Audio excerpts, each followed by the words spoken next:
We've got 15 of the most upvoted best of Redditor update stories for you guys for the month of July. I know I'm running late on this video. Once again, I went to Italy, was there for 2 weeks, put me behind. I'm catching up, I promise, I swear. But if you're new here and you're not familiar with this series on my channel, every month I collect 15 of the best posts chosen by Reddit and put them all into one video for you guys so that you guys can enjoy the best stories of the month. We got hella juicy stories in this one. This video is over 4 hours long. So whether you're driving to work, crocheting a blanket, or finally doing those chores you've been putting off, let's lock in here and read some Reddit. Am I the a-hole for not wanting to be disinvited from a trip I planned? Originally posted to r/am I the a-hole on December 11th, 2022. I, 27 female, planned a ski trip with my boyfriend, 29 male, and some of our friends, mostly his friends. We booked it in advance, told them about it, let them know they could come or not. We planned on bringing our computers to have a LAN party while we were there. My boyfriend and I gamed together. Once a few people wanted to go, we were really excited. Recently, I learned as we arrived at someone's house to watch a game together as a group that I am not invited on the trip any longer because one of his friend's girlfriends couldn't come due to work, and now it's gonna be a guy's trip. I feel pretty hurt. I got upset and asked them what right they had to disinvite me from a trip that I planned and to basically make it no women allowed for some odd reason. In parentheses, we plan things all the time and I attend. We share the same interests a lot of the time, so I'm confused and bothered by the implication that I'd be distracting / in the way / make it less fun. They brushed it off, so they are going now without me or anyone else with a vagina, I guess. I mean, girl, let's start looking into the cancellation policy. Also, did she put her money towards this? Like, that's insane. I would either just show up or I'd cancel the trip without telling them. Like, the fuck do you mean you're not allowed to go? Y'all, this might be dramatic of me, but I think something like this is breakup worthy. Like, if your partner doesn't respect you enough to go to bat for you to come on this trip that you had already planned on going on, that's a pretty dog shit partner. I've never understood those people who are like, oh, I'm gonna pick my boys over my girlfriend. Like, no, bro, you pick your girlfriend every fucking time. Oh, here we go. Now we get some context around the boyfriend. My boyfriend feels torn. He is kind of a people pleaser and doesn't want to make waves. His friends say weird shit sometimes about women and say they are joking, but this makes me feel like they actually meant those things and don't even think of me as a friend. In parentheses, straw / back situation, as some other things have happened that were similar, but I brushed it off as my misunderstanding at the time. Chicken Sandwich says he is kind of a people pleaser equals a bitch. No, for real. Like, I can understand wanting people to like you, but at a certain point, if someone's disrespecting your partner and your partner doesn't deserve that disrespect, dude, it doesn't matter how much of a people pleaser you are. You gotta nut the fuck up. I don't really understand what this line is even trying to say, chat. I really don't. But what I'm getting is these friends might be misogynistic, which, like, yeah, maybe your boyfriend feels torn, but then that makes me feel like, why the fuck does he hang out with these friends so much? Instead of also being their friend, I'm just their friend's girlfriend, which really hurts because I've really been there for a lot of these guys and gone out of my way for them. For example, one of them projectile vomited in a bathroom at a friend's house everywhere and got embarrassed and didn't know how to clean it while drunk, so I cleaned it up for them. I have hosted at my house and always try to make it fun. I don't understand. I told them it was fucked up and I planned the trip so they don't get to decide that. They basically acted like I was being emotional and just needed to get over it. I have refused to talk to some of them since then. Everyone is acting like I don't want them to go and do things just the guys, and I am being controlling. The narrative has been lost amongst our friends, and I am being painted as a villain compared to other women who were going, who are cool with it. Yo, this sounds like a toxic ass friend group. Like, I think OP needs to reevaluate not only the relationship with this friend group, but the relationship with the boyfriend if he chooses to associate himself with this friend group. Like, you are the people that you hang out with. I truly believe that. If these are the people that your boyfriend is hanging out with all the time, and he probably sees behind the mask, you're getting a tiny glimpse of these men and how they think it's okay to operate with other women. He sees the full thing if he's really their good friend. I don't know, man. This is mad fucked up, at least to me. To be honest, I don't give a shit. They go out all the time for guys' nights and guys' trips. I just want to enjoy the trip I planned, regardless of being a girl or not. I don't think telling them I'm coming anyway would even do anything. I can't imagine going now with how they clearly feel. That would be really awkward, probably. But it has created a rift between my dude and his friends, and they are telling him I'm being unreasonable and overreacting. And he is talking about not going and is really pissed at them, but doesn't want to ruin the friend group dynamic. Yeah, dude, I have to say, your boyfriend's a baby back bitch. If he's not able to realize that he's not ruining the friendship dynamic, his friends are ruining the friendship dynamic, do you really want this man to be the father of your children if that's what you guys decide to do? Do you really think he's gonna be an adequate partner if he can't just like nut the fuck up and tell his friends that they're being stupid? Honestly, y'all, like, this is an ick. This is a no-brainer. You choose your girlfriend's side, you tell them they're being ridiculous, you tell them they're not invited, and you're just gonna go with your girlfriend. It's a pretty easy decision, but your boyfriend is struggling to come to a decision. Snip, snip, chop, chop. In my opinion, I know I can just plan something else, but this sucks. Am I the a-hole? Easy, not the a-hole. Reevaluate your relationship and your friendships. I also would do everything in your power to make sure that they don't go on this trip. Me personally, I'm a big fan of the cancel everything, let them use their flights to get out there, and then realize that they don't have a place to stay. Because fuck them, bro. If you guys want to do a boys trip, that's fine, but don't take a trip that someone else planned and then tell them they can't go, especially when it's the girlfriend of one of your good friends. To be honest, y'all, I also think it's a major red flag in either one direction or both directions if your partner's friends don't like you or vice versa, and there's not a good reason for it. Like, unless OP is hiding something from us, there's no reason why these friends should be acting like this with her. Like, to be honest, y'all, a lot of my friends, girlfriends, and or wives, they're like one of the boys for me. I'm pretty sure you guys are on the same page, right? Not the a-hole, drop him and invite your friends for a girls trip. I like that idea as well. That's a good one. Even further, just invite the girlfriends of all these friends of your boyfriend and then start planting seeds in their brain about how awful they are. So we have update 1, which is on January 27th, 2023, a month later on the same post. Edit, holy shit, I was not really even expecting any replies, been working a lot and just checked back on this. I am totally overwhelmed by the support in this community. I really did expect this to be the a-hole in this situation. Interesting. I'm reading through everything and really trying not to cry, LOL. I will try to respond if I can. I'm realizing the amount of people who actually see me as a friend has dropped drastically, or it was always that way and I'm just now seeing it. I feel much sadder about that than a stupid trip. The trip is just the piss icing on the shit cake. I am not going to dump my boyfriend.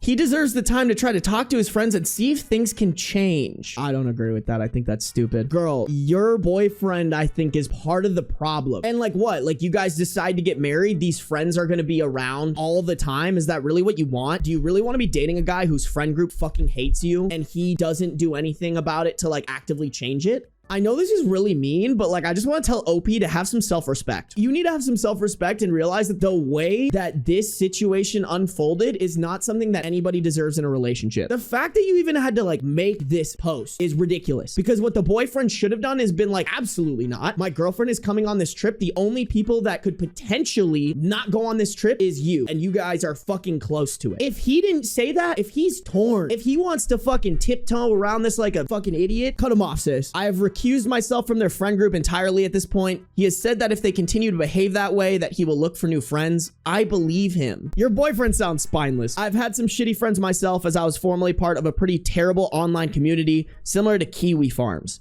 I just grew out of it when I realized, oh, they aren't kidding or trolling or whatever. They are just miserable assholes. Some of them changed though and decided not to be shitheads. That's why we have kind of a frog in the boiling water situation. It feels so common to me because of the places I grew up in and the online communities I was a part of. I regret ever being part of anything like that. I was just a lonely, depressed, and angry younger person. Even women can be radicalized in spaces meant to other them. I just understand, I guess, and I still miss those friends and wish they could let go of their hatefulness. I understand that people can change, but also what people don't realize is change is never guaranteed and it's a gamble. So what you're telling me is you want to gamble on these guys suddenly, miraculously, all of them deciding one day, you know what? We're not going to just look at you as our buddy's girlfriend, and we're not going to disrespect you because that's the only title that you're allowed to have in our friend group. You're gonna bank on them all of a sudden miraculously deciding to change that. Why? That's ridiculous. That's the same shit as like when people are talking about people that they're in love with and like seeing the potential of them and being like, oh, he could be such a great guy. I'm gonna stay with him because I want him to become this great guy that he could be. You're falling in love with the potential, not with the actual person. Wouldn't you much rather just go find a friend group, or even further, go find a boyfriend who A, A, their friend group will accept you and bring you in as a friend, but then also B, a boyfriend who will actually stand up for you and have the balls to tell his friends when they're crossing the line on shit. I guess you could say it's noble that she's so open to allowing people to change, but I personally think it's a fucking waste of time, especially when you're what, 27 and 29 years old? Like, I'm not fucking waiting around for people to hopefully figure it the fuck out. I'm making a decision on whether or not they are worthy of my time, and I'm going to either give them my time or give it to somebody who's worthy of it. Call me shallow, say that's not worth it, but like, bro, it's not worth it to cross my fingers. Hopefully they'll fucking take their head out of their ass. I think OP is absolutely not cooking with this. I canceled anything I planned for the trip. I got my deposits back, so no harm done there. He is still going with them to see if their friendship can be salvaged. We are planning a private trip for just the two of us afterwards. Bro, he's still going? Nah, absolutely not, dude. What are we doing? Thank you all so much for responding and taking the time and for the advice. I feel very lonely for real friends, but at least I know now where I stand. I don't fuck with anything that OP did. I think OP is just getting disrespected and letting it happen, bro. Relevant comment. Someone said this is quite possibly the worst update ever. He still went on the trip without you to salvage a friendship with people who clearly hate you, and you're gonna give him another chance. OP responded to that saying, the thing is, it became a friends trip for just them. I didn't want him to be the only person not there if those friendships were salvageable. I lost most of my good friends that I grew up with to drugs, the oil field, car accidents, suicide, and homicide. Then I moved away from the rest. I didn't want to put him through something similar or give him an ultimatum. Don't get me wrong, that is tragic. So unbelievably fucking different than what is happening here. I just don't see the correlation. What you're talking about is like extreme tragedies. This is his friends being bad people. Just wow. He has since stopped talking to the most of them because they're being a bunch of weenies apparently. He plays games online with a handful, but the rest have been slawed off in the past few weeks. They became more and more vocal and argumentative. So he sees how things really are. I think if I had reacted too strongly after the fact, he might have been taken in by their bullshit.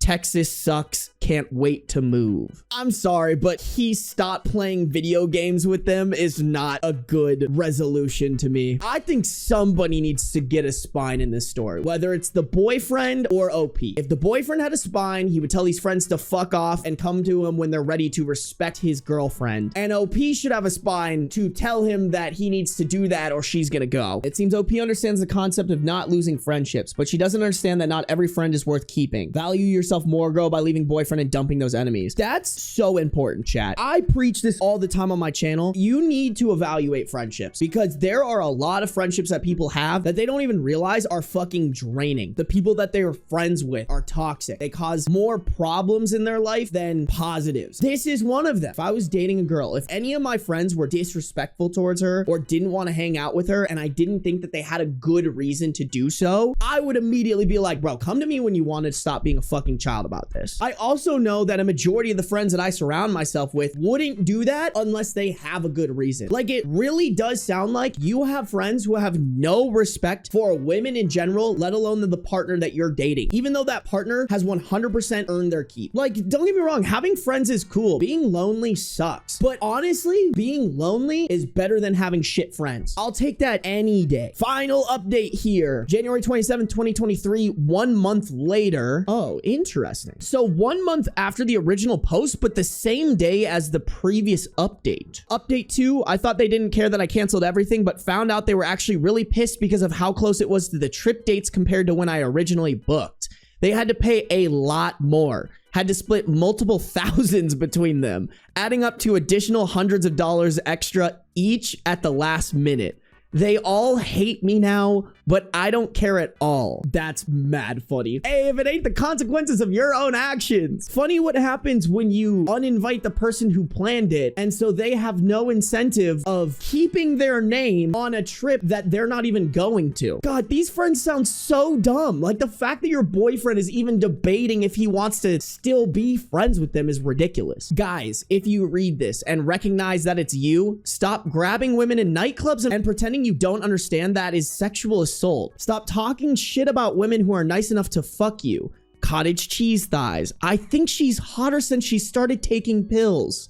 You guys are scum. Stop judging our bodies while you're covered in dark ingrown hairs, a receding hairline, and are insecure because you used to be short and then had steroid shots.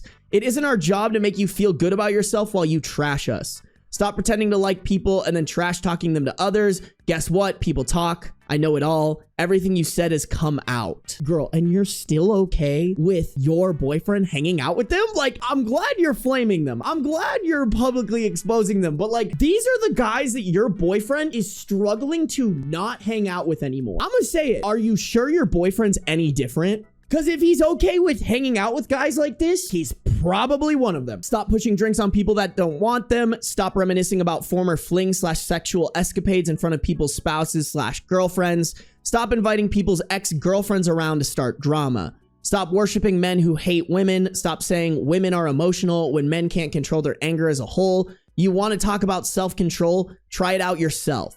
Stop thinking you are good people. My dude doesn't even like you all anymore because you proved it was never jokes. You almost convinced him that I was too sensitive and couldn't take a joke. Hope you enjoyed your ski trip. Hope it was worth his friendship. You lost the best person you could have had in your life just because you think being an asshole is attractive.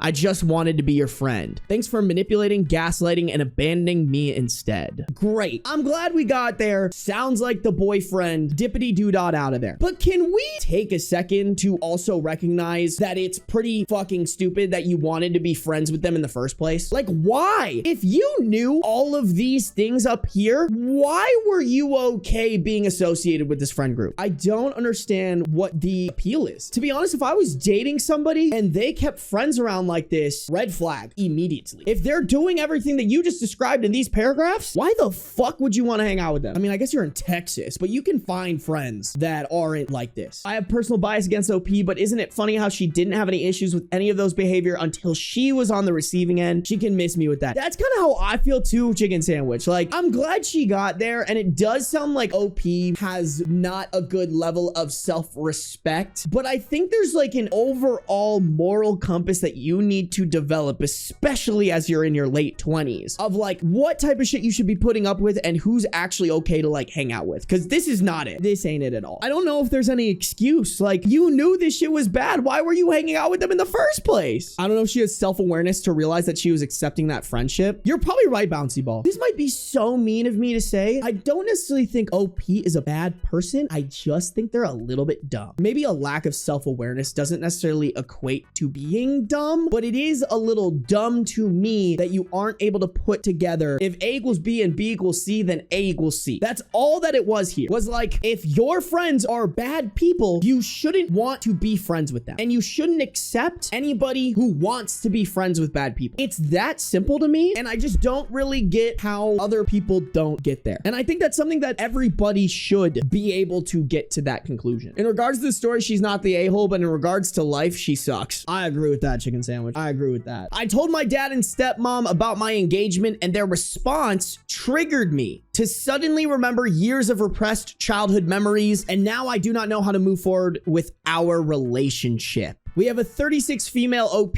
Both of the parents are in their late 50s. Originally posted to r/relationship advice on July 19th, 2019. My dad and stepmom have been together since I was age 3, so 33 years. My childhood was a disaster zone. I have lost large chunks of time where it is a big blank area. I thought it was maybe because I had to take so much Benadryl as a kid because my allergies were so bad that I didn't remember much. Now I think the memory loss is mostly trauma related.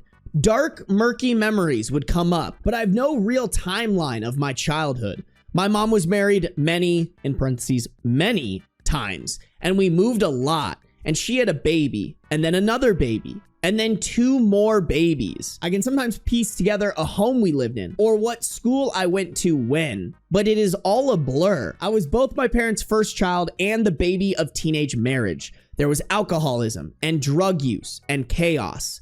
Some things have always stood out, like the time a stepdad put a gun to my mom's head, or my sister being born, or times when we had to move out fast and we were told to start throwing the things we wanted into garbage bags and put them into the car. That's fucking crazy. My mom and I were very close, and I was kind of her co-pilot through all the crap. Crazy as her life was, I love the hell out of her, and she died 2 years ago from cancer. All in all, I have had a kind of hero through it, my dad. About a year ago, my dad, stepmom, and I were sitting outside around a backyard fire having drinks, and real talk. He said something that surprised me, which was that I had lived with them as a kid for a period about 4 to 5 years. This was news to me. I had not remembered living with them for that long at all. In my head, it was maybe 6 months. My dad was hurt I did not remember living with them. During that time, my stepmom apologized for being so mean to me during my childhood. I shrugged it off and joked, well, I guess it's water under the bridge since I don't remember. She said, no, I was really mean. And I said, it's okay. All of it has come around. We are good now. Interesting. Okay, so the stepmom clearly did something, but at least the stepmom is holding herself accountable to it. But like, the fuck did she do? Fast forward to 2 days ago. Over the weekend, the man I love got down on knees and asked me to marry him. Magical moment. We've been very happy. In fact, it's the first relationship I've ever felt safe in, but it takes work and effort for me to trust. I tell my dad and stepmom the news and watch the whole thing turn and capsize. My dad makes a comment about how I had to beat my sister to a ring. My sister is their daughter / my half-sister and is in a serious relationship that is also leading to marriage soon. I am struck. I do not feel competitive with my sister, and she and I have always celebrated each other's victories. Then my stepmom asks about where and when, and I tell her it might be a year out, and she starts making excuses about how she will not be able to go, not willing to go, but tells my dad he can go. I hear this and know my dad will not ever take a trip without her and start to panic that he will not come to my wedding. The comments pile and mount, one on top of the other, until my whole body is trembling. Although I have been sober for over a year, suddenly I want nothing more than a drink. But I do not drink and say everything is fine when asked and try to leave on a good note to make sense of my feelings in private. Wait, to get this straight, the dad and the stepmom are mad at OP for getting engaged before their daughter? Something that needs to be explained is that there's always been a strain with stepmom and me. I try hard to do things right, but I'm scared of her and always have been. As an adult woman, she still scares me. She's incredibly controlling, powerful, dominating, and it is hard. My tactic in avoiding being a target of her passive-aggressive behavior and anger is just to be super nice. Nice all the time. Smile, swallow, repeat. When I came home from the engagement announcement, it was like the floodgates opened. One memory cascades into another and another and another. Suddenly I can recall being 7 and 10 and 12 and all the fear I had as a child in their home. I remember how much she hated me, the name calling, the scapegoating. I remember sucking back tears and being told not to cry at all. I remember hearing all the time, "You're fine." I remember the secrets I had to keep about how mean she was. I remember walking down the hallway in our home and being pushed into another room while my dad watched TV in the living room, and her whisper screaming that I was a brat and a terrible child and was ruining her marriage and being told to say nothing to my dad. I remembered she controlled my sleep habits. I have always slept on my stomach, but she required that I slept on my side to face my little sister at night and would come into the room in the middle of the night and catch me on my stomach and wake me up to yell at me and tell me to go back on my side. She controlled the relationship I had with my dad. We could not do anything she was not a part of, did not supervise or control. I remember being cornered again and again. I was targeted and she was after me, and it was relentless. I remember her sisters telling me how sorry they were and that it was not okay for me to be treated this way. She was a relentless bully. I remember my sister, who was 7 years younger, always trying to protect me and shield me from her mom. I remember being taunted and teased and made fun of. I remember one time she yelled at me out in front of her house, and I got so scared I peed my pants and had to run inside and change. I remember our neighbors saying that I was safe in their home, and if I ever made a mistake in their house, they would not tell my stepmom. I remember when I left my dad and stepmom's house to move back with my mom, that they took down all my photos from the walls and told me they would be fostering or adopting a kid to fill my place. When I moved back with my mom, life changed and was chaotic in the way it was with my mom. So I think I just forgot all this stuff and kept going. But with this sudden flash of remembering everything now, there's just anger. Layers and layers of anger. Anger that my dad did not stand up for me. Anger about what they knew, but I did not. A sense of abandonment. What the hell is this? How can I have forgotten all this? How does it just sweep from view? In my head, I rage at her, and the main thing I say is, guess what? Now I remember. I mean, even if up here she was saying sorry or whatever. I, number one, don't think it's actually genuine based off of the reaction that they had to the engagement. But number two, that does not make up for any of the absolutely fucked up shit I just read. Like, OP is genuinely a real life Cinderella, bro. The sleep one to me is fucking crazy. Like, you can't control the way your body decides to move while you're sleeping. Also, what the fuck is this that you have to be on your side so that you're facing the sister? Just wow. And also, yeah, this stepmom sucks, but let's talk about the fucking dad for a second. Like, what an absolute dog shit father. That's crazy, man. And to think too that OP had this idea that the dad was a hero. I sent them a text, a sheepish way to confront it, but for once I stood up for myself. It was very hard and my whole body quaked and trembled. They did not respond. The thing is, they've been trying in the past years. They moved to my state. They want a relationship with me. She did apologize back in the yard that day. I know my dad loves me and tried his own way to protect me. I don't think I will get any sense of accountability from them. But now it's like this mystery has unlocked inside me. I always felt unsafe around her. I never felt like even when she has been nice to me as an adult that I could trust her. Now I know why. I think I'm going to lose this last remaining chunk of parents I had. My mom is gone and I have continued to work through all the things that happened with her and will head back to therapy to deal with the rest. My sister asked what I want to come of all this. Why put it all towards them? What kind of battle am I setting out to wage? And I really don't know. I didn't see this coming and I'm at a loss. I feel guilty for bringing this up. Like I am going to wreck the family, but I am also furious. I want them to have to hear it all from me. I want to ask my dad what he did and did not know. I want her confession. I feel like I can already hear my dad telling me not to be so dramatic, and yet I feel like I will not be able to stuff this one back in. How can I rehash something that I only now remember? Is it worth it to even try, or do I just salvage a fake relationship for the sake of having one? I feel bad about feeling sorry for myself. Is there anything that will come from holding them accountable, or am I just headed down a path of anger and victimhood?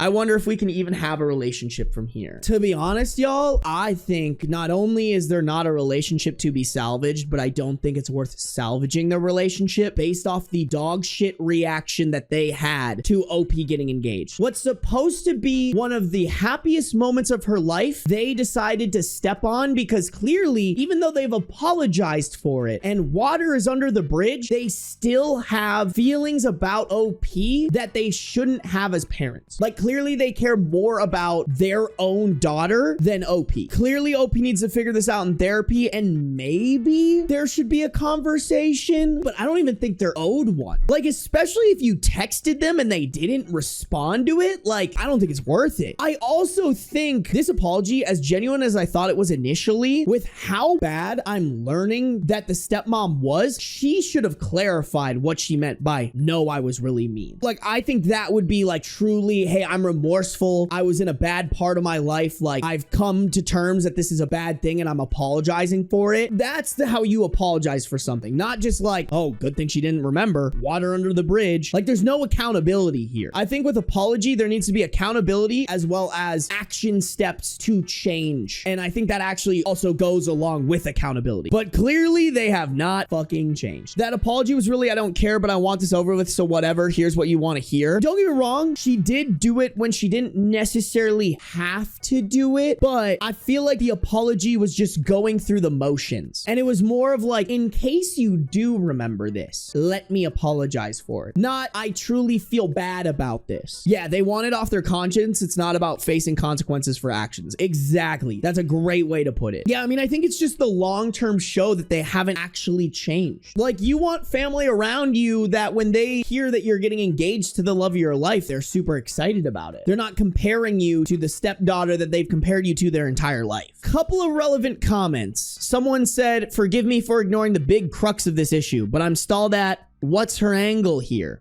They've been trying to better their relationship with you.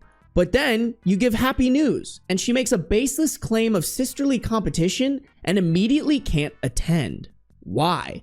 What does she still hold against you now? Why? Obviously, she harbors some bullshit reasoning as to why she dislikes you so much, and she's got to skate by thus far on your inability to remember the early days of her abuse.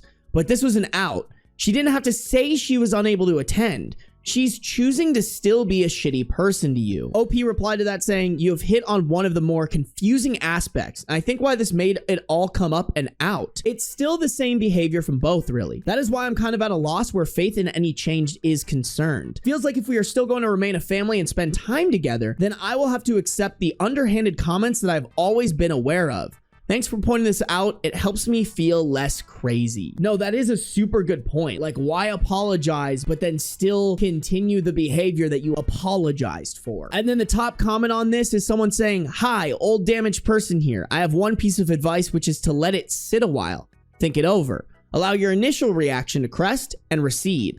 Then decide what to do. Otherwise, all the buried hurt will come boiling out and it will go badly.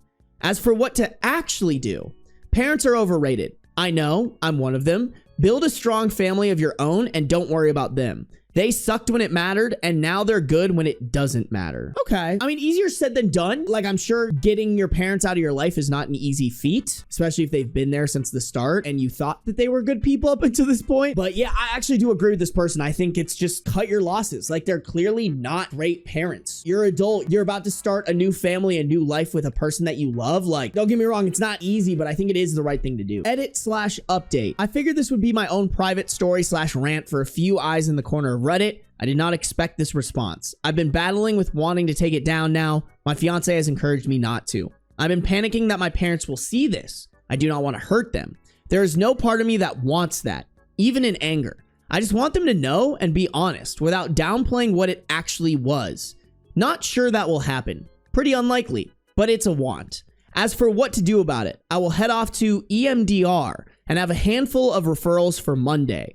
I will take the damaged old person's advice, in parentheses, thank you, and move slowly here and get help and not go scorched earth just yet. Chat, does anyone know what EMDR is? EMDR stands for eye movement desensitization and reprocessing. It is a type of psychotherapy that aims to help individuals process and heal from traumatic or distressing experiences. Thanks for the help, encouragement, and congrats. As for my partner, which a few posts have asked about, I think he has been a huge reason this is coming out. I think the security of our home and relationship, plus lack of booze as a coping strategy, has meant now that there is the opportunity to actually feel things. I don't know, new territory. He has been hugely supportive in all areas of my life. He is sober too, a processor, a thoughtful person, and we have sat and read some of the responses together and appreciated the insights and conversation. As for those questioning validity of my memories or repressed childhood stuff, new territory also. Like I said at the top, I had heard of this, but didn't know it was an actual thing till I was in it. I can only speak to my experience right now as it is occurring, and it's been like a download of fresh information complete with recalling my home, surroundings, time of day, where I stood, where others stood, facial expressions, tone, who was there, what was said. So no, my brain didn't just fabricate a false set of memories. I feel the truth of all these things in my core. This stuff was in me, and there's not a question of its reality. The blanks have just been filled in. It feels like a very unfortunate aha moment. I mean, that's crazy to doubt that. Like, don't get me wrong. I guess there's a small % chance that maybe the memories are incorrect, but like just the fact that OP has always had this lingering feeling of fear around the stepmom gives me the confidence to validate that these are real memories that OP is having. Like, I truly think those feelings of like fear of the person is the truth. And that is explained by all these memories that are coming up now. Thanks for all of those who have shared their own personal stories of hardship and pain. Man, some of us have walked through some really tough roads. I'm sorry for you all too. Someone shared a link to an article about how isolating abuse is. It's true, makes me feel crazy. There's a strange solace in knowing others are out there powering through their own pain too. Take good care. I'm glad OP is taking the advice to let it marinate for a bit and then also go get treatment that will help with healing from traumatic memories and traumatic experiences. I still think the right answer is cut them off though, especially with what they were talking about. Like, oh, I'm building this new safe place with my partner who encourages me to be the best person I can be and supports me being able to heal from this stuff. You don't need people who are are going to deter that healing. And all that I've heard from the stepmom and the dad here is that they're going to keep making the healing process difficult. And you just don't need that. We have a final update here, October 29th, 2019, 3 months later. I did what everyone encouraged me to do and hauled my butt to therapy. I shopped for therapists and found a really stellar one. He is compassionate, attentive, and clear. I also got involved in ACOA, Adult Children of Alcoholics, which has been helpful for me. My response for a long while was just to hunker down. My sister decided she did not want to speak about this topic with me, so we have been distant. My dad and I went almost 3 months without speaking. He would text inquiring or asking to meet and then cancel our meetings. I've avoided speaking with my stepmom altogether.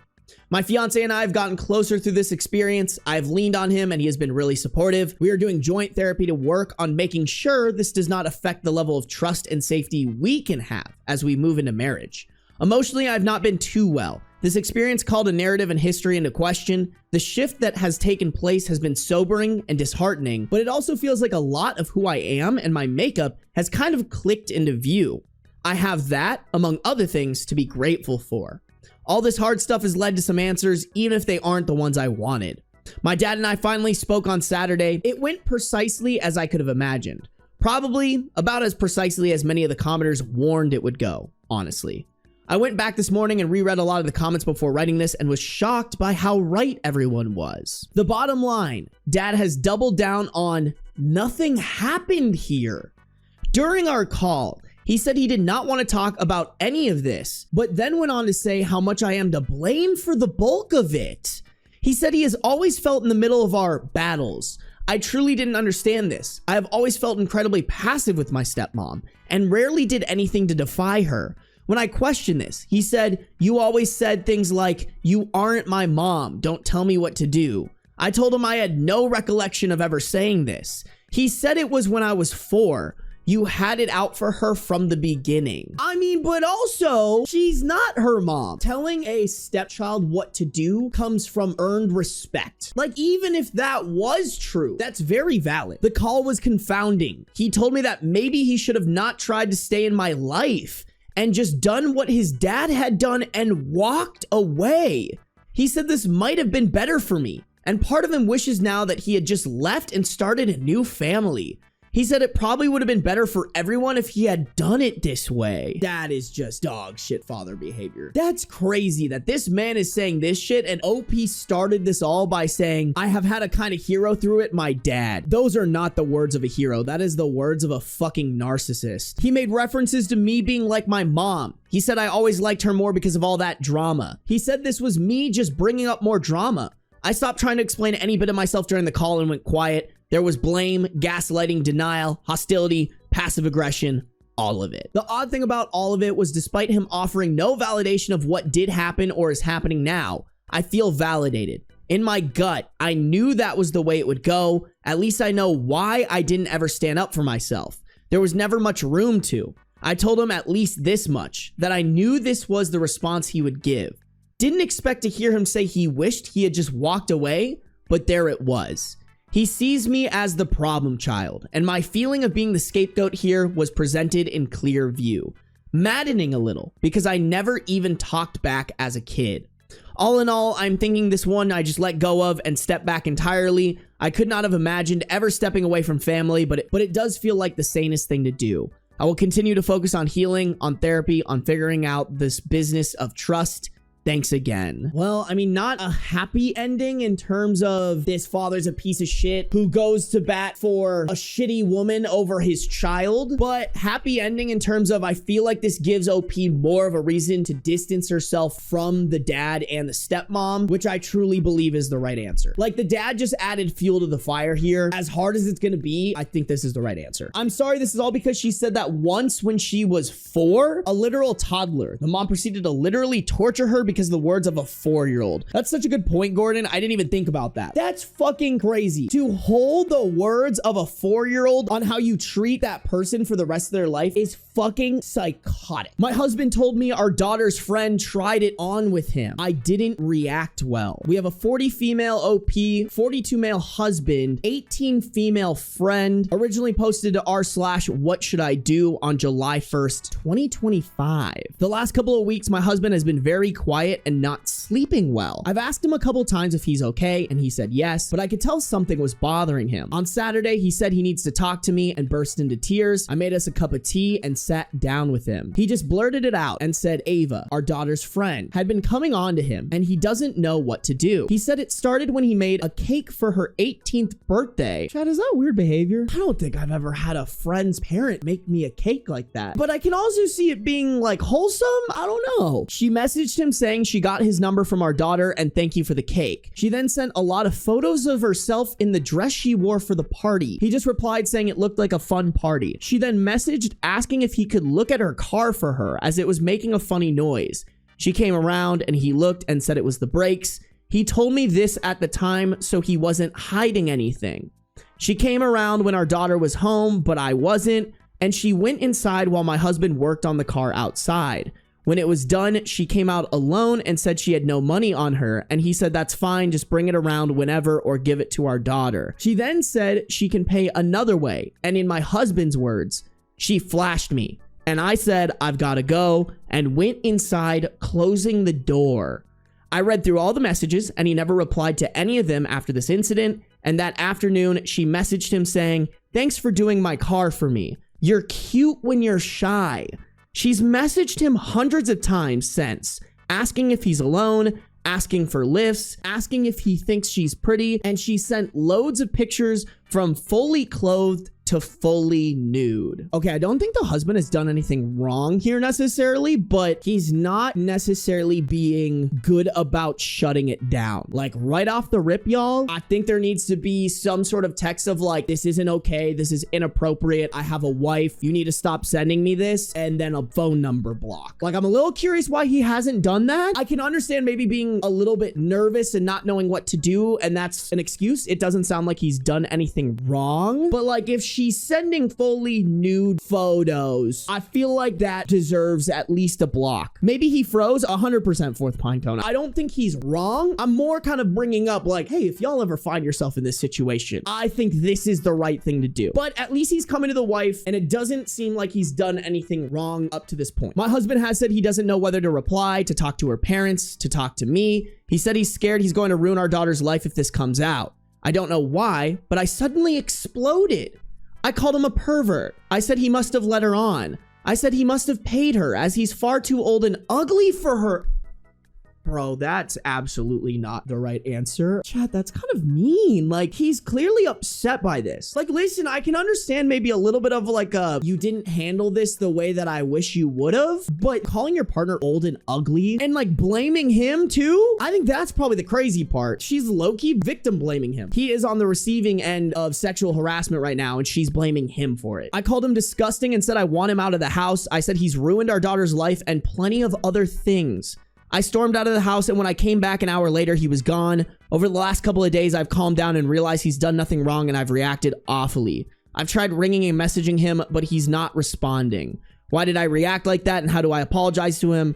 What do we do about these messages? Do we talk to her or her parents? I mean, I'm glad at least OP came around to being like, yeah, the way I reacted wasn't it. But man, that is hard to come back from. I really do not blame the husband for not wanting to get back to her, because it's like the husband was kind of having a little bit of a victim response where like he's being harassed and he doesn't know what to do. And yeah, sure, maybe he didn't do the exact right thing that he maybe should have done, but he also didn't do anything wrong. And then he just got full on victim blamed. Shit, I mean, all I think you can do is keep trying to contact him, and in that contact, keep identifying and taking full accountability of the way that you reacted was not the right way. But like, dude, you might have fucking ruined your marriage here. It seems like chat is very much on the same wavelength as me of like, OP's fucking evil. Okay, so there's a tiny edit here.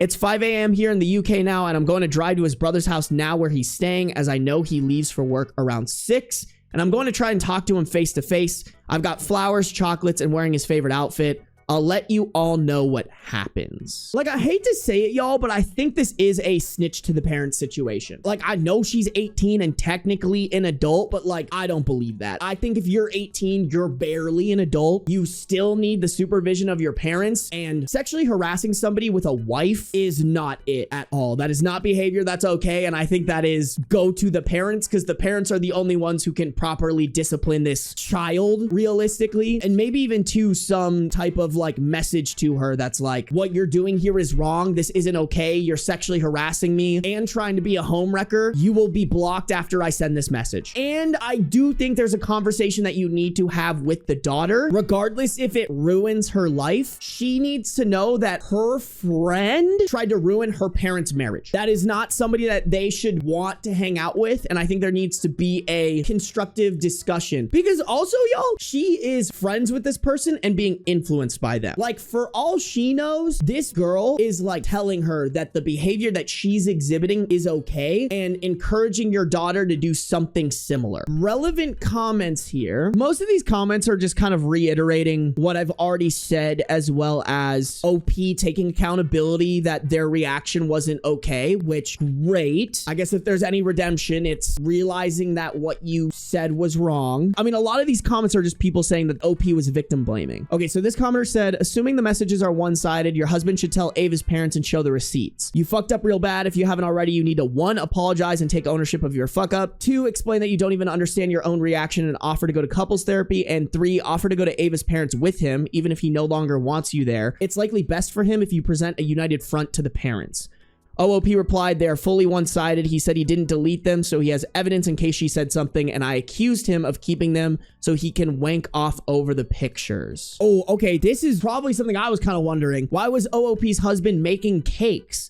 OOP said he makes amazing decorative cakes, and her parents asked if he can make her one for her 18th. Okay, that explains it. I thought bro just like went out of his way to make a cake for this person, but this is a good explanation in my opinion. Another commenter said, I don't understand why he didn't come to you much sooner. How did he let it progress to nude pics before he said something to you and her parents?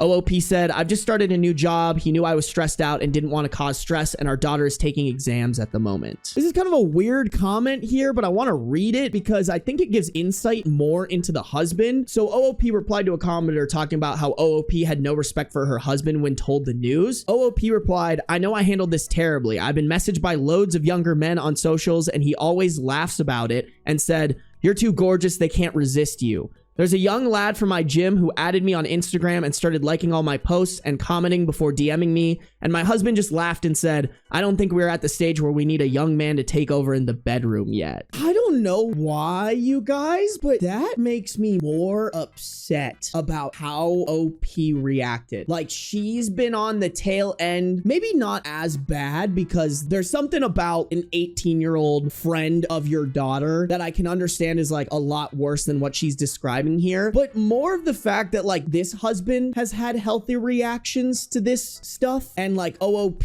didn't reciprocate that healthy reaction. That makes me a little sad. I can't even lie. Yeah, he sounds like a pretty good guy. That's how I feel too, Aspen. I mean, granted, it's just a tiny Reddit post and we don't have all the information, but like, it doesn't sound like he's a bad husband who didn't deserve the benefit of the doubt here. He was calling her gorgeous and she called him ugly. This might be mean of me to say, but if the husband decided to not get back with OP, I wouldn't blame him. I don't think OP deserves it. I think OP handled this so fucking poorly, and he deserves much better than this. First update, July 3rd, 2025, 2 days later. So I went around to my husband's brother's yesterday morning at 5:30 a.m. to wait for him to leave for work so I could talk to him. I wore his favorite dress of mine and took him chocolate, flowers, and a letter I'd wrote for him. The talk went how a lot of you wanted it to go. He told me he'd spoken to a lawyer and he wanted a divorce. He said he can't get past what I said, and as soon as he laid eyes on me, he felt nothing but anxiety and a need to run. He said he'll never get over what I said and how I acted, and that's that. I know I deserve this, but I am still incredibly heartbroken. Last night, he also met up with our daughter and told her everything, and she is also not talking to me and said she's going to live with her dad when this is over. She also said her friend has been saying for years that she fancies my husband, but thought it was just stupid talk and she wouldn't actually do anything.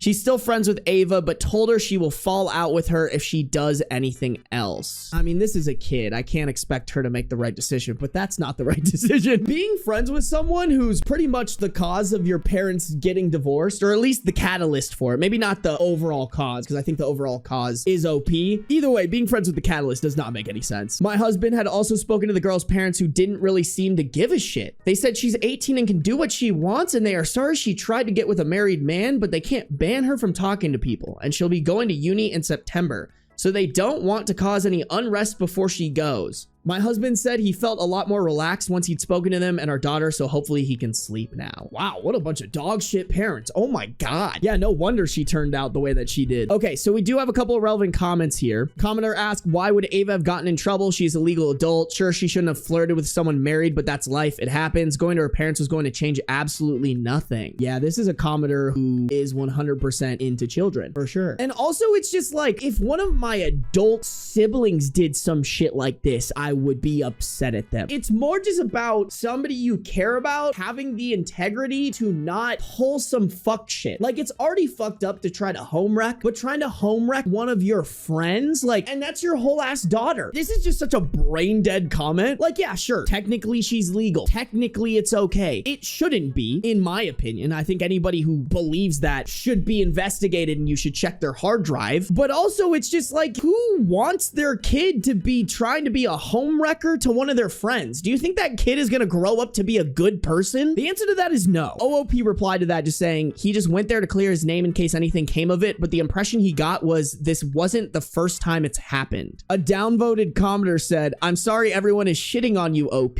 Try to find a good therapist you can talk out your feelings and why you reacted like that. Then if you still want to be with your husband, try again. Absolutely fucking not. OP deserves to be shit on. Yes, I do think they should go get a therapist 100%, but don't keep pursuing your husband. Maybe just like when you guys are getting your divorce, just being like, hey, if you ever want to give me a second chance, like, please feel like you can reach out to me. But like, what? Are you trying to give her permission to harass her husband who's decided he can't be with her anymore? That's not okay. OOP replied to that saying, I'm already booked in to see a therapist about impulse control and anger management. Okay, interesting. So this commenter was basically asking about if the husband has cheated in the past, and OOP replied, no, he's never cheated. He wouldn't even have a threesome with me and another woman when I've offered him. He said he only had eyes for me, further pushing the narrative that this husband is actually a great guy. A commenter said, oh my God, did you really shatter the entire illusion of feeling apologetic by bringing Ava up in the last sentence?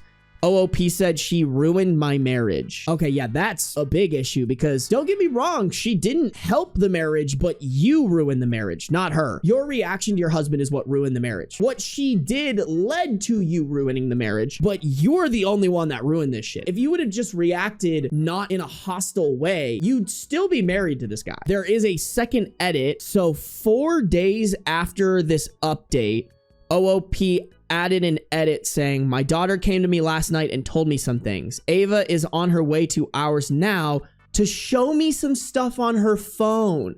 I'll update later, hopefully. Oh, chat, we might have gotten bamboozled. Maybe this husband actually does suck. Oh, shit, y'all. I just kind of want to go to the update. I need to know what happens here. Update number 2 is July 11th, 2025. 8 days after this original post, but 4 days after this edit with potentially a bombshell. Last night, my daughter came to me and said she needed to talk. She told me that a friend had been in touch and told her that a couple of weeks ago, this would have been the day of the flashing incident, on a night out, Ava left early and said she was getting a lift home with a friend.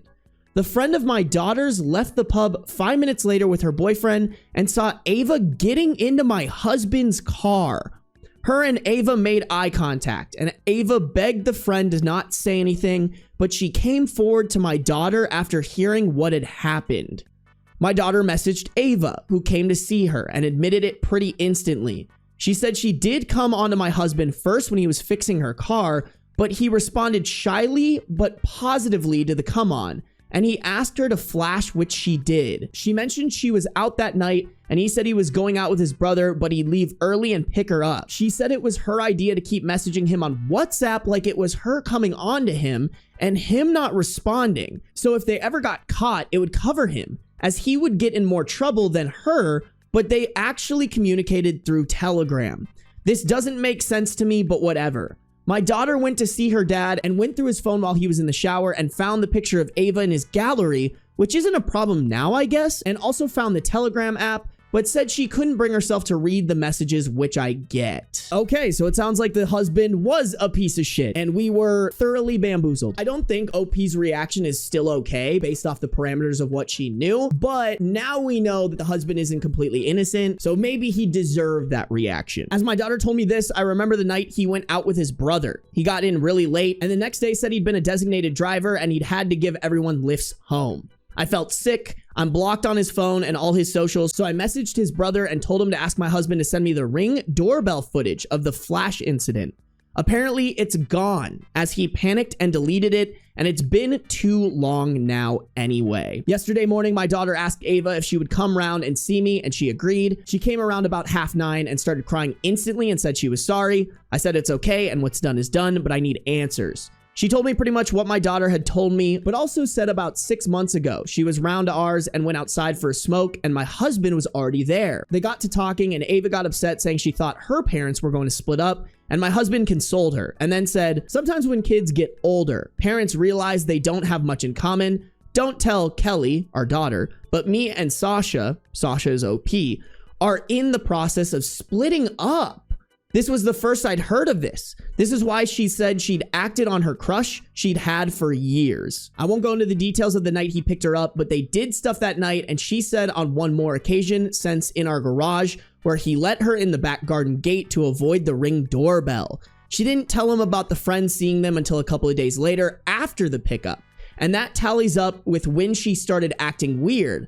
But even during the weird stage, he still snuck her in the garage for a blowjob. Ava then showed me all the Telegram messages. Again, I won't go into details, but he messaged her a couple of times and said, "You haven't sent anything to my WhatsApp today. You'd best message me on there to keep it up." And was also begging for photos constantly. He came clean to me because the day before, this friend, who saw them both together, told Ava she needed to talk to her about what she saw. My husband obviously panicked once Ava told him this. To clarify all of this, I asked Ava if she could tell me something about my husband that no one would know unless they saw him naked. She knew what I meant and instantly said he's only got one ball. She couldn't have gotten this info from anywhere else. Ava sent me loads of screenshots of all their conversations. I then sent a screenshot to my brother-in-law and told him to tell my husband I have the whole conversation and I know everything. Damn, yo, OP's laying their whole dick on the table. OP may be a girl, but she got more balls than the husband. I feel so stupid now. In my first post and my second one, I was defending him in the comments. Anyone who said his story sounds fishy got downvoted, and I joined in with the downvotes and the rebuttals. Turns out they were right.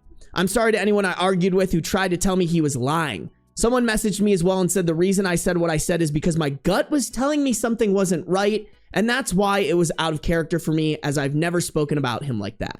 I told that person they were wrong and it was my insecurities that made me say that, and then I blocked the person. I'm sorry. I gave him sex or a blowjob nearly every day, but it still wasn't enough. I did every kink he asked of me. I never said no to anything. I even told him I'd like to have a threesome with another woman or watch him with another woman. Why wouldn't he do that for me, but he would cheat on me?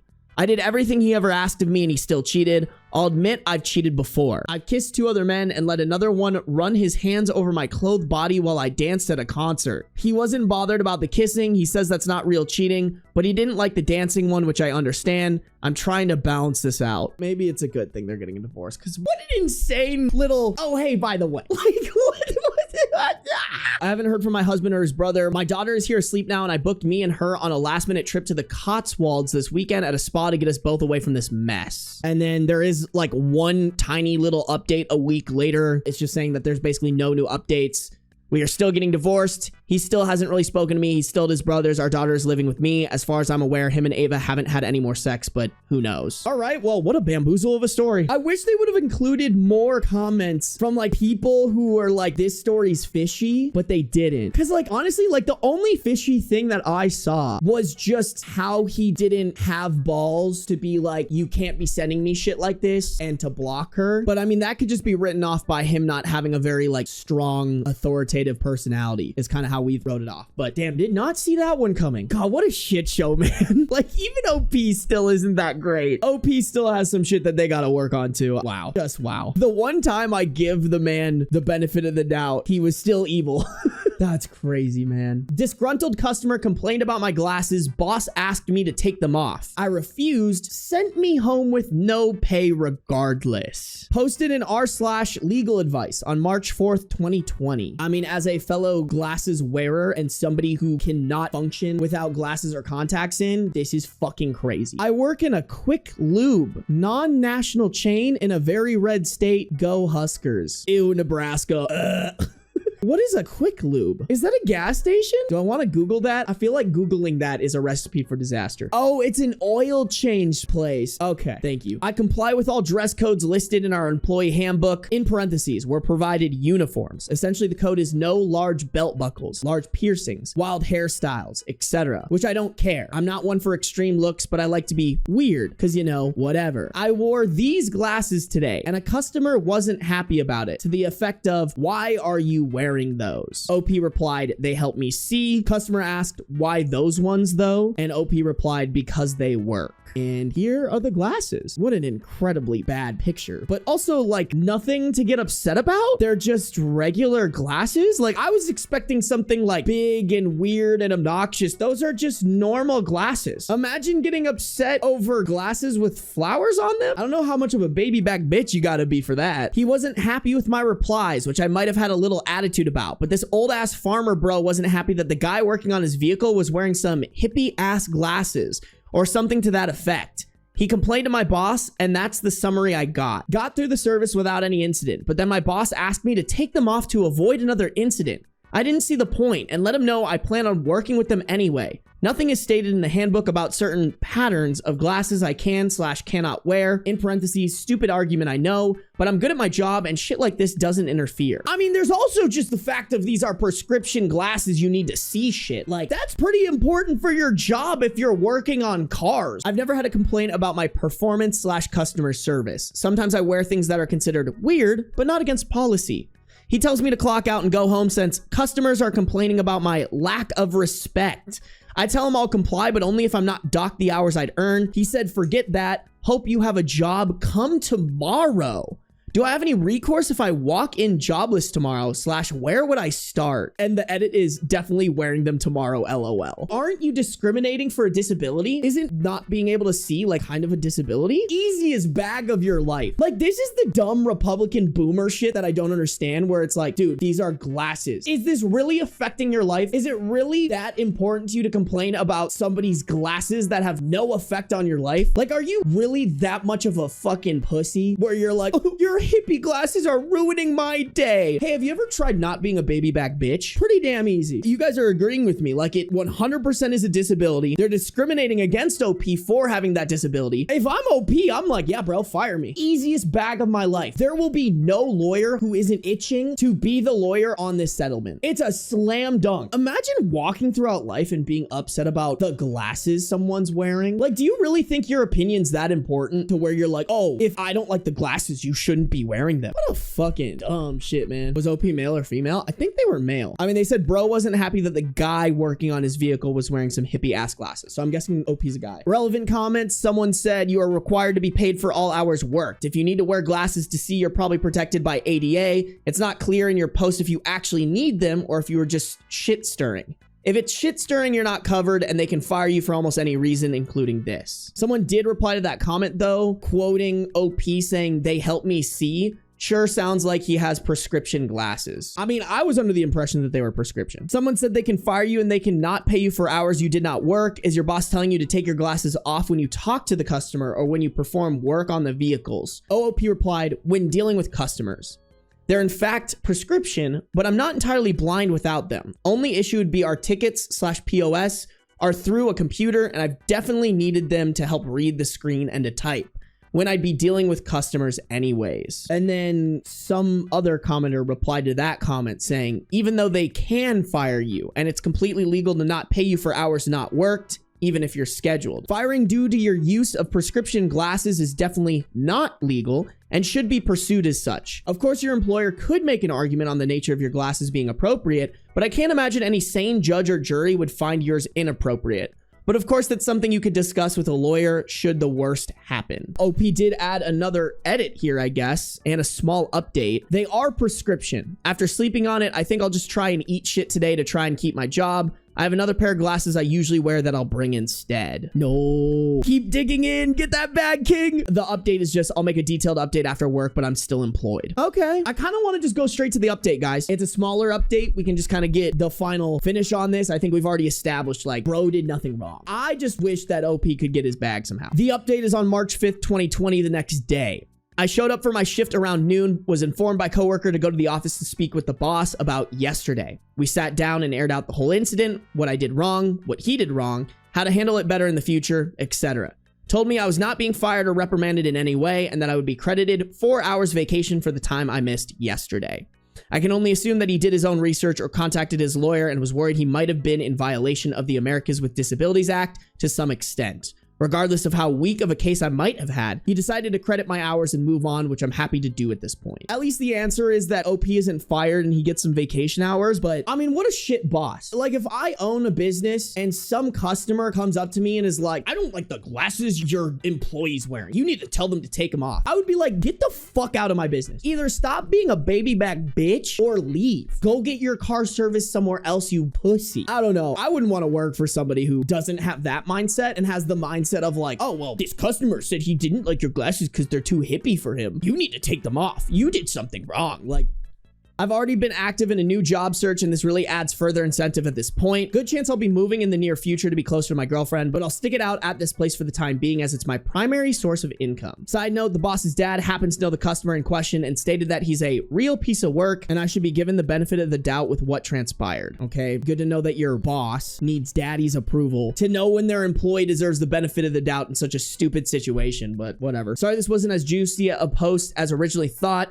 At this point, all I'm out of is a story for r/pro revenge. I'm allowed to wear any eyeglasses I want. While I'm sure within reason, I'm willing to field ideas, LOL. Yeah, I guess it's not as nuclear, but I guess OP won. Boss still sucks though. Must be nice to be so unbelievably stupid that the #1 op in your life is some random guy working on your car's glasses. Like, I feel like that's just what it is being Republican. You are so fucking stupid that your biggest problems in life are like stupid shit instead of like the world being a bad place. Husband moved in his siblings without even letting me know. All of our future plans have basically been thrown away and I'm heartbroken. We have 37 male husband, 32 female OP, and a 2-year new update. Originally posted to r/relationship advice and r/2x chromosomes on February 22nd, 2023. Husband and I have been married for 5 years. For some context, his siblings, twins, male, female, early 20s, are underdeveloped physically and mentally. They can take care of themselves as far as wiping themselves, going to the bathroom, and feeding themselves, but they are rather weak, having brittle and fragile bones, and combined with their mental maturity, which is similar to that of a 12 to 13-year-old, they have to be monitored, cooked for, assisted with going upstairs, moving around for long distances, etc. They can't take care of themselves financially because of all of this. All of this I knew while we were dating, but they were being cared for by a team of nurses and caregivers at the time, not in our home. But a few months ago, the team was all fired. My husband told me that he was planning to move them in, and about a week or so later, they were moved in, along with a new team. I had no say or even much of a heads up about any of it. The house suddenly became full of staff.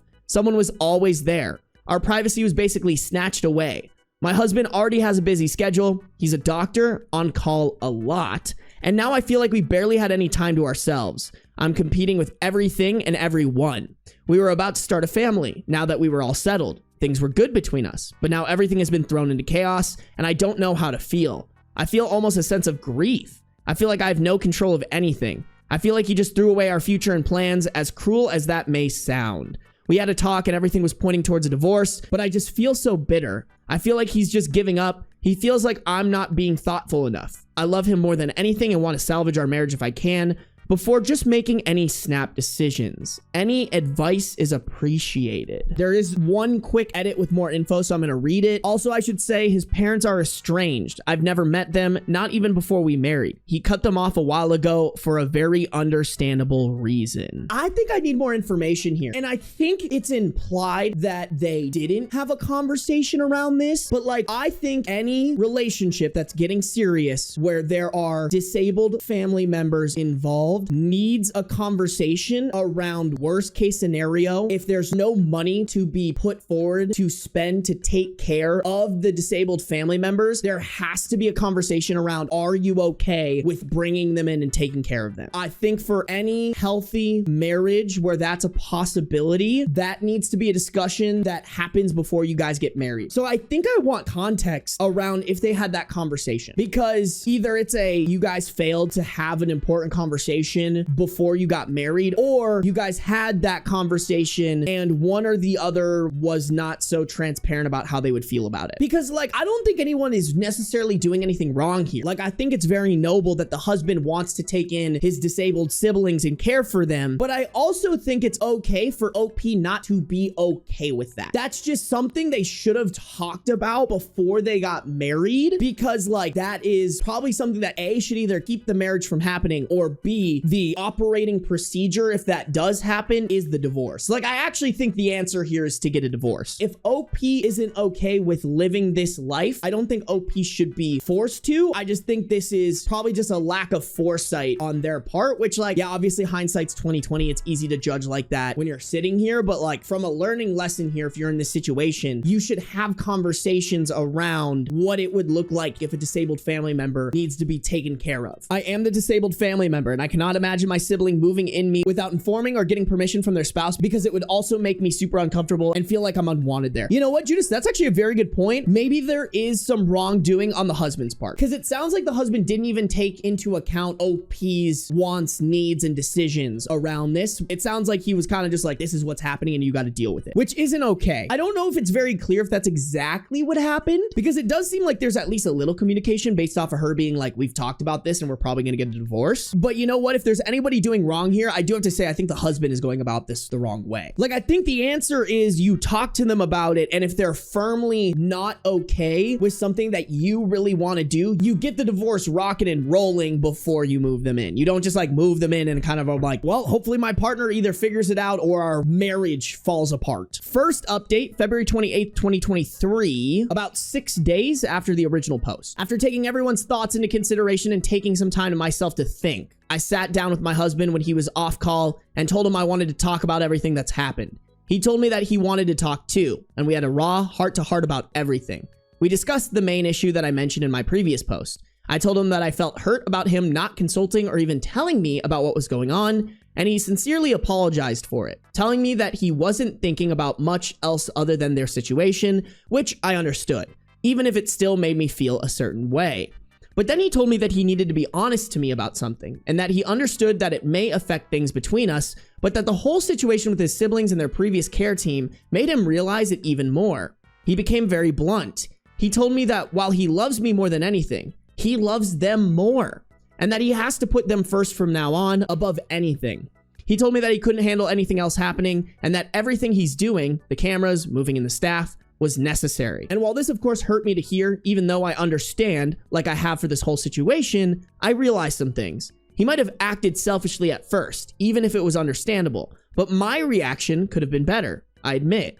He was breaking down right in front of me, reliving trauma that reminded him of his childhood, and I was too busy in my own feelings to offer any true support. I felt awful about that. Yeah, this is really interesting because it's a tough conversation where people's feelings are getting hurt, but I actually don't think anyone's doing anything necessarily wrong. And everybody is giving each other the benefit of the doubt, which I think is very healthy in a marriage. I didn't mention much of it in the previous post, but his parents were truly awful people. Their neglect caused the underdeveloped / regressed state of the twins in the first place. And if he hadn't taken care of them while they were small, they probably wouldn't have survived. They're very attached to him, almost like a small child with their parents. Okay, yeah, that actually explains a lot of the I love my siblings more than you, because honestly, his siblings are basically his children. As painful as it was, I accepted that I couldn't come before their relationship. I did know about his legal obligation before we became married, so I obviously knew they were important to him. I have no bitter feelings toward the two. They're innocent in this situation and are very precious in their ways in general. I'm assuming they're rich because the husband is a doctor, or at least they make decent money. The only way I kind of maybe see this working is if they build like a casita for OP and the husband, so that at least OP and the husband have their own space. But then, yeah, a lot of their life is going to revolve around taking care of these siblings. That's the only way I could possibly maybe see it work. But even then, like, that's rough to be kind of basically literally kicked out of your house because you feel like you don't have privacy and such. As far as our future plans, we agreed that we'd wait a few years, 3 at max, before truly deciding if we wanted to have a child or not. We were on the fence, but I was falling in love with the idea of motherhood, perhaps more than I realized. He was also very receptive about having designated areas that were staff only and me only. It's already been implemented a bit, in parentheses, with still more things to put in place, and I'm feeling a lot better about that already. And lastly, I realized that this may seem like the fool's option to some, to many who jump straight to divorce, but now I know all the facts and where he stands, so anything that may happen from now will be completely on me. I feel hopeful in my decision and am not wanting to give up. For him and the marriage that I still value so much, I am willing to give it a try and try to adjust to our new normal. You know, I don't think there's a right or wrong answer here. I just think they've communicated well and they've put some things in place to try to see if it works. And if it works for them, awesome. I love that. I think that's all you can do. I don't know. I don't think it would be wrong if they went straight to divorce. I applaud them for wanting to give it a go and see if they can make something work together, but more just happy about the communication. I think the communication is great. It's great that the husband laid it all out and was like, hey, just to be completely honest here, I love this person more. Possibly the healthiest relationship conversation on Reddit. Exactly. Like, don't get me wrong, it's a hard situation, but I feel like everybody is doing their best. I still think the only thing maybe they did wrong here was if OP's husband is basically a parent to these kids, I think someone should have identified like, hey, this is a possibility down the line. We need to talk about this, but nobody's perfect. All right, so we have this new update 2 years later, April 14th, 2025. Oh, the title is My Husband's Children have brought me more happiness than what I thought having children of my own ever could have. My truth involving motherhood. I was always a bit of a fence sitter when it came to having children. Through my life, I went through phases of knowing for sure that I wanted children to suddenly becoming uncertain and suddenly not wanting to become a mother at all. My life, honestly, was pretty uneventful. I saw the women in my community having children and began to soon fall in love with the prospect of motherhood as it seemed exciting and appeared to give women who chose to become mothers a purpose. Everyone else seemed to be sure, but I couldn't understand why I wasn't. I married my husband, 39 now, 7 years ago. He is a successful, well-off doctor with a deep connection to his siblings. More on that later. Marrying him was the happiest day of my life. I'm absolutely in love with him. His job keeps him busy, but also because of his job, I have the privilege to stay at home and pursue whatever I want. I did some small online work, but ultimately I was a stay-at-home wife, which I enjoy. After marriage, we still waited a bit before deciding to have children. He has a legal and moral obligation to his siblings, twins, male, female, who are now early mid-20s. But I wasn't concerned about this when it came to us possibly having a child. Seeing how he is with them, his love and sacrifice, along with his dedication to his responsibilities and to me, was confirmation that he was already a great, selfless father. As I mentioned earlier, he is their legal guardian and has been since he was 18 years old, but he has essentially been their caretaker since birth, due to extreme neglect/abuse towards them from the ones who birthed him. If it wasn't for him, quite literally, they would not have survived. He is their father in everything but the biological sense, and they are quite literally children due to being made disabled from the abuse both physically, in parentheses, small, thin bodies and very fragile bones due to stunted growth, and mentally. In parentheses again, brain development wise, they are around 12/13 mentally. Very intelligent as kids that age are, but not able to take care of themselves and still need supervision. To be cooked for and help with movement like going upstairs and walking or standing long distances. About 3 years ago, we were coming to a decision on children. I was getting older, 32, now almost 35, and knew that if I wanted children, I had to make a quick decision. I thought about it. Honestly, I went back and forth a little. But shortly after a mutual friend had a baby, I fell in love with motherhood again. But before we could plan, a drastic change occurred, involving his siblings, due to criminal mistreatment by the care team that had been caring for them. My husband abruptly moved them into the home without so much as talking to me. It was a thoughtless mistake on his part that I ultimately came to understand, but I frantically came to post about it on this site nearly 2 years ago on another subreddit, in a panic about suddenly our lives being thrown away. In parentheses, I was in a more emotional state of mind back then with all the clock running out thoughts in my head of what I thought I wanted. I realize now that it was not the best move, considering people couldn't fully grasp the full nature of our relationship. His relationship with the twins, or the complexity that couldn't be fully described without telling intimate parts of their backstory. I was called a lot of hateful names.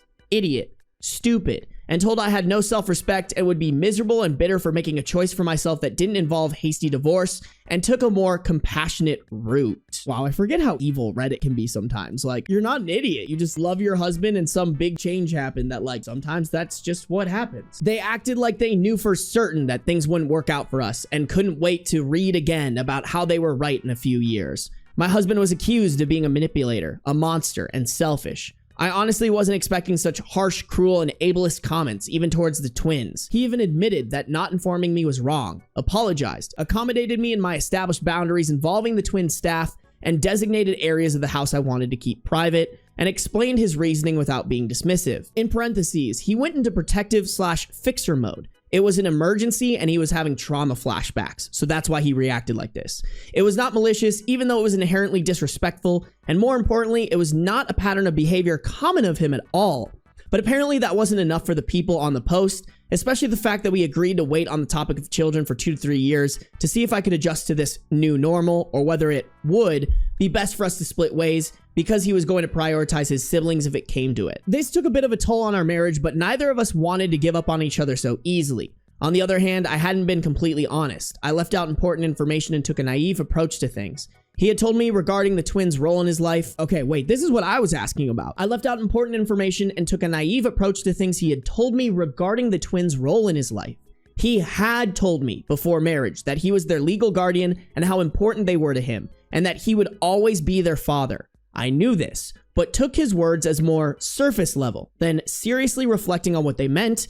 He had also told me that the plan wasn't to leave them out of the home for long. The care team at the separate house was only temporary due to certain circumstance, but again, I didn't properly reflect on what this could mean for the future. Honestly, 2 of my previous statements have been answered here. First one being that he did communicate to her, maybe not properly, but he did say, like, these are basically my children, they're important, they're a priority, which I guess maybe there's some read in between the lines there, which I'm not a huge fan about, but he did communicate something to her that she took naively. And 2, it does sound like they have like 2 homes, which I kind of agree with. I agree if there's like going to be this like kind of bigger thing in your life and a lot of people around all the time, being able to separate those 2 things, especially if you're uncomfortable with meshing them in your life, is the right move. After the incident had occurred and the big change had happened, we had a raw, open talk. And he bluntly told me that they were his top priority, and considering he is like their father, I accepted that fact.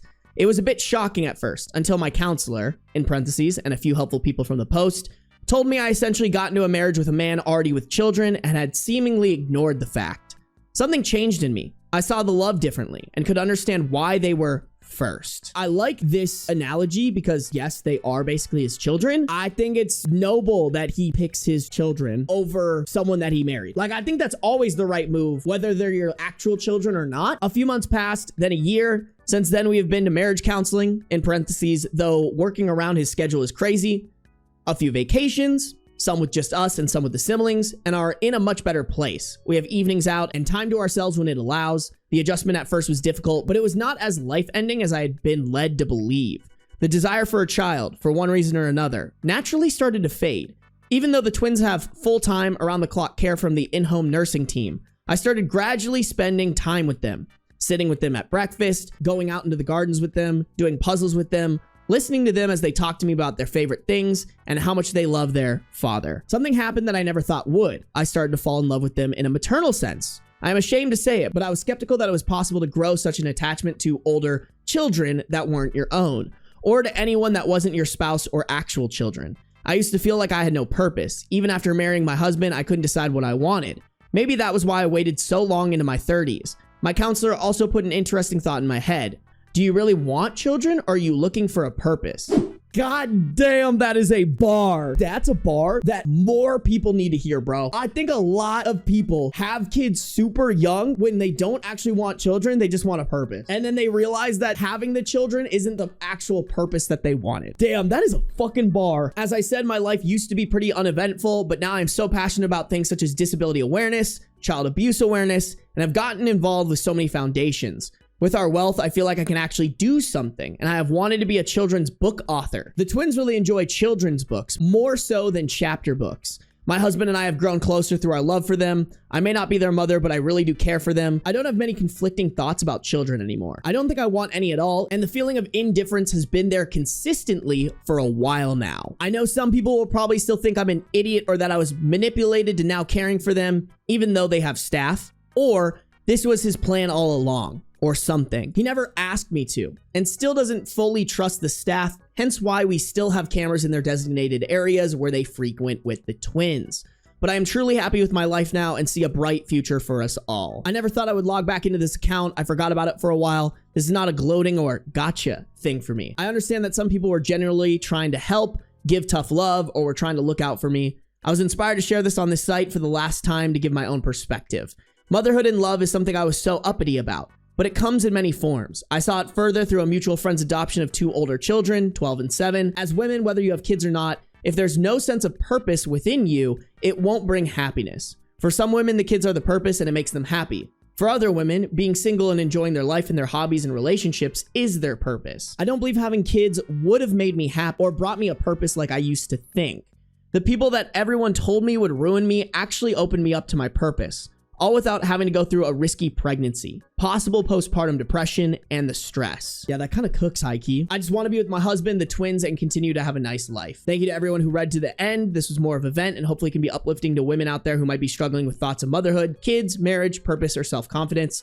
Don't ever allow others' assertions to shape your life. I'm so glad I didn't fall into the reality that everyone had tried to push me into. I mean, that's crazy. Like, don't get me wrong. I was definitely like, if you guys got a divorce, you got a divorce. But I'm glad it worked out for OP. I do think there's a scenario, though, where the answer is divorce. It's bold of Redditors to come in and be like, this is the only answer and the only way. With this type of scenario, I think it's just like, you gotta kind of let it play out. And if it plays out to divorce, it plays out to divorce, and that's fine. But it could also play out to her exactly how it did, where she's like, you know what? I actually don't mind. And we found something that works for us all, which is great. Doesn't Reddit usually do that every time? No, not necessarily. Not all the time. I also think too, like, as somebody who struggles with whether or not I actually want kids, like, this is kind of nice to hear. Like, I think I could be fulfilled by not having any kids. Like, if I learned that I could never have kids, like, I would be fine. Is it kind of sick to think of like a mini me running around? Hell yeah. When you think about that, you only think about the positives and like the best case scenarios. You never think of the worst case scenarios. And I think that's the stuff that people don't ever take accountability for or take into account when they're like, yeah, I'm just gonna fucking pump out a fuck ton of kids. I found my girlfriend of 8 years cheating sex tape. Her family, close friends, and cybercrime police are involved. I'm fucking numb. Posted in r/true off my chest on February 6th, 2024. Almost 3 years ago, a good friend of mine, Alex, and an acquaintance, Mike, got hold of a video of my girlfriend, Jamie, fucking another man. Mike found this browsing through porn sites with niche themes and by chance recognized Jamie. Got into contact with Alex about it, where both of them told me about the infidelity. When Alex and Mike told me of the infidelity, I went somewhere between shock and numb. I couldn't really say anything until I saw the video where I proceeded to puke my guts out. I couldn't even sit through a minute of it. The fact that it was edited to go straight into the action with Jamie's face clearly visible didn't help. I mean, is there any chance that this video was from before you guys dated? We drove Mike home, and Alex had good sense to force me to spend the night at his place rather than go home where I share an apartment with Jamie, with no idea how that would end. We shared some beers, mostly in silence. Alex did try to make me open up on what I felt about Jamie's infidelity, but I was just numb. I didn't know what I felt and told him so. I felt like wading through water with no thought in mind other than what was in front of me. Alex didn't force anymore, and I passed out sometime later. When I woke up, I recovered enough sense to realize that our relationship was most likely over. I go straight home through public transport, most likely brooding and or looking pissed. I wonder what the other passengers thought when they saw me looking like shit while trying to emulate Batman. I get home and catch her getting ready to go out, ask me where I was and why I didn't contact her. I don't bother answering and just told her we needed to talk. We sit down facing each other on our kitchen table that we built from scratch in my grandfather's farm, and that random thought pretty much broke the dam. A lot of stuff happened, a lot of harsh words were said, accusations, and blame. Too many details to describe, but essentially, I immediately broke down in tears and asked her how the fuck she could ruin this relationship we worked so hard on. She's confused and wanted an explanation. I drop the bomb and show the video. She cries, begs for forgiveness, but I hear nothing. More crying and cursing until I tell her that we're over. That was it, and she just shuts off. She slumped down and closed her eyes, still crying but says nothing. This gets me out of anger, and I try to figure out what she's doing. Talking to her, hard and gentle prodding, nothing, absolutely unresponsive, so I just drag her to our bed and lay her there. I go back to our kitchen and call her parents, Alice and Julio. I simply told them they needed to come and that their daughter is suffering a mental breakdown. I say nothing more than just telling them that they needed to see us and that what was happening needed to be face to face to explain. I shut my phone off, go back to the kitchen, and think about what the hell just happened. Okay, but she begs for forgiveness, so like, I mean, it's never explicitly said, but I feel like it's implied that it was actually cheating, right? Her parents rush to our apartment demanding what the fuck happened. I don't tell them about Jamie's infidelity, but just say she needed mental help. She's on the bed acting comatose, but otherwise okay. They couldn't, I mean, shit, dude. Listen, no parent wants to hear that, but I think you need to give them full context. I think you need to be like, hey, I caught her cheating, and then also I found out because there was a video on the internet. I think you can say that very lightly and explain the situation, because like, I don't know, it sounds like they're kind of accusing you of causing this. They couldn't bring her out of it, and eventually I had to explain. I didn't want to do it without Jamie being able to explain herself. I showed them the video and they're heartbroken, told them we had an argument. I didn't hurt her, but she probably couldn't handle the stress and broke down. They decided to bring Jamie to her university's mental health clinic. I decide not to go with them. The next day, Jamie eventually wakes up. She's stable and responsive. There, she says that the video was not consented. Her family decided to report this to cybercrime police. Jamie's family didn't grill her with her mental state being the way that it is, but her parents are obviously ashamed and aren't sure what to do other than what the psychologist recommends, which is to let Jamie rest for a while and support her until they're sure she won't implode when they send her home to her parents. This was all relayed to me by her older sister, Jackie, who's trying to be the mediator. She asked me if I was really going to end the relationship. I responded that I'm not sure if we can even salvage it. Yeah, like, don't get me wrong, I feel bad for Jamie, but like, I don't think if she did cheat on him, it would be nice of him to provide that support, but I don't think he owes that to her. 2 days later, Jamie's parents asked me to visit them for a talk. I agree and go the next day. Jamie's parents and her older sister are present. We go to their living room and sit down. They look sad and tired, and I feel the same way. Jamie will be the last topic of our talk. First is me. They wanted my parents to be involved. I feel disrespected as we're already adults, plus me and my father are tense, but I relent as I'm already tired and a bit out of my depth. Marriage was in discussion in the past after all. Why do they want his parents involved? That seems weird to me. Like, why do OP's parents need to get involved in this? Finally, we talk about Jamie. She's stuck in her room, miserable and ashamed, otherwise okay. She'll stay with her parents for now. When she's needed by the police, she can stay with Jackie in a hotel. They understand that I needed space. They've submitted a report to our city's cybercrime office. In parentheses, they live 1 to 2 hours away in the suburbs. I'm needed for the investigation. I explained that I wasn't the one who found the video, but I'll try to get Mike involved. They apologize for Jamie, but I tell them she's the one who needs to apologize and that they shouldn't baby her. They agree, but beg me not to argue right now since Jamie may relapse. They explain her psychologist's assessment. Spontaneous nervous breakdown. No history of mental illness, concluded to be the cause by accumulated stress from her studies and acute stress reaction from our argument.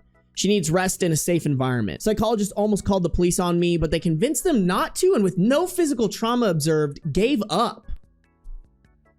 That's on some bullshit. If you're a psychologist and you get a patient that has a mental breakdown because the partner confronted them about cheating on them and that there's a video about it, and you're still like, oh, that guy, we should report him to the police? Like, what? The discussion devolved to apologizing, tears from Alice especially, and other noise, but they did want to take charge of everything. The investigation, Jamie's well-being, her education and finances, etc. I was kind of washed off of everything. 8 days later, Alice calls me in the middle of the night begging me to see Jamie. Depressive episode, kitchen knife, locked in the bathroom yelling for me.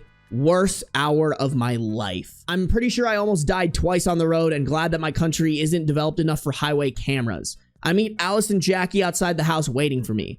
Jamie has mostly calmed and Julio's with her in her room. They beg me to go see her, and with how bad the situation looked, I rushed to Jamie.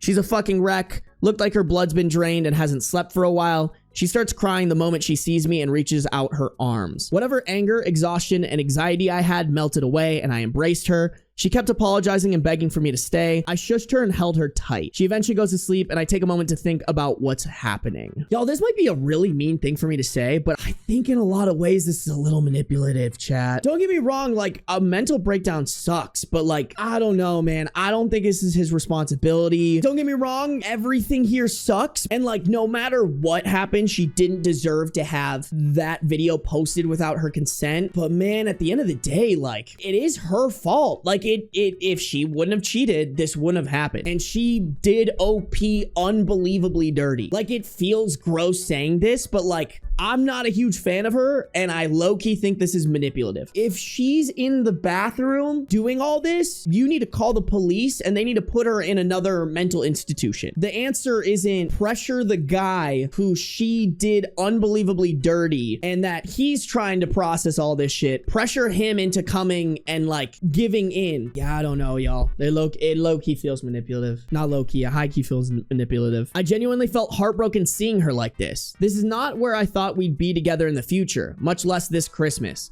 I'm losing my best friend and would have been partner for life. This was a person who helped me through my depression when even my own family dismissed it. She's even the one who made me make journals to help process what I go through. I mean, she's also the same person who still cheated on you. Like, honestly, it's worse now. She knew that you had depression and she still like did you dirty. Like, I don't know. It's actually ironic how she's the reason how good I can write down details on her affair and how bad it affected me. She's not evil. She's a beautiful, patient, and overall wonderful human being. Thinking of all the stuff we've been through, what we've done for each other, if I were to list all of it, would probably reach twice the word count for my post. I love her and was prepared to be with her for life and face everything that comes with it, and she destroyed that. I wake up before her and go to the kitchen for coffee. Jackie is there and explains that she's had episodes twice before this, and this was the worst one yet. All of us except, okay, then like, hold on.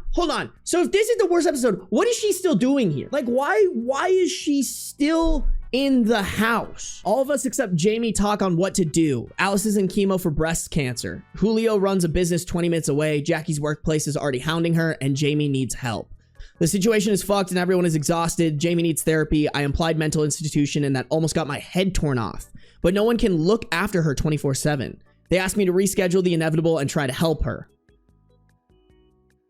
Y'all, is it bad I don't like this family? Like, it's almost like the family is trying to force OP to have to stay in this person's life. Like, guilt him into it. Like, this is not OP's problem anymore. Don't get me wrong. Unbelievably tragic that this is how she feels she needs to act. But it's not OP's circus anymore. The second she cheated, I don't think OP owes her a goddamn thing. They asked me to reschedule the inevitable and try to help her. There were definitely some emotional manipulation, but they are desperate. Due to my obvious lingering attachment and my own respect and love for these people, I agreed.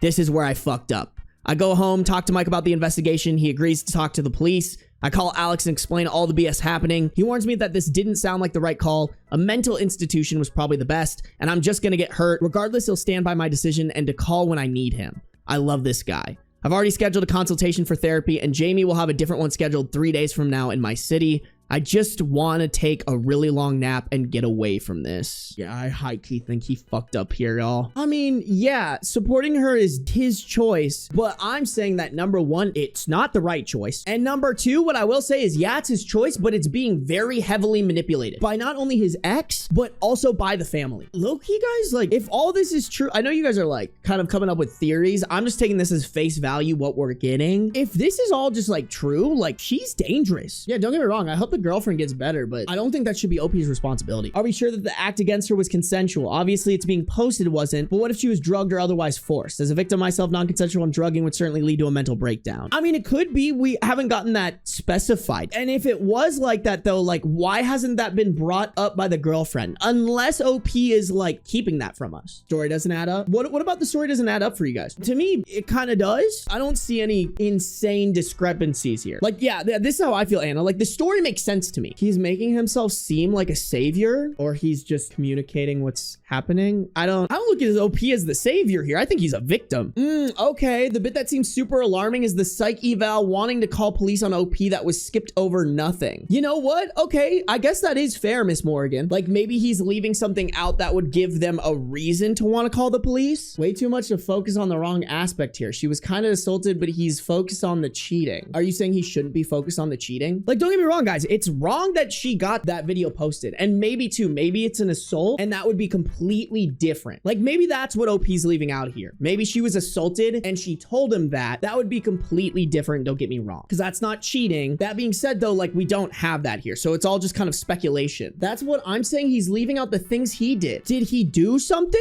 I'm very confused where you guys are getting that he did something wrong here. Yeah, I agree that the story seems to add up. I've definitely had experiences with police who are eager to investigate husband/boyfriend boyfriends just because of the stereotype. That's kind of how I feel. I don't really get why we're like jumping on him to like, this guy is clearly doing something wrong, because I don't think it's very clear. One of his friends just told him, hey, we found this video of your girlfriend cheating. He confronted said girlfriend about cheating. She had a mental breakdown, and now he's getting manipulated and gaslit by the family to get back with her and take care of her because they can't take care of her. Okay, let's just get the update. Maybe we'll get more information here. Posted on the 21st of February 2024, about 2 weeks after the original post. It's been over 2 weeks since my last post where I proceeded to get my ass handed to me. I'm not complaining, you guys were right. I do need to leave and start living my own life. A lot has actually happened since then, but thankfully most of it is boring, sad, and disappointing. Got myself a behavioral therapist, which something I should have done a long time ago. I have different problems unrelated to this that Jamie did help me through most, but a professional really does make a difference.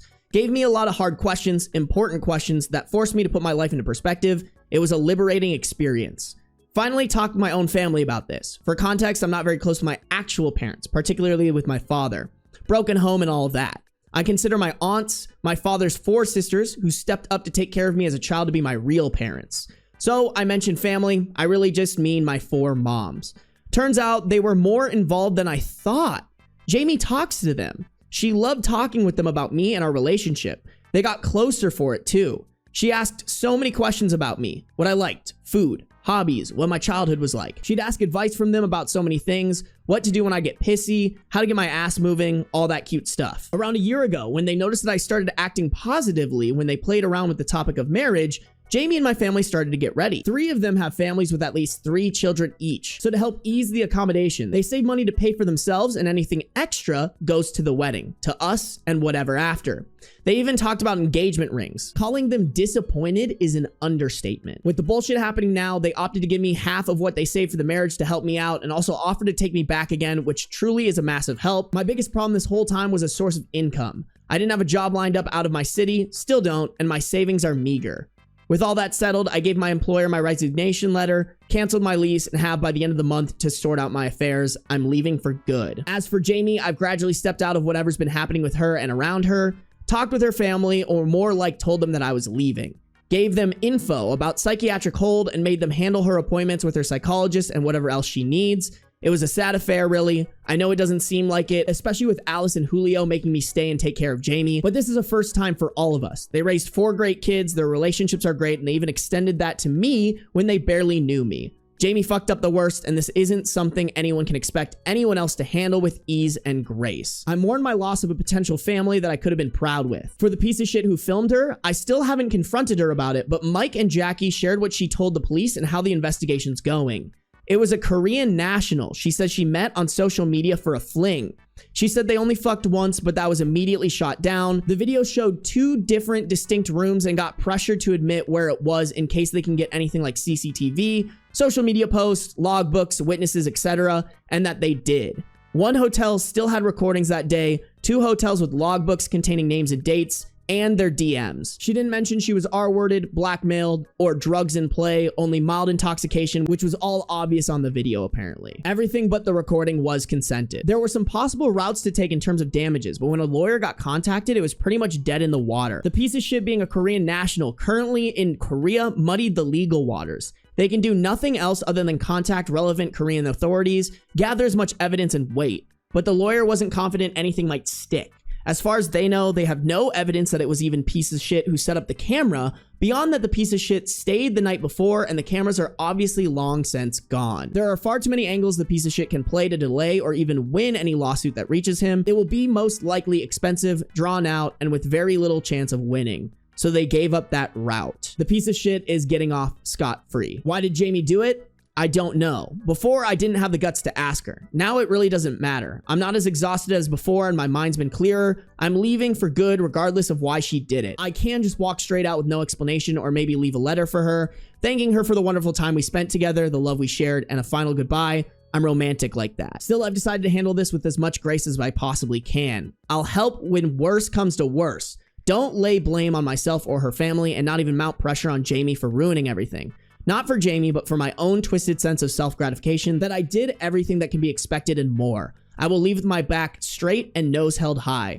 Funnily enough, this did eventually show me how lucky I am despite everything. Yes, the love of my life cheated on me and had the audacity to throw a tantrum over it. My future's looking a little bit bleak. I found out so much repressed anxiety and anger from my shitty childhood, but I'm still doing pretty great. I have family that loves me, friends that have my back, and despite her betrayal, brought the best out of me with wonderful memories along with it. I have nothing to be ashamed of and can say with pride that I was a wonderful boyfriend. Hopefully this will be my last update. If not, the next will be far more boring and less mouthy. I mean, he's making the right move. Now, reducing it to a tantrum is so invalidating. Here's what I will say, y'all. If this was a man, I feel like we would be calling it a tantrum. When a man cheats, it's funny to make fun of like the videos of him on the floor crying, having a mental breakdown, whatever. I truly think if this was a man and we called it a tantrum, everybody would be okay with it. I think everybody would be sitting here being like, this person's trying to manipulate OP into staying with them. I think because it's a woman, we're trying to give her like the benefit of the doubt, which like, don't get me wrong, #1 man hater right here. But I feel like unless they give us a reason here, we need to treat it equal leveling. The only malice I was seeing was from her. Maybe reducing it to a tantrum is mean, but I do have to say, for me, this felt manipulative. This felt like her trying to do what she can to get the boyfriend back in her life, and the family was only enabling that and adding on to the manipulation. I mean, I get it, y'all. It is about her having the videos posted, which sucks, but I also think it's about her getting caught. It's not okay what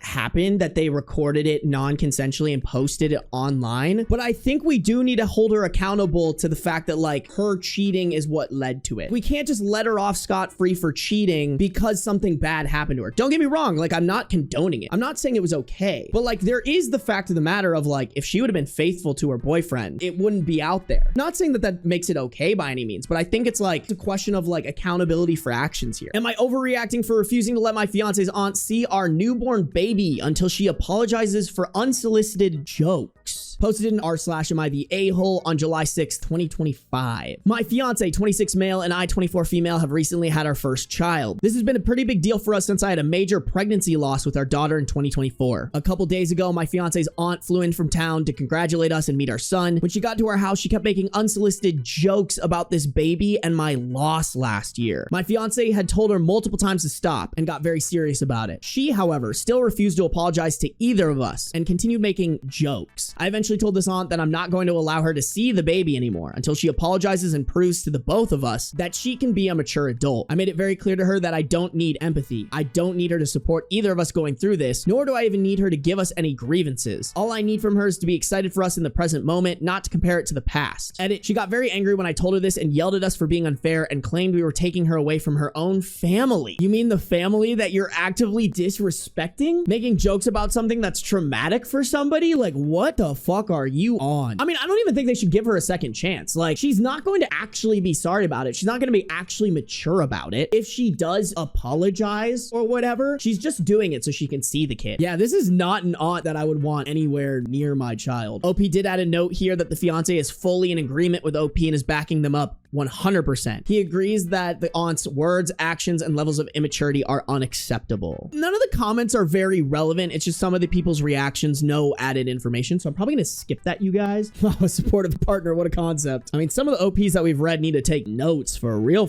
on a supportive partner. Update on the same post, July 7th, 2025, the next day. My fiance's aunt is currently staying with his parents. Earlier today, my fiance went over to talk to her about it. I stayed home by choice for what I feel are pretty obvious reasons. He went over and explained to her that we are cutting all contact with her. She's not invited to our wedding. She will never see our son again, etc. He told her that she crossed the line and that because of her actions, if we did receive an apology, we would have a hard time believing her apology was sincere. Obviously, much more was said. I'm just giving a more general overview. The part that threw me off even more was the fact that she never even told his parents what happened.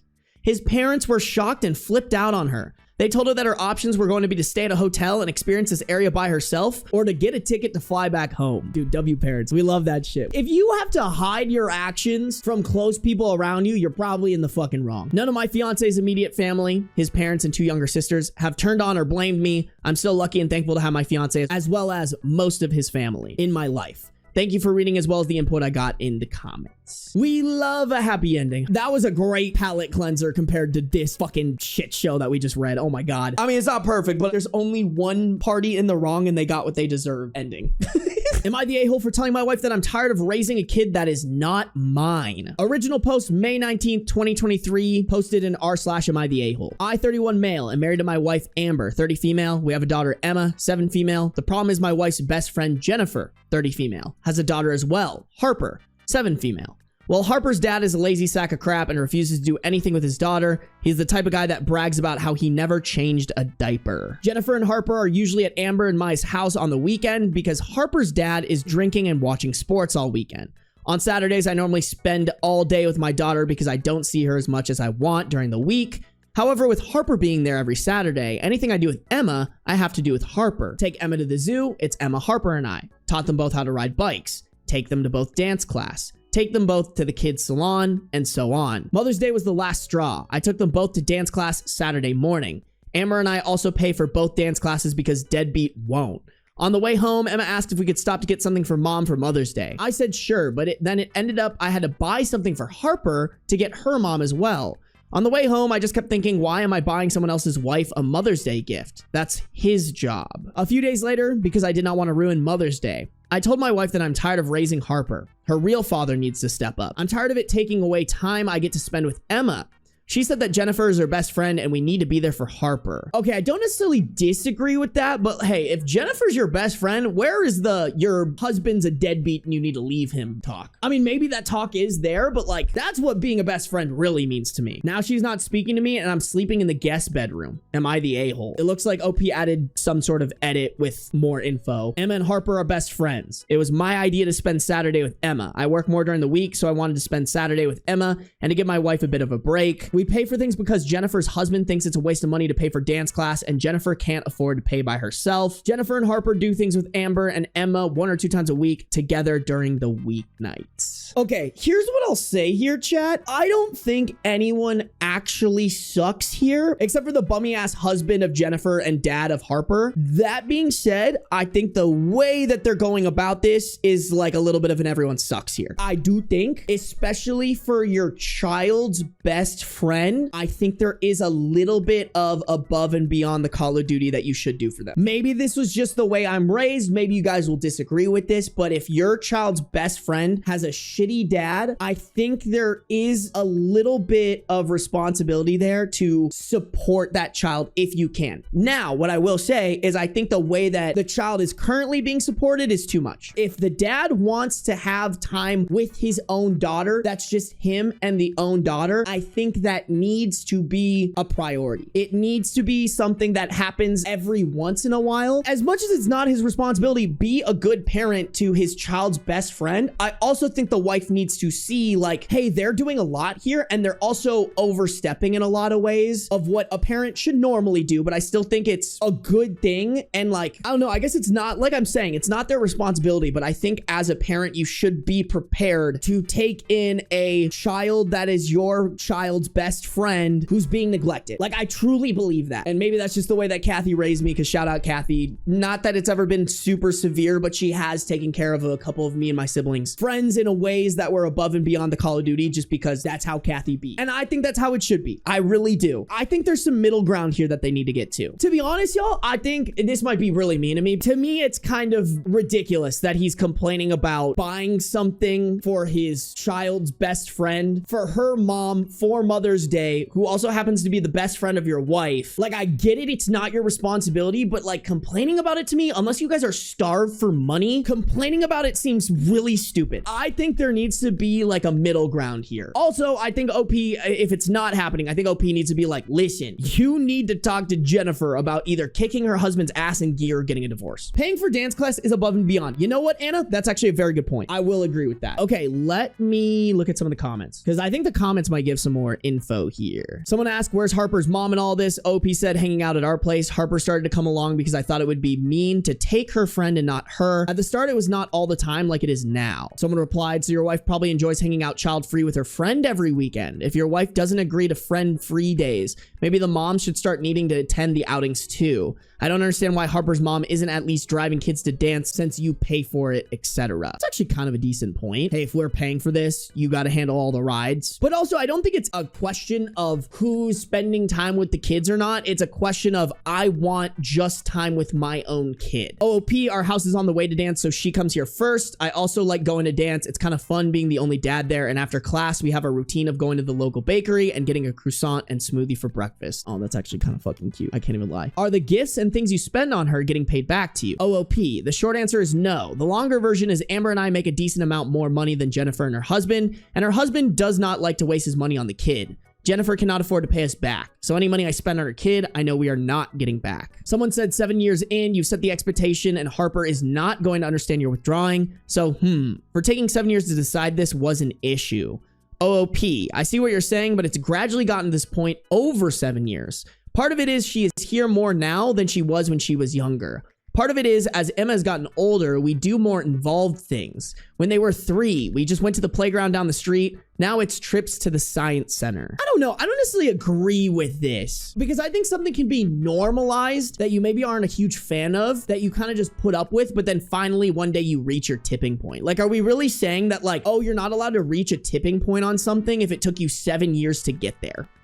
Don't get me wrong, I understand that it's the standard now, but like, if he's not happy with it, it at least should be a discussion. I don't think this is very invalid of him to be like, hey, I'm taking care of someone else's kid. That at least should open up a discussion about that kid. Do I think that he should like completely cut the kid off? No, absolutely not. Because like, for all intents and purposes, OOP is basically that kid's father. Someone said you should definitely have a talk with the sorry excuse of a father. If anything, just tell him what you think of him.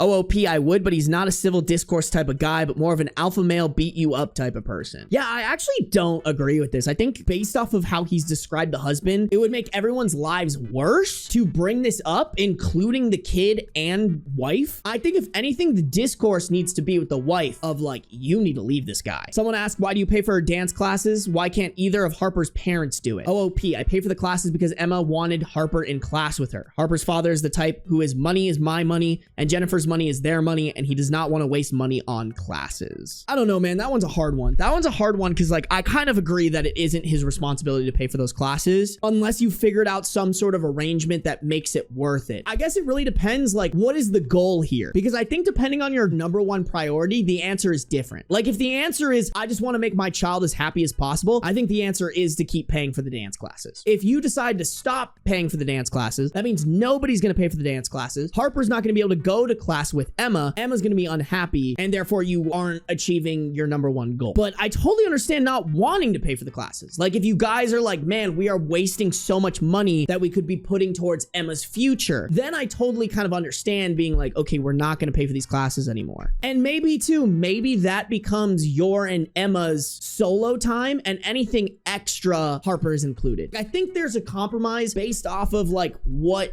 you think is the end goal here. I think Harper's mom needs to leave the dad, honestly. He clearly doesn't want to be a dad anyways. I agree with that 100%, but then that comes with talking. If I'm in the comments of this, I'm asking like, hey, is your wife encouraging Jennifer to leave her shit ass husband? That's the information that I need, because that is truly the needle mover here to getting what everyone wants. Y'all, I just kind of want to go to the update. All right, so the first update is June 2nd, 2023, nearly 2 weeks later. My wife and I are fine. Her reaction was based on poor word choices by me, poor communication by both of us, and some things I was unaware of at the time.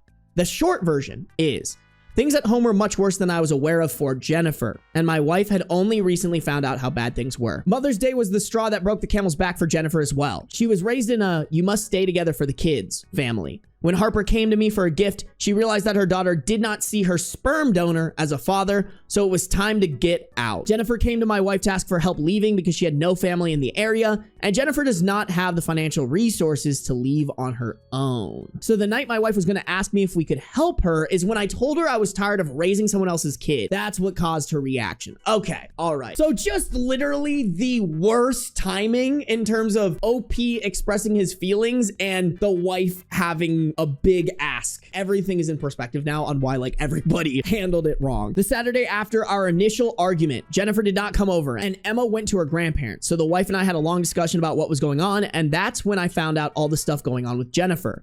The wife and I decided that Jennifer and Harper can stay with us for the time being. My problem was never with those two. It was that I had to take over for the deadbeat. When we told Emma about this, she was super happy her friend was staying with her. We had a conversation with her that if she wants to have time with either parent without Harper, just let us know, and we do not want her to feel left out of anything. Last week, with the help of a U-Haul and some friends of mine, we got all of Jennifer's and Harper's stuff and moved it into our house. The good thing is we have a 4-bedroom house, so everyone gets a bedroom. The bad news is my wife's office got moved to the basement. Wish me luck. We shall see how this goes. Okay. You know what, y'all? That's kind of the happy ending. Deadbeat's getting left. Harper's happy. Emma's happy. Jennifer's being supported. You and your wife had a great conversation.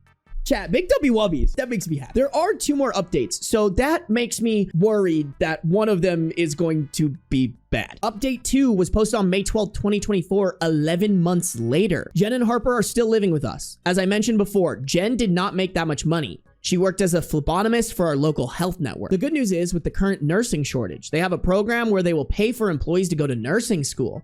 She was able to start that in the end of August. The bad news is it's an 18-month program, and they only let you work 20 hours a week while you are in the program.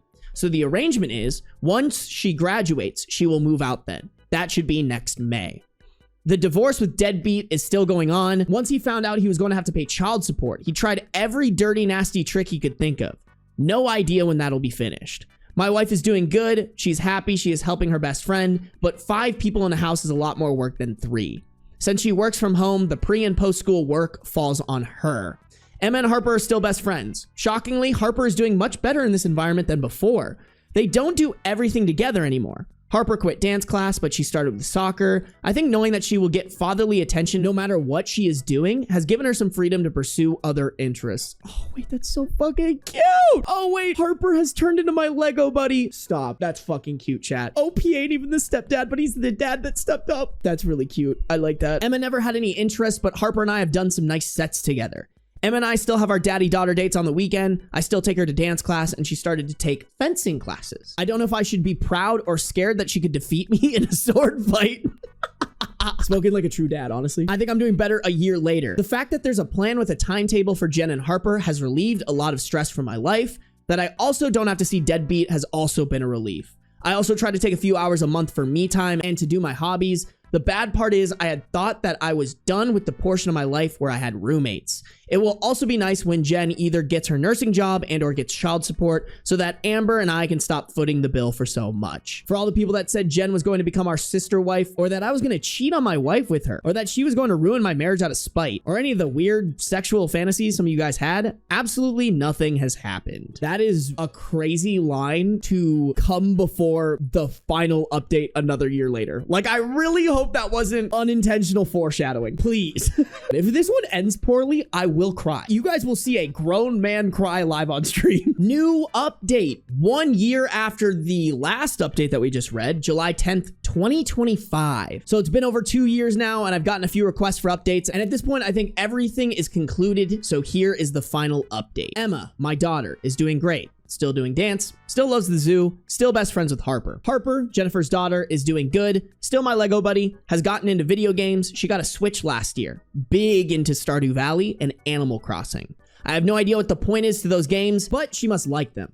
I know way too much about her favorite character, Audi. She is not doing dance anymore. Amber, my wife, is still killing it at work. At this point, I might be the gold digger in our relationship. Any guy that does not feel comfortable with their wife being the primary breadwinner, I feel sorry for you. No, for real. Dude, I want a wife that makes more money than I do. High key. Let me be the trophy husband. I want a wife who's like, oh yes, go do your silly little streaming while I go make the bread. Like, she's still stressed out at home because she has a lot of extra housework that falls upon her because she is the one home because she works from home. She started to run to help relax, and as is typical for her, she excelled at it. Jennifer graduated from nursing school in May. She just passed her NCLEX exam, which I guess is the exam nurses must pass before they can get hired. She said she got a job on a med-surg telefloor. I have no idea what that is, but she sounds excited. Her divorce is done now. It went quick once Deadbeat got his new girlfriend pregnant. Good luck to her. And she insisted that they get married. Shockingly, sarcasm alert, Deadbeat still has no interest in seeing Harper. He has seen her maybe 3 or 4 times in the past 2 years. That's so fucked, man. The exciting news is that Jen and Harper moved out at the start of July. She rented an apartment. So I finally have my house back. The apartment complex has a pool, so Emma's excited for sleepovers. The first sleepover is tentatively scheduled for this weekend. As long as everything is unpacked, I'm looking forward to a night of just the wife and I. With everything settled and money for the divorce, Jen has started to pay us back. We refused money, but she paid for Amber and I to go to Disney for a Run Disney event this year. It was fine, but a 10K in Florida is not my idea of fun. But my wife had a good time. Amber wants to get up to a half marathon. She also paid for us all to go to Disney World this summer. Both girls are super excited. The both can't wait to meet the princesses. And yes, there will be separate hotel room for them and us. It sucks that Harper's dad has no interest in her. With them moving out, I've been promoted to cool uncle. I think I am fine with that role. I am also looking forward to the Disney trip. I have loved Disney since I was a kid. I mean, super noble of OP and the wife to be like, hey, you don't have to pay us back. But like, yeah, maybe accept a couple little things here and there. I'm glad it all worked out. Thank God for a fucking wholesome one, because we have been getting shit kicked in this stream. That's so sweet. I do really appreciate that he did like step up. Him and his wife did communicate. The best possible ending happened. In a world where shitty things happen, sometimes it's nice when the shitty thing doesn't happen. I love how Jennifer didn't take advantage of their generosity, is actually trying to pay them back. I love their friendship. Exactly. Jennifer sounds like the type of friend who deserves the support that she's getting from OP and Amber. I do think there are some friends out there who just take advantage of their friends' generosity. My husband makes mean jokes and I want to help him stop before we have children. Original post, January 7th, 2022. I, 31 female, have been with my husband, 40s male, for 10 years. Now married. I always knew I wanted to have kids only after I was married. And now that we finally are, I've allowed myself to start thinking more in depth about it. And I had an inconvenient realization. I cannot bring a child in this situation without seeing change in his behavior. Okay, I don't mean to like blame OP, but I think the time to think about that is before you get married to them. You're telling me you waited until you were legally tied to this person to be like, actually, he might not be a good father of my children. 21 and 31 is no bueno. Oh, I did not even realize that. Thank you for pointing that out. Jalera, I hope I didn't butcher that. That's a good point. That's really fucked up. While he has this one bad habit, our relationship is not inherently verbally abusive. So I'm having trouble finding resources and stories from others who have been in similar situations. The good, he is a great provider. He would be a very fun dad. He is very generous and supportive. I love him. He loves me. The bad. Notice how the bad paragraph is a lot longer than the good paragraph. The bad. He makes jokes that are hurtful and make me feel a fundamental lack of respect. I'm fine, but when I imagine me as a child growing up with a father like him, I just can't even fathom how broken I would be. I know I need to address this before having kids. We have had conversations about this in the past, and it's just who he is, not aimed only at me, and I am a very sensitive person. The problem, how can I have a conversation about this with him? I'm not perfect, so why is it okay for me to point out his flaws? Is there a playbook here? A guide? I just can't stand feeling like I'm issuing an ultimatum or holding him hostage. And I feel so awful that I didn't have the insight or personal awareness to address this before we got married. I'm struggling to frame this in a way that's like us as a team against this issue. Something that's supportive instead of me attacking him. How do I address this? Okay, so there is just a little bit of an edit here that adds information based off what people are saying in the comments. Not trying for kids, not off birth control. He barely touches me anyways. Under no circumstances would I bring a child in this situation currently. Okay, so I have a bad feeling about what kinds of jokes he's making because OP did not specify, but I feel like I really want to know what the jokes are because I need to have an idea of like, how detrimental is this? You know, are we talking like, I hope they never see this. I have a friend who I don't really talk to anymore because of some falling out that has to do with like how they've treated other friends and specifically specifically like how that started happening when they got with their partner who treats them like a piece of shit and makes hurtful jokes that are just like, in my opinion, unacceptable. Like, don't get me wrong. We literally talked about this before stream. Like, I enjoy somebody who like bullies me, but like fun, flirty, playful bullying. Something that's just like a little tiny jab, never goes too far. You always know they're kidding. I'm just imagining what OP is talking about is very similar to like what my ex-friend's partner would say about her. It was unacceptable. It was so unbelievably unacceptable. To me, girl, you can't go into a relationship expecting somebody to change. What OP did was she fell in love with the potential of somebody without actually falling in love with the person that they actually are, which is fucking dangerous. Oh yeah, he'd be a great dad if he didn't borderline verbally abuse me and probably the child that I'm gonna bring into the world. Like, he's 41 years old. Do you really think he's gonna change his ways now? After 41 years of existence on this planet, he's all of a sudden gonna change how he jokes around about people and his family? Like, I don't mean to blame her by any means, because like he shouldn't be doing that, but I'm more kind of just bringing this up as like, hey, when we're getting into relationships, guys, let's make sure that we've evaluated these kinds of things before we put a ring on it, because now she's kind of in a pickle. Don't get me wrong, she can always leave him, but it's way more complicated when you're married. Also, it sounds like she really wants kids, and like, let's be realistic, she's 31. It's getting a little bit close to the age where it's a little bit dangerous for women to have kids or even can have kids. Yeah, OP is quite in the pickle. Let's go to the relevant comments here because I think we get a little bit more information. In response to a request for examples of the jokes, OP said, I'm having trouble finding examples because they just really aren't jokes. He only calls them that because he thinks they're funny. You're eating like a fat girl. Just joking, and he didn't call me fat. So I can't justify getting upset. In parentheses, laughing when I ask how I look in a new top. It was funny because I had bad posture when I asked him. He wasn't laughing at me. Just the situation of me trying to be cute, but asking with poor posture and in an unconfident tone. You're going to tear the house down. Context was, I'm opening a cabinet and he wanted to point out with a funny comment / joke that I was being too heavy-handed. It was after I had spent days cleaning the house for his mother to visit and I was very stressed. It upset me because I felt like I couldn't do a single thing without criticism. I cried and he got upset that I reacted in that way.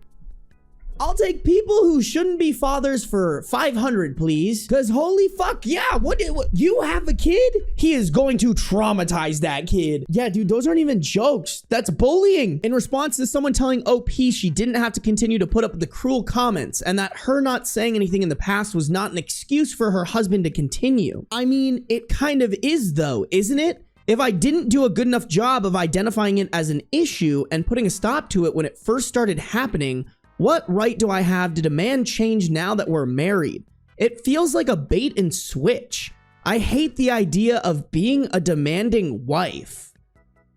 I don't know who needs to hear this, but like, you and your wants in a relationship are important no matter if you came to the realization that they were important at the beginning of your relationship or 8 years down the line in your relationship. It doesn't matter. It's not a bait and switch. It's a, you finally snapped out of La La Land, I guess. Listen, would it have been cooler and probably better for your mental health if you had recognized it earlier? Yeah, but hey, better late than never. You know, it's sad because I know there's a lot of people who think like this when they're in relationships and like, bro, I don't know who needs to hear it, but what you want and how you feel in a relationship is important whether you think that it's crazy or not. And most of the time it's probably not. It's perfectly fine to express how you feel in a relationship.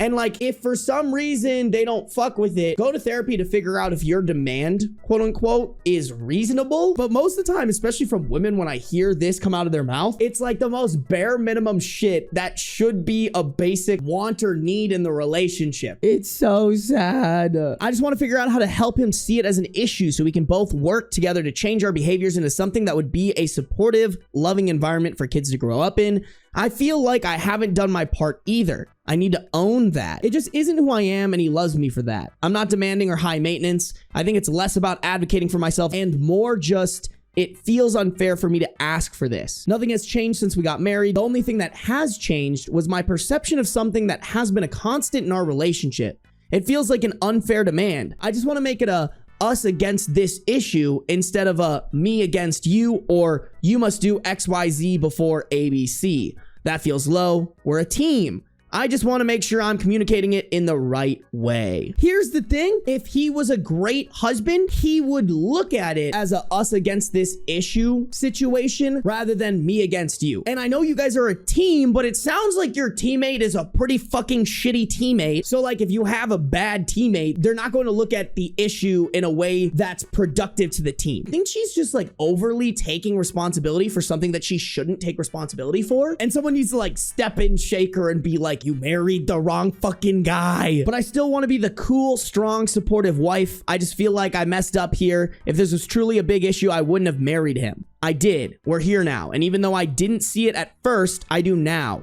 I want to help us both be the best we can be. I'm here and I need to help us both work through this or learn to live with it like I have been.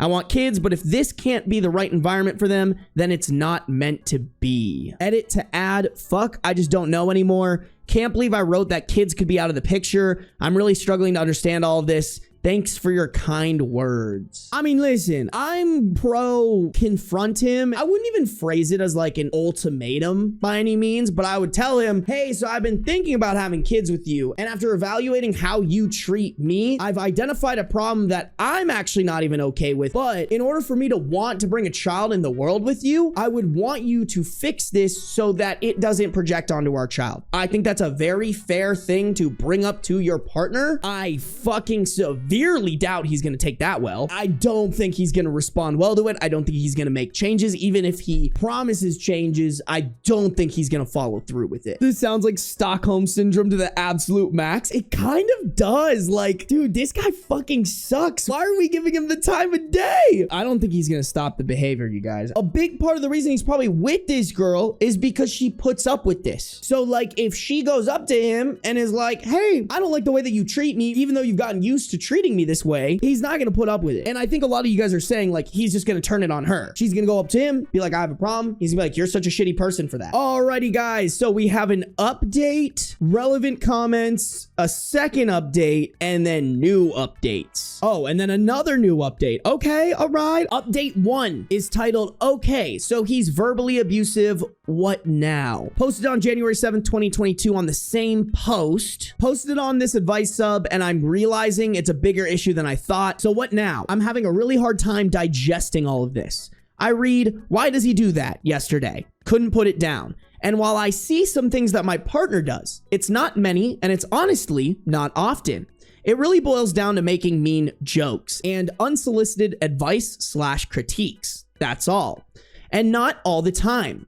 I've been thinking it over for 3 days and he hasn't said anything bad in that time. When he does it, it just sticks out in my mind because it's hurtful. Okay, so I'm guessing she edited the post 3 days later. Here's what I think I need help understanding. Is it possible that this isn't intentional? He learned these behaviors from his mother and has low emotional intelligence. I know that he truly loves me. I can't understand how he could do this on purpose. How is he such a truly great, supportive, kind partner in other ways? Does that outweigh his faults? He is such a great provider. He is supportive of my career and pays all of our expenses, which allows me to work doing what I love. This is a big sacrifice for him and something he did very intentionally for me. How could someone do that to someone they want to hurt? What if it really truly is me?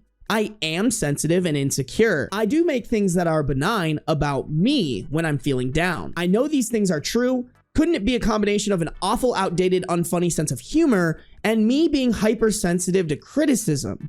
I think we both share fault here. I don't know. I don't really know enough about verbal abuse to know if like maybe he is doing this unintentionally and this is just the behavior that he's learned from his family members. I think my gut is telling me that it's worth confronting him about it and just being like, hey, this is something I noticed and like have read up on. And I think before we have kids, we need to address this problem. And if you are open to it, I'd like to do counseling/therapy, both couples and individual. and see how he reacts, but I don't know. Maybe this is just my inner man hater, but I'm just having a feeling that this is like intentional. It's not like, oh, I have no idea what I'm doing. I think people who do this to this level do know what they're doing, and they do it intentionally, and they purposely seek out people who they can manipulate via these tactics. Even if he doesn't know what he's doing, he needs a wake-up call, and that's the best case scenario. Yeah, I don't know. I guess it's just a question now of how he's going to react to the wake-up call. Let's do some relevant comments here. In response to someone saying, OOP shouldn't have to walk on eggshells around her husband, OP said, oh geez, I offhandedly said that to him just the other day, that I walk on eggshells around him, in parentheses, more related to other issues than the one here, but still, and he flipped it around completely on me. Said that it's the opposite, and he has to do that for me because of my unpredictable emotional response to things, and that I ruin the mood all the time. I think you guys are cooking with all the Darbo shit you've been saying. Like, perfect example of flipping the script and then making them feel bad. In response to someone asking about whether she and her husband still have a physical relationship, OOP replied to a comment saying, he barely touches me anyway, stood out to me. Why doesn't he? What's going on? OOP said to that, ha, that's a whole other can of worms. Wish I knew. He's just not interested in me sexually. It was normal at first, less frequent over time, and somewhere in the first few years the jab started. Poking fun at things I say or do in bed, how I move, what I'm wearing, what I want. He really made me think it was me. But I'm not unattractive. I know that. Just for some reason, nothing about me is quite good enough for him. Why did he even marry me if I'm such a disappointment? Anyway, I got on birth control early on and it's killed my sex drive, so I don't feel as rejected all the time. That helps. Girl, why are we here? What the fuck are we doing? Another commenter said, I think maybe you need to ask yourself some questions like, are you happy with this person? Is it worth having them around? Does the bad outweigh the good? Or is it the other way around? OOP replied, parts of both. I love him. I don't feel like I can justify leaving him. Unfunny jokes, infrequent sex. I don't know. It doesn't feel like enough. I'm just beating myself up for not realizing this until now. Okay, but that's just like a very simplified synopsis of what you're actually experiencing. Like, the unfunny jokes are him putting you down and gaslighting you to think that when you feel bad about him putting you down, it's you that's the problem and not him. And the infrequent sex also putting you down and making you feel bad, even though you have nothing to feel bad about. Unfunny jokes and infrequent sex doesn't show the whole picture, and it really like minimizes what OP is actually going through. In response to a comment encouraging her to analyze her husband's behavior for signs of intentional manipulation, OP replied, I'm trying to do the same thing. It all came into focus the other day. He said he was scared I would find someone better and leave him. In that second, things started to make sense. I don't want to admit it because it's so painful, but I think he does do it at least partially on purpose. It worked so well too. I believed everything you said for so long. Y'all, I feel like these relevant comments were like OOP like kind of crawling out of the hole, but then letting go. You know what? Yeah, he is doing something really, really bad. Oh, but like, it's so small and minute. It's just unfunny jokes and infrequent sex. Like, she's almost there. So fucking close. Ooh, literally negging like he's in elementary school. He is kind of negging her. Oh my God. I wonder if he's like cheating on her. Deadly doll, I low-key think he is. I definitely think that's kind of where this is going. Like, this doesn't come off to me as a guy who would be okay not having sex with his wife, even if there's like a good reason for it. Like, this is the type of guy to justify, oh, I can cheat on my wife because she's not having frequent sex with me. Yeah, let's keep going, guys. I'm very curious where this is going. We have like a bunch of fucking updates. We have update 2 from January 12th, 2022, 5 days later. Okay, I talked to my therapist, in parentheses, who I was seeing because husband had me believing I had emotional regulation and communication problems. Came armed with research and concrete examples of his manipulative, controlling, and demeaning patterns. She was supportive but firm. Recommended I reach out to my local DV organization to help me work out a safe exit plan and get legal aid regarding the divorce. She said sooner rather than later, and I trust her. But, no, not the butt, girl, not the butt. You're so close. Please don't fall down the hole again. I am stunned. I feel like my whole entire world is upside down. I keep flipping back and forth between, thank God other people can see this too. I'm not crazy, and it is that bad. And he's my best friend. I'm heartbroken, and he's the only one there for me. He needs me, and I could never leave him. I know I should leave, but I don't know what to do. I just want to talk to him and work it out, and this will all be just one big misunderstanding, right? I'm heartbroken. I can't have kids here, but if I leave, I'll be alone and also probably won't have kids. And I'll be broken and ashamed. All those conversations. He's going to want me back or want an explanation. I really think that's what I'm hung up on most. He has so little emotional awareness that I know he won't have any idea what I'm talking about. I know he'll think I'm crazy. I want him to know what he's done, but he's just not going to. He might not ever understand. We're so happy so much of the time, I don't know if I can do this. Anyways, hi, worst update, but you were all right. We're so happy so much of the time, but I don't know about this. We're so happy so much of the time, I doubt that. Like, I just don't think you can be happy. I think you can be like complacent in like how you are living your life. I don't think you're happy. There's no way you're happy. Like, just the fact that you had to make this post to try to identify what the fuck is going on in your marriage makes me think you're not actually that happy. I do think people confuse happiness with like not being alone. That's why you meet those people who like they cannot stay single. They're always in a relationship because they equate being happy with being in a relationship. For anyone in a similar situation, Lundy Bancroft's "Why Does He Do That" was very eye-opening and described him in ways I couldn't articulate on my own. He fits the profile of the water torturer perfectly. Additionally, very, very helpful these past few days. The hotline looks like I can't link, but you can search. They have a text or chat service. And for anyone out there like me, it's not just emotional/verbal abuse, it's abuse. And they are there to help and support. I spent a few hours over a few days just talking through things with people who really understood, and it was exactly what I needed. Please reach out if it's something you need. You know what's something that she hasn't really said in this entire story is like, does she have any friends that she can talk to? Like, I wonder if this dude is isolating her, because isn't this something you would go to a friend? I mean, I really hope that she does the right thing and at least confronts it. If not, leaves him. I think when you're married to someone, you should confront when there's a issue in your marriage. Yes. I think my mind is set on like, I have zero expectation that he's going to react positively to this, so she should just leave. So all of these updates that we're about to read are labeled new updates. The first one is titled, "I'm just exhausted. How am I supposed to get through this?" It's from January 22nd, 2022, 10 days after the update 2 that we just got and 15 days from the original post. Very recently realized that my 10-year-long relationship is not healthy. No need to go into details because the profile of a water torturer from Lundy Bancroft's "Why Would He Do That" fits him like a glove. Cruel, cunning remarks disguised as jokes or helpful comments. Constant criticism. That man could Darvo the pants off of Trump. If I take a step back, it's impressive. All in all, it's taken me completely by surprise. In the last few weeks, I found out that I'm not the source of all our relationship troubles. I'm not a complete fuck up of a wife, and none of this is normal. It's a mind fuck. Now I'm biding time. I have an exit plan, but I'm saving for the next few months before I execute it.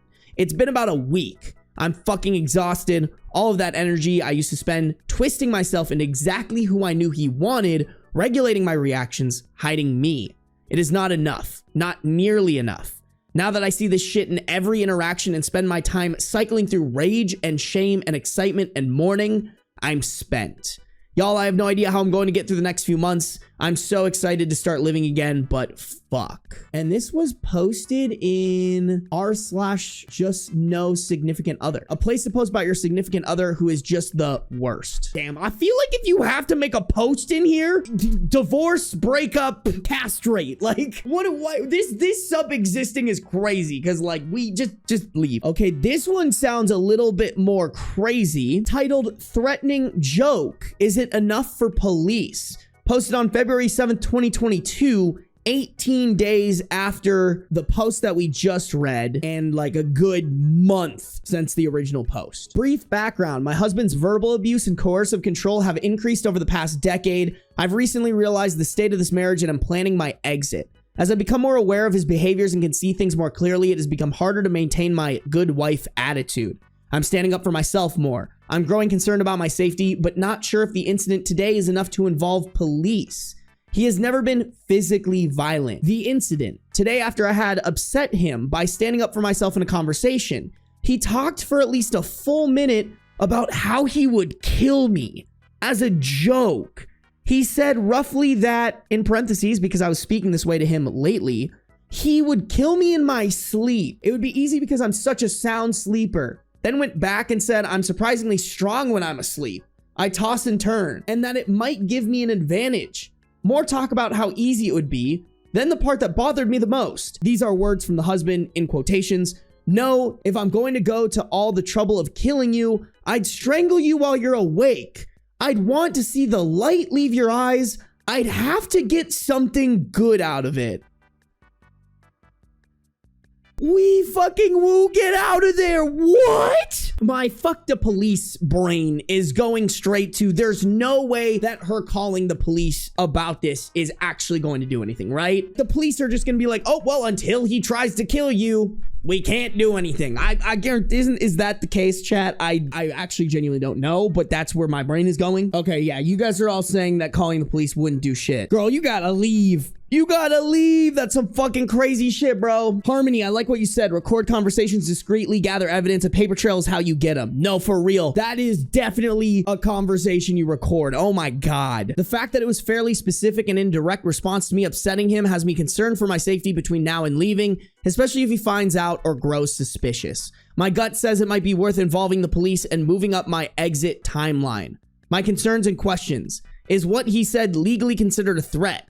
Is it actionable considering that this is just based on my word? What would likely happen if I did choose to report this? Is there any way for me to report this without his knowledge? There is one relevant comment and it says, move up your exit date to now. Involving police at this very moment will get him an advantage on you and could anger him more. Get your important documents out of there ASAP and move your funds from your joint account to an account he doesn't have access to. I would also suggest saving your photos from your phone somewhere and doing a hard reset on your phone to ensure he doesn't have phone tracking or that he doesn't have remote access to your phone. Change passwords everywhere, but get out now. Bro is cooking. OOP replied to that saying, thank you, I appreciate the concern and advice. Working on putting together a go bag now with important documents and things I'll need. I'm on high alert and moving up my exit date to, okay, not now, but specifically sooner than I was planning. You guys are affirming, like, I don't think police are gonna do or will do jack shit. I think it literally would just put her in a more dangerous situation. You guys, let's go on to the last update because the title does say little happy update. Posted October 6th, 2022, 9 months since the original post. Hi, I'm not sure if anyone will see this, but I had such an outpouring of support over a whole bunch of subreddits, so I thought this might be the best way to give an update. First, thank you. Thank you all. Everyone who reached out with support, everyone who shared their stories, everyone who pushed back and gave me the opportunity to form my own viewpoints and advocate for myself. Without the reality check that came from my posts, I'm sure I would have been stuck in this for much longer than I was already. The update. I'm out. It was a long process, it wasn't linear, and there was so much self-doubt along the way. But I wanted to share the moment that it finally stuck. We've been going back and forth with the divorce. He's doing all the things. He's being the best version of himself. He's improving. Lots more details that ultimately aren't important. But he kept asking, are you sure? And I wasn't for a long time. He worked his magic and I thought that maybe I had made the worst mistake of my life. But he kept asking and I kept listening to my gut. I tried saying no. Let's call this all off and work on us. But that didn't feel good. I felt heavy. Like it was putting back on this huge burden that I had just started to get out of. Then I tried saying maybe. I was being honest. I was confused, and I told him that. I said I needed time, I needed space, but that felt restricted. It felt like my body was being compressed. And one morning I realized I hadn't tried saying yes yet. I hadn't tried telling him that yes, I wanted this to be over. So I tried it. I said, yes, let's end this. And it felt like all of the weight was lifted off of me. It felt like I could fill my lungs fully again. It felt like the sort of warmth in your chest that you get when your mom gives you a hug. So it stuck. I'm learning to listen to myself again and to trust my instincts. I'm not judging myself for the path to get here. I'm treating myself with all the compassion and kindness I deserved for all of those years. I'm on my own path now, and it feels so amazing to be here. So thank you all for everything. Thank you for your concern and outreach. I'm happier and healthier than I have been in a very long time. I'm actually a little shocked that there wasn't a, yeah, he tried to fucking pull some shit based off of his literal death threat. But hey, you know what? Good for her, bro. Good for her that he went down easy because holy shit was that scary. I like that though, bro. I think, don't get me wrong, your gut can be led astray, but after your gut is rearranged. Wait, hold on. Shit. It's not what I... Fuck. that was... You guys know what I meant. That's not what I didn't... Once your gut is put on the correct course again, not rearranged. so crazy how serious this story is, and I just derailed that. Once your gut gets put on the right path, I feel like trusting it 100% the move. God damn it, guys. Don't clip that. Don't leave that. Chicken Sandwich donated $20 and said, you heard it here. Sarby likes to rearrange guts. I mean, Chicken, just ask your mom. I'm sorry. I shouldn't say that to you after you donated $20 to me. Only once your gut is rearranged can you make rational decisions. You're right, Harmony. After getting a good gut rearranging, then you can make all the sound decisions. Post-gut clarity goes crazy, MBM. That's so funny. Oh my God. The guy I'm dating and his friends gatekeeped me about my hobbies and career. I'm feeling embarrassed. We have a 29 male guy that OP is dating and a 25 female OP. Originally posted to r/relationship advice on November 15th, 2019. I need some help processing this. They made me question whether or not I'm actually authentic when it comes to what I'm interested in. I feel like I don't want to talk about my interests with anyone because I don't want to be pop quizzed. The person I'm dating, together 3 months, I'll call him Dan, recently invited me out to dinner to meet some of his coworkers. The first red flag was he invited everyone out to a Hooters. I've heard enough. Break up with him. The fuck do you mean? Dude, if I ever get a girlfriend and unironically take her to Hooters, I want one of y'all to take me out back and put me down Old Yeller style. Because what do you mean, dog? What the fuck do you mean? The first red flag was he invited everyone out to a Hooters and said they chose that restaurant because it's close to where they work and is easy to get to. Which is true, but there are several other restaurants nearby that offer better food and a better atmosphere. Before he invited me out to dinner, he half joked that his coworkers, all of them male, didn't believe that he was dating a hot girl that's into the same hobbies as them. They are hobbies that are considered to be primarily for men. I was a little irked at that comment, but he said he was just joking around. This pretty much became the catchphrase for the men that night. When everyone arrived at the restaurant, Dan and his coworkers were making comments about the girls that worked there and their physical appearances. This made me a little uncomfortable, but I didn't say anything. What are we doing with this man, girl? Like, what? Come on, you can't do better than this guy. Once everyone ordered their food/drinks, his friends started to quiz me about my interests. Many of them share the same male-dominated hobbies I'm interested in, and they more or less just tried to see if I knew facts about the hobby, as opposed to asking me questions about what I like/don't like, or what I'm currently doing in said hobby. For example, if my hobby was American history, one of them would ask an esoteric question like, oh, so you like American history? How many $1 bills are currently in circulation? How old is the French Broad River? Listen, I don't care what hobby you like. If you're one of these people, you're kind of a chode. Like, it's like that, oh, you like this band? Name 5 songs. What if I just like one of their songs? So what? What are you gonna do about it? I also work as a junior automation engineer at a startup software company. I haven't been writing code that long as I was working in QA prior and learned how to code while I was in that position. I'm really green and I know I still have a lot to learn. The projects I'm working on are small and I'm getting help at work. All of his friends are senior level software engineers and were quizzing me about my work and trying to see how much I actually know. They were asking about advanced things I do not know about and were asking me technical questions that don't even apply to my job. But they were all smiling and laughing and would frequently say something like, aw, we're just kidding. Okay, so they're little fragile boys. Listen, this goes back to what we were saying earlier. You are the person that you surround yourself with. What you should be grasping from this is you are literally dating one of these guys that you don't like. He just has a mask on, bro. This is how he actually is. He's a Hooters going, misogynistic, fragile piece of shit. At one point, I felt like I was at some weird interview and was taking one question at a time from each D-bag at the table. I know I stopped fake smiling at some point and just emotionlessly answered their questions. I think one of them became self-aware because he just looked down at his phone for the rest of the evening, didn't ask me anything else, and just looked uncomfortable. When they weren't asking pointed questions at me, they were talking to each other and ignoring me. I'd be interrupted if I tried to include my thoughts on a subject or nod at me and look away to someone else. I should mention all these guys were 5 to 10 years older than me. I'm 25, the guy I'm dating is 29, and his coworkers are in their early mid-30s. I don't have as much experience as they do. Part of me was hoping I could meet peers who could have helped guide me or answer my questions about their careers. Instead, one of them literally asked me to give him an SQL query. They all kept saying they were just kidding around or just joking and laughing about it, but it was so cringy.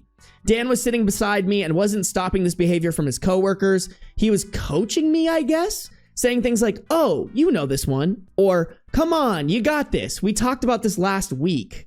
Dan also made the comment of, see, she's really smart too, to one of the guys at the table. Girl, Dan sounds like such a fucking bitch.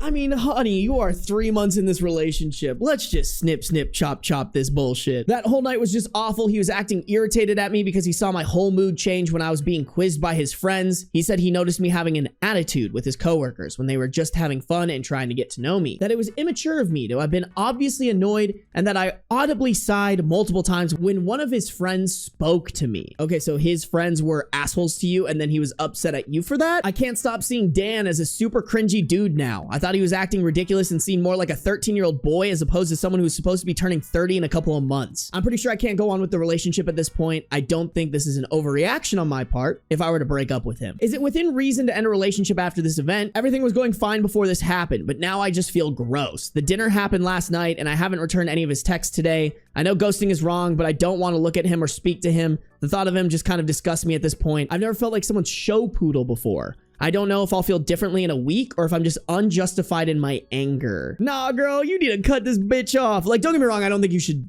ghost if you're like in an actual relationship with someone. I think ghosting is like if you guys are in a talking phase or just kind of like seeing each other, whatever. I think you just need to text them and be like, yeah, so like going to fucking Hooters with your friends has really revealed to me what kind of guy you actually are, and I don't fuck with that guy. Acting like this and he's pushing 30, you're right, that is crazy, y'all. That's coming from a guy who's also pushing 30. I do want to hop into the relevant comments here. First one, you are seeing Dan as a super creepy dude because Dan is a super creepy dude. This guy does not respect you, and he purposely brought you to a restaurant and disrespected you by talking about the women there. Here's what happened. They brought you to Hooters to undermine your confidence and put you in a disadvantage. In parentheses, hi, we're a bunch of guys that are going to go to Hooters and talk about the appearance of the women there while the one woman at our table sits and watches us. They all, including Dan, treated you like a specimen as if you were a stupid little girl. Dump Dan and his juvenile, misogynistic friends, please. OOP replied, you're right. In a way, I'm kind of glad this night happened so I could see who Dan really is. Even if he didn't mean anything malicious, he's still an immature bro, and I don't want to be with that.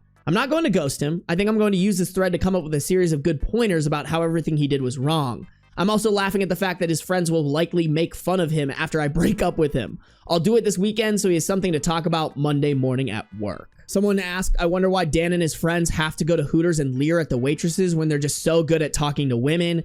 OOP replied, I knew Dan and his coworkers would frequently go to Hooters for lunch, red flag. He always told me he didn't like how misogynistic that place was, but he really enjoyed the wings. If you really like the wings that much, just DoorDash them, okay? I feel like if you're a dude, especially a dude in a relationship, there's like 0.1% reasons why you should go. I can maybe understand it if you're just like a stupid college kid or something like that. Go party, be an idiot, whatever. But I feel like once you become a grown man, going to Hooters is weird as fuck. But he really enjoyed the wings, cue eye roll. But the way that they were talking about the waitresses and even how they thought of some of the waitresses were too old to be working there really bothered me. This commenter said, one of my exes was a sex worker programmer and she what? Software, not sex worker. I was like, what? Does she program sex workers? Crazy abbreviation to use here. One of my exes was a software programmer and she had more in common with my software friends than she did with their girlfriends and wives. So at parties, she hung out with us guys. None of us made her feel uncomfortable about work stuff. Your boyfriend and his friends are not a good group of people to become involved with. OOP replied, it surprised me how shitty these guys were because everyone at my current job, male, female, junior, senior, manager, whatever, is cool as fuck. I mean, I think a lot of it is like there are some jobs that won't put up with those kinds of people, but then there are other jobs that don't give a fuck and therefore get flooded by people like the ones that are your boyfriend's friends and probably your boyfriend too. They're all helpful and super humble. The more senior people have no problem holding your hand and teaching you without making you feel like a dumbass. We have all started somewhere.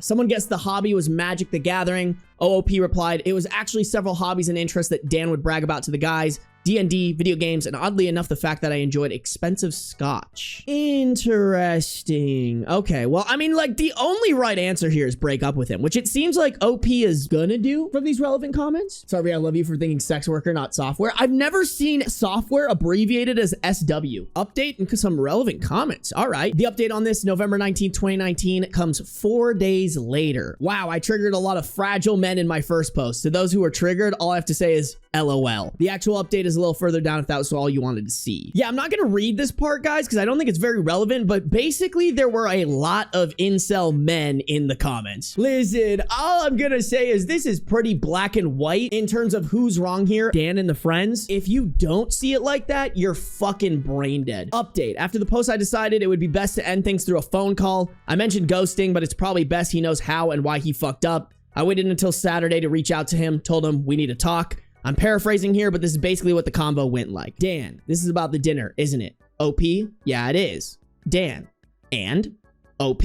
I don't think I've ever felt so unwelcome in a friend group before. It felt like a shitty interview. All they did was test my knowledge. No one tried to get to know me. And when actual conversation was going on, I was ignored or interrupted if I tried to talk. Dan. I don't feel like it was anything like that. OP. Okay, so how often do you guys sit around just asking questions like, quick, what is the SQL query if you want to delete 2 rows from 2 different tables? Dan. I don't know. OP. No, really, do you quiz your friends randomly like that at work or out and about? Dan. No, not really. OP. And why not? Why don't you just ask lightning round quizzes like that? Because it's not what normal people do? Dan. I don't know. They were just having fun and joking around. OP. It wasn't fun for me. I have male and female friends in all sort of professions. I've never cornered any of them to test their knowledge. I trust they know what they're doing. I ask them about work, what they're doing. You know, normal questions. Dan. Okay. OP, I'm not going to print out a CPA exam and quiz my accountant friend. Don't you think that would be a little fucked up? Dan. I don't know. Maybe. Yo, this dude is just such a bitch about it. Oh, I don't know. Okay. He knows he's in the wrong, but he doesn't want to admit that he's in the wrong. We talked a little bit more about that night, and I gave him more specific examples of what he and his friends did, and he never really had any good answers. It was a lot of, I don't know, and single word answers. I told him I created a Reddit post, and I would send it to him. He was a little pissed off that I did that, felt like I had no right to do so. At the end of the conversation, he asked if we were done. I told him, yeah, that I can't see a future with him, that I saw a different side of him that night, and I don't want to be someone's prize poodle on display for the world to see. He didn't really say anything after that, just hung up the phone. I sent him the URL for my first post. He texted me throughout the weekend, but I didn't respond. He read the post that I sent him and wasn't happy with it, and said he couldn't believe so many people were on my side and were hating on him. Bro, you took her to fucking Hooters. I was on her side after the first 3 sentences. Right off the rip, I already know how stupid you are. He sent a few more angry texts after that, like he couldn't believe we were breaking up over something so stupid. He did send a few rounds of I'm sorries and let's try to work through this. But when I didn't respond, he just went back to angry texting me. Also, I did find his friend who buried his head in his phone that night and sent him the Reddit link and asked if that sounded like what had happened. Dan's friend said that he knew what his friends were doing was wrong and felt bad for me. He apologized for not stepping in and assumed that Dan would eventually speak up for me on my behalf. He also apologized for joining them in the beginning and wished me luck in my career. All right, well, at least one of them isn't brain dead. I don't think the relevant comments here are very important. It's just kind of elaborating on how stupid his reaction was. Don't get me wrong, I think the right move was to call him out on his behavior, but I think at the age of 29, there is just such a smaller chance of especially a man changing their behavior or seeing the ways that they're wrong. That man is hopeless. I wouldn't put any money on betting that he will change in the future. Not y'all in the comments being like, yo, fuck his friend, girl. Do it. You guys are wild and I respect that shit. My husband's childhood best friend asked me for a favor, then humiliated me in front of her family. I'm done being the bigger person. Originally posted to r/true off my chest. Original post was April 22nd, 2025. I've been sitting on this for a few days trying to decide if I'm just being dramatic or if I've been letting too much slide for too long. So I, 30 female, have been happily married for a few years now. My husband, 31 male, is honestly a gem. Kind, patient, hilarious, loyal. Basically everything you'd want. Which, after having an ex cheat on me with his best friend, is kind of a big deal. The relationship wrecked me for a while, but I worked hard not to drag the wreckage into something new. And my husband? Thankfully, my husband's never given me a single reason to question him until now. Question mark. Maybe? I don't know. My husband and I have a great relationship and we're pretty social and often hang out with each other's friends. I get along with almost all of his group and they've honestly made me feel welcome, except for her, his childhood best friend. Let's call her Claire. Claire has always been cold to me. Not outright rude, just subtle enough to make me feel crazy for noticing. You know that kind of vibe? Every time we've been in the same room, she's managed to talk around me, not to me. I tried. I really did. I've smiled, made conversation, been nothing but warm, even when she's given me nothing to work with. She doesn't show up to group hangouts, but she'll invite him over. And he always tells me, to his credit. He never goes without mentioning it, and he's never weird or secretive about her. But it still rubs me the wrong way. I've tried being friendly. I've tried small talk. Hell, I invited her to our birthdays, barbecues, engagement dinner. She bailed on all of them. She skipped our wedding too, and she only ever seems to reach out to him, usually when she's just been dumped and needs to talk. When I brought it up, my husband says I'm overthinking it, that Claire is just a little odd socially. Maybe she is. I know she trusts her husband, but either he is so aloof, it's like a little unattractive. Like, come on, dude, put it together. This ain't rocket science, all right? We all know Claire's got a fucking rock hard dick for you, bro. Either he does understand and he's like not telling his wife that he understands, or like bro is so aloof to a point that like actually kind of makes me mad. Long story short, that was just my way of saying I'm not a fan of this husband. Then a few weeks ago, out of nowhere, she messaged me. She asked if I'd model for her project. Totally unexpected. And I was caught off guard enough to say yes. Part of me thought maybe this is her trying to connect. Maybe this was her olive branch. I even felt a little hopeful. God, I was naive. So I agreed. My husband offered to come with me since he hadn't seen her in a while and thought it'd be fun to catch up after. When we got there, her family was also involved. And from the second I walked in, it was like stepping into some passive-aggressive Twilight Zone. Her mom and sister kept calling my husband our son-in-law. I laugh awkwardly. Think I must have misheard. It only got worse. During the shoot came more of the snarky comments, jokes about the one that got away and some bonds never fade. Her mom at one point literally said, "We always thought Claire would end up with him, but life has its detours, I guess." And Claire always imagined walking down the aisle with him. And then, it's sweet of her to fill in though. Oh, come on. I wish I was exaggerating. And Claire just kept snapping pictures, smiling, saying nothing. No, hey, cut it out. No awkward laugh, no redirect, nothing. My husband, clearly uncomfortable. I watched him fidget through the whole thing, clear his throat a few times. He tried to change the subject or came nearby me during the shoot. He didn't say much either. He just kind of went quiet. I don't fuck with this husband, bro. They start saying crazy shit like that. You go, yeah, but I didn't pick Claire and I never will. Honey, we're leaving. Like, sack the fuck up, bro. That's actually insane to let that disrespect happen. This husband sucks. Like, actual dick. I genuinely believe OP should be more mad at the husband right now than at them. Like, this is an encounter that is like, we are never talking to them ever again. And if your husband doesn't react like that, honestly, red flag. Red goddamn flag. I stuck it out for an hour, let her take her photos, smiled, posed, whatever. But the whole time I felt like I was a part of a social experiment and everyone else was in on the joke but me. When we got in the car, he was silent for a while, then finally said, "Sorry about all that. That was weird, right?" Yeah, no shit, it was weird, bro. And you should have stepped up. And honestly, I didn't even know what to say because, yeah, it was weird. It was borderline disrespectful. And the fact that he was there, saw all of it, clearly felt it too, and didn't step in or pull the plug, it makes me feel kind of alone in this. I'm just tired of pretending the woman is harmless or just awkward. She knows exactly what she's doing. I don't want to start a huge fight, but I'm at the point where I don't want her in our lives. Not as a friend, not as a ghost in the corner of our marriage. No more bending over backwards to be the cool wife. I'm not interested in earning points with someone who clearly doesn't want me around.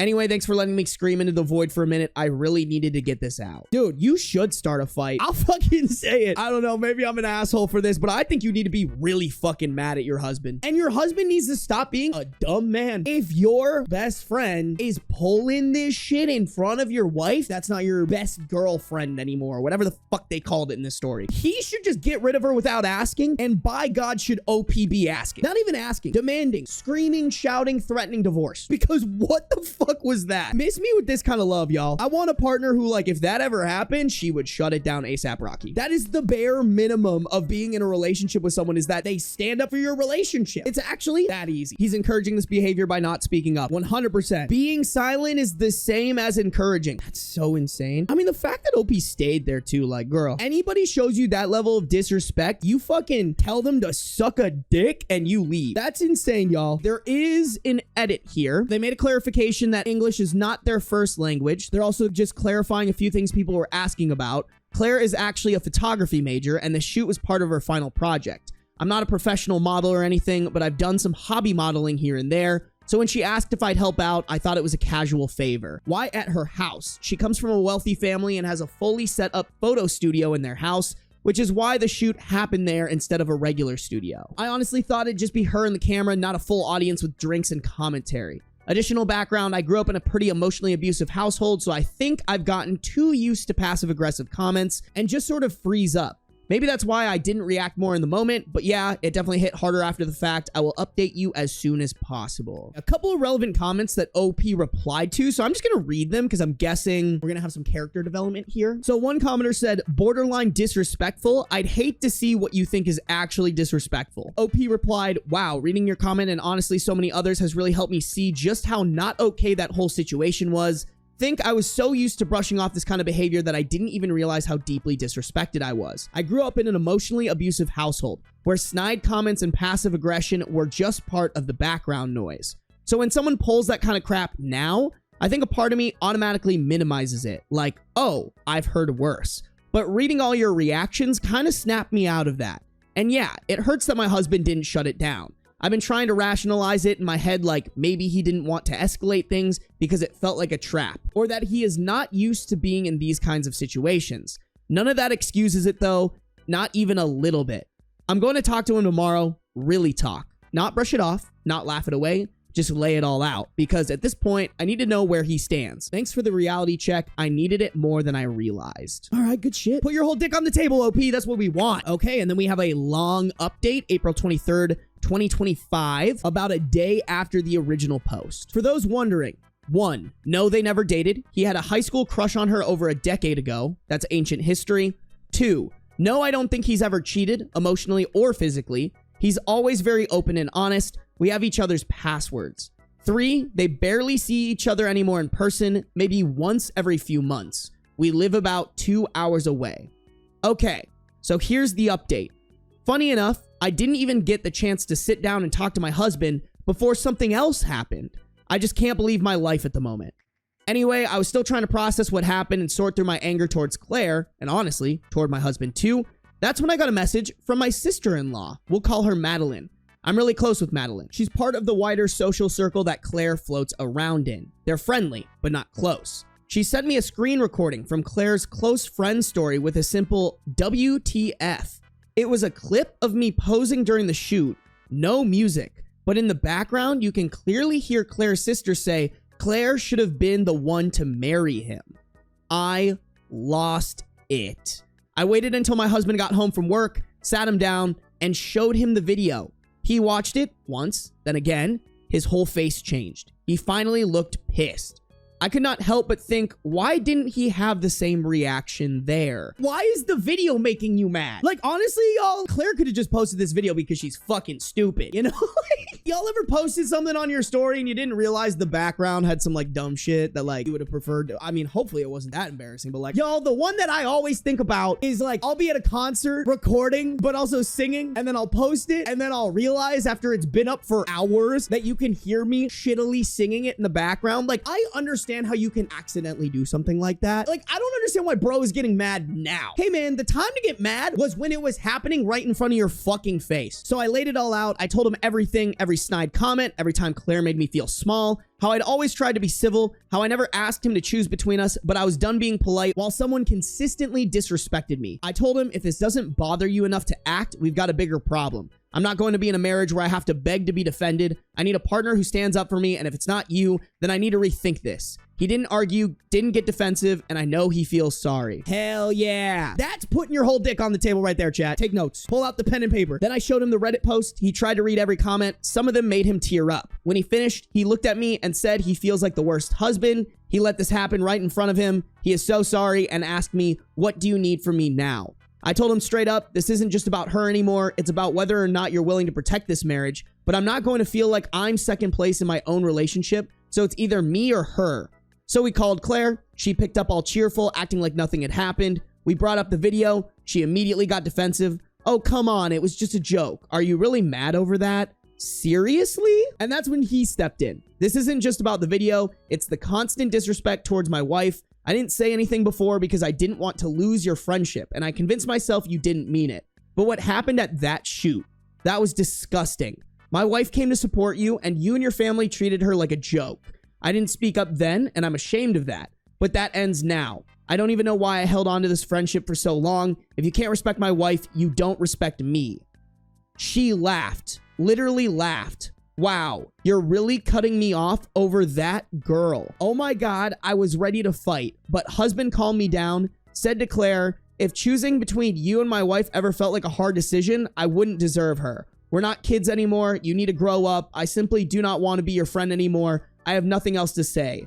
Telling you he can be a gym sometimes." You know what? He's making his way out of the doghouse, but like, bro's still stuck in there in my opinion. He did one thing right because he kind of needed to be told to do so. I don't think we should be giving him any pats on the back, me personally. But yeah, we blocked her and her entire family. Since then, he's been checking in with me, not trying to fix things, just showing up, listening, understanding. He finally sees what I've been dealing with. We've still got some healing to do, but now I know where he stands, and that changes everything for me. And then the obligatory thank you. I mean, I'm glad it ended well, but I'm still fucking mad at the husband, high key. Like, that should just be common sense. Like, we need to have a class like Common Sense in Relationships 101. Hey, if someone's shitting on your wife, whether it's your best friend, her entire family, or some fucking stranger, you stand up for them. Wild, bro. I mean, I get it. OP doesn't sound like they came from a healthy household, so like, I get it. I'm glad she got there, but holy fuck. Final update, July 24th, 2025. The update itself isn't dramatic. After that last call, we blocked Claire and her whole family, and that was it. No follow-up, no weird texts, no fake apology, nothing. Just silence. And honestly, that silence was kind of the best thing she ever gave me. My husband's been great, not doing too much or trying to overcompensate, just steady. He finally sees how much I was putting up with. He's been more protective in a real way, not just in words. He owns how passive he was before. It doesn't feel like we've been trying to move on. It feels like we're on the same page now. I think the biggest shift is internal. I'm not second guessing myself as much. I'm not trying to win people over who have already decided not to see me. I feel a lot more grounded, and it's because I finally spoke up instead of brushing things off. So yeah, not much drama, but a lot of clarity. Thank you to everyone who commented or messaged or just listened. I'm probably going to delete this account soon, but this thread honestly helped me more than I can explain. For anyone else dealing with subtle disrespect that makes you question your own gut, you're definitely not imagining it. You're not being dramatic. You don't have to keep being the bigger person just to stay nice. Okay, so nothing insane. More just like confirmation that the husband stepped up even more than he did in this update. I don't remember exactly, but I remember he stepped up quite a bit in this update. Because with this one, I was like, bro, divorce immediately. And I think at the end of this one, I was like, you're doing okay. Me and my boyfriend of 3 years just had our first baby. We're white. The baby is black. I have a close black ancestor, but significant other is furious and accusing me of cheating. We have a 26 female OP and a 29 male boyfriend. Original post October 8th, 2015. As the title says, me and my significant other just had our first baby. We were over the moon when we discovered the pregnancy, and we were both really excited to have a child together. We wanted to get married next year, and everything was going great. We were happy. We both have very white, pale skin, blue eyes, brown and blonde hair. However, my great-great-grandpa was black, and some of his features have popped up here and there in our family. Kinky hair, darker skin, more black-looking facial characteristics. My significant other knows this and has seen some of my aunts/uncles and cousins who have those features. I, however, don't have any myself, and neither does my mom. Our daughter was born 5 days ago, and I guess she just got all the dormant genes in me because she's really dark-skinned compared to us with really curly hair. I think she's adorable, but my significant other flipped.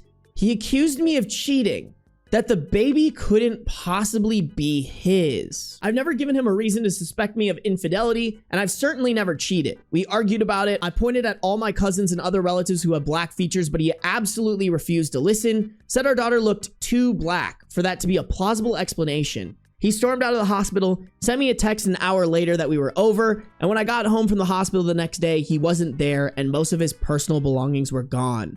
I tried to reach him, but he didn't answer my calls or texts until 3 days later, when he told me he demanded a paternity test to prove that I was a liar, and if I refuse, I'll never see him again. I'm completely broken down and hurt over this. Our entire relationship has been so sweet and rational. This is completely unlike him. If he had just calmly asked for a paternity test to begin with, I would have been hurt, but I guess I could understand the concerns. Our daughter looks nothing like him. Yeah, see, this is where I'm kind of at. Like, I think he's having a really bad reaction. I am very unfamiliar with genetics, so I could be very wrong here, but isn't it kind of wild that with a great-great-grandpa who is black, and I'm assuming if you are extremely white passing, that those genes have become more and more dormant? Would it make sense for a baby to be able to come out just like completely different skin tone from both the parents to a degree that would result in a reaction like this? I can somewhat understand the reaction, but he does need to listen to the girlfriend. That's what I'm thinking. I can see him being like, okay, this is a little suspicious. I need a paternity test. But I also think he's overly freaking out about this if he knows that there's at least a chance that this is something that can happen with her genetics. It can happen. It's just a recessive gene or something. Short answer, it's complicated. Long answer, it's still complicated. Okay, so you guys are basically saying, yes, it can happen. Because like, listen, I think too, if me and my partner are white and they have African-American descendants, but like they don't necessarily show it, and we have a baby and that baby comes out darker and not necessarily looking like me, I could understand like, hey, I just want a paternity test just to make me not have anxiety about this. And I think that's fair and valid. I hate that shit. I don't agree with that shit about like, oh, every man should get a paternity test. That's stupid. That's misogynistic. That's bullshit. But if there's like maybe a little bit of a question mark, and for you to feel more at ease, the paternity test would relieve that anxiety, I actually think it's pretty okay. What's always wild about these stories to me is how people can do a 180 on their partner. Well, TDD, I think where this might be going is he might be getting cold feet. And this is just a manifestation of him not actually wanting a kid and now having an excuse to not actually have to take care of that kid. If he'd calmly asked for a paternity test to begin with, I would have been hurt, but I guess I could understand the concerns. Our daughter looks nothing like him,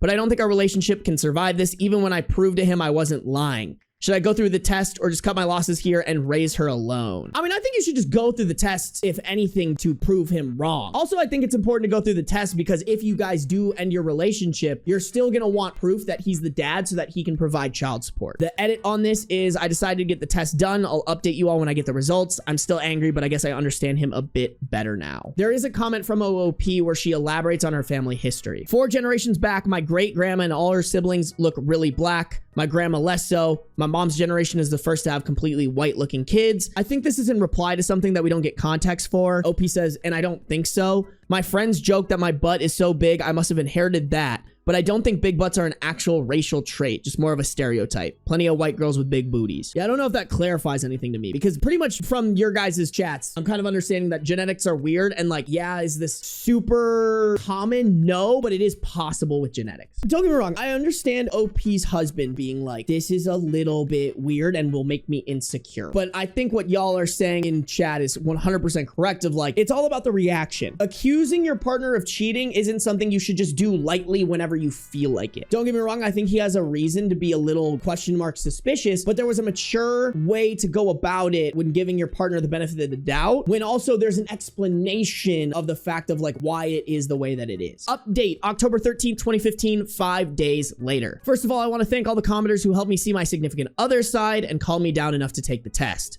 Well, the results are in, and of course, she's his. The whole process was absolutely ridiculous. I got an appointment with the doctor and texted significant other the time and location. He didn't answer, but showed up. And the entire time, he didn't say one word to me. And he didn't want to touch or even look at the baby. Yeah, see, that is a little suspicious to me. And left as soon as they'd taken his sample, despite the doctor asking him to stay so we could go over a few things. Once he left, I just broke down. And I must say the doctor was really nice, didn't judge me or accuse me of anything, just calmly went over how the test works and told me babies are often born darker than they actually end up being. Baby was an absolute champ, barely fussed when they drew her blood. I got the results yesterday. I texted significant other the news and asked if he wanted to come over and open it with me. After almost half an hour, he finally responded, yes, he'd like to come over. I'm thinking he either sent it while on his way or he's not staying very far away because he was here in about 15 minutes. Well, we opened it and read the positive test together. He turned white like a sheet and then just started bawling. I had to shush him because he was crying so loudly.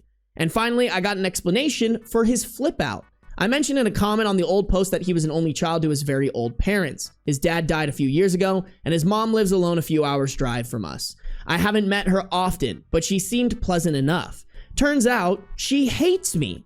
Absolutely hates my guts, and always has. I had no idea about this. She's always acted kind of snobby, sure, but I had no idea she disliked me this much. When my significant other called her to tell her the good news 8 months back when we discovered the pregnancy, she started crying. He never told me this. And as the months passed, she continued being super negative about the whole thing, saying she doubted the baby was actually his. I was below them. Poor people cheat because they're raised in a fucked up environment, in parentheses, WTF, question mark, exclamation point.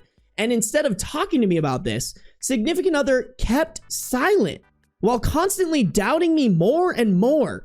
Baby being black just put the final nail in the coffin that his mother was right and I was a good for nothing cheating bitch. I mean, listen, does this mom suck? 100%. But like, where's the communication here, bro? Like, if my partner's family member hates me, I need to know that shit. Like, now we're not even in territory of him and his bad reaction to this whole situation, but also this dude wasn't communicating an important thing to you, which is that his mother hates you and is actively accusing you of cheating on him just because you don't come from the same wealth class as them. I think that's pretty important information to have about someone you're gonna marry. After telling me all this, we just sat in silence for a while. Finally, he asked if he could hold the baby. I was still angry as hell, but decided that holding her was his right. He's her father after all. I went and got her from her crib, let him have her, and he started crying again, which scared her, and she started crying too.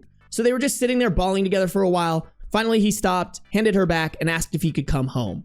I was kind of taken aback. I didn't expect him to just flat out ask that already. I laid out everything I said in the last thread, how insanely disrespectful and childish he's been, how he'd horribly broken my trust, hadn't talked to me about his mom's poisonous and ignorant comments, completely ignored me for 3 days, not telling me where he is or if he's even alive, and then he just waltzes in and tries to start living here again.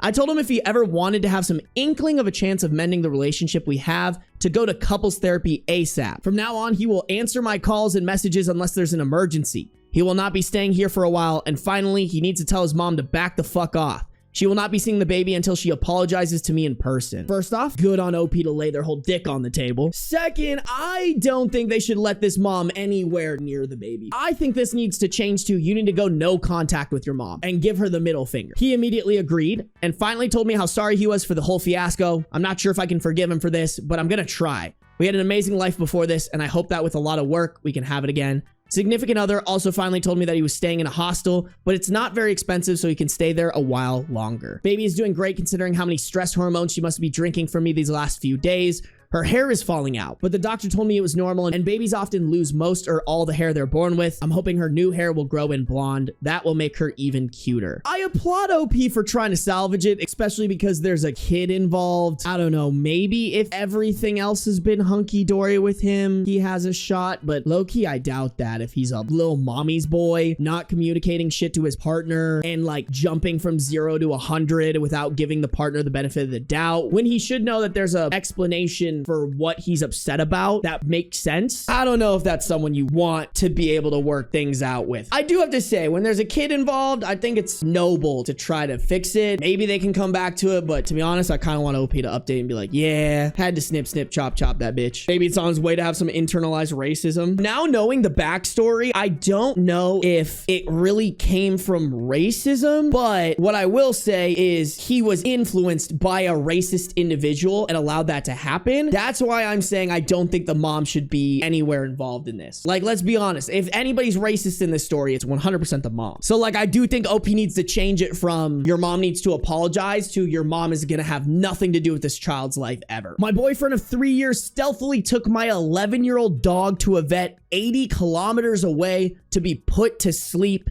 It was only luck I found out and got him back. Boyfriend doesn't know I have my dog back, but he comes back tomorrow night. Original post, November 26th, 2016. We have a 23 female OP and a 23 male boyfriend. My boyfriend, Jay, left for a trip up the coast to help family on Friday morning. While I was at work Friday, I got a phone call from one of my ex-flatmates, Bob, who I lived with at uni. He thought he had my dog with him and phoned me because someone had dropped him off to the vet surgery he worked at to be put to sleep. Bob sent me pictures and it was my Stixie. I recognized him anywhere. I grew up with him and he was so close to me when I left home to study. There were no questions about it. Stixie stayed with me. Bob kept Stixie with him and I drove to pick him up as soon as I was out of work. Bob also showed me a phone recording he took of the vet's security camera screen. And there's no doubt in the world it's Jay. dropping him off. He's even wearing the same clothes he left in this morning before I went to work. Jay has texted me a few times today, and I don't know why, but I'm not confronting him about this. I'm actually scared I will utterly lose it at him. I'm running everything through my head on why he'd do this. We talked sometimes about moving north to be near his family or overseas within a few years. I can't believe I'm trying to find reasons for him to do what he did or reasons for me to not rip him a new one and dump everything he owns out on the front lawn and set fire to it tonight. I like that one. Let's do that one, chat. Winner, winner, chicken dinner. Set everything he owns on fire. Bonus points if you also set him on fire. I'm half numb and half stunned beyond rational thought. Why can't I get functionally angry here? He texted me this morning like he normally does when he's away. I replied like normal though. We're not big text talkers anyways. He asked me a couple times if I was okay. Everything in the text I'm trying to read into what the hell he thinks he's hiding. I mean, he's probably waiting for you to be like, where's my dog? I can't find my dog. Oh, bro, that is diabolical fucking work, dude. Not only is he a heartless bastard for even being able to send a dog to be put down that from the sounds of it doesn't need to be put down, but then on top of that, the deception, the manipulation, the lying to your partner, that's the craziest part to me. And that's what, if I was OP, I would be leaning into that. I would be texting him like, I can't find our dog. Where's our dog? Ah, the dog's gone. Blah. But like really throwing his shit out on the front lawn and setting it on fire so that when he comes home, it's be like, hey, JK, LOL, the dog's here. Fuck you. We're broken up. Please do us a favor and deep throat a Glock. That's what OP should do in my opinion, bro. That is heinous activity. Ain't nobody doing that to my baby boy Beans. Feed him to the dog. I like that, Hedgehog. I like that. Instead of the dog getting put down, he's getting put down. No, for real. Normalize putting down men like this. Bare minimum, castrating them. Block him and report him to the police. I wonder if OP could report him to the police, right? Like he doesn't own the dog. What would that be? Like stealing OP's property? I don't know if there's such thing as like attempted destruction of property. Because like that's what he was trying to do, right? That's fucking wild. How did he expect to play this whole thing off? I don't know. That's what I'm wondering. It could also be considered animal abuse. I did not know that. Damn, shout out Bob though. Bob's the hero of the story. That is so lucky, by the way. That is so ungodly lucky. I wonder how many people that this has actually happened to. Like OP would have never known if Bob hadn't said anything. That's crazy. Relevant comment. Well, that's terrifying. Do you have a place, a friend's maybe, where you and Stixie can stay for a bit while you get this sorted out? And by this, I mean your new living situation, because you really can't continue to live with the guy who just tried to kill your dog behind your back. OP, I do. At least 2 coworkers would be okay with me contacting them. I want people around me when he comes back. I wish I could make sure he knows he's no longer welcome in this home, nor can he come back and needs to go immediately. But I also know by bitter experience with a friend that kicking someone out of the dwelling they live in is a long process. I understand what OP's saying. It probably would be more of a problem to get him to leave out of a place that he lives and might have his name on the lease, but that's what he fucking deserves. So I think this must be a post in some sort of legal advice Reddit thread, because in the title, OP is asking, is what he did likely to be massively illegal? What steps can I take to protect myself before he returns tomorrow? And I also think it's important to note that OP is in Australia. This was posted November 26, 2016, the same day. Okay, so OP explains what happened, what we just read, and then they ask, how illegal is this? I currently live in a flat that I rent,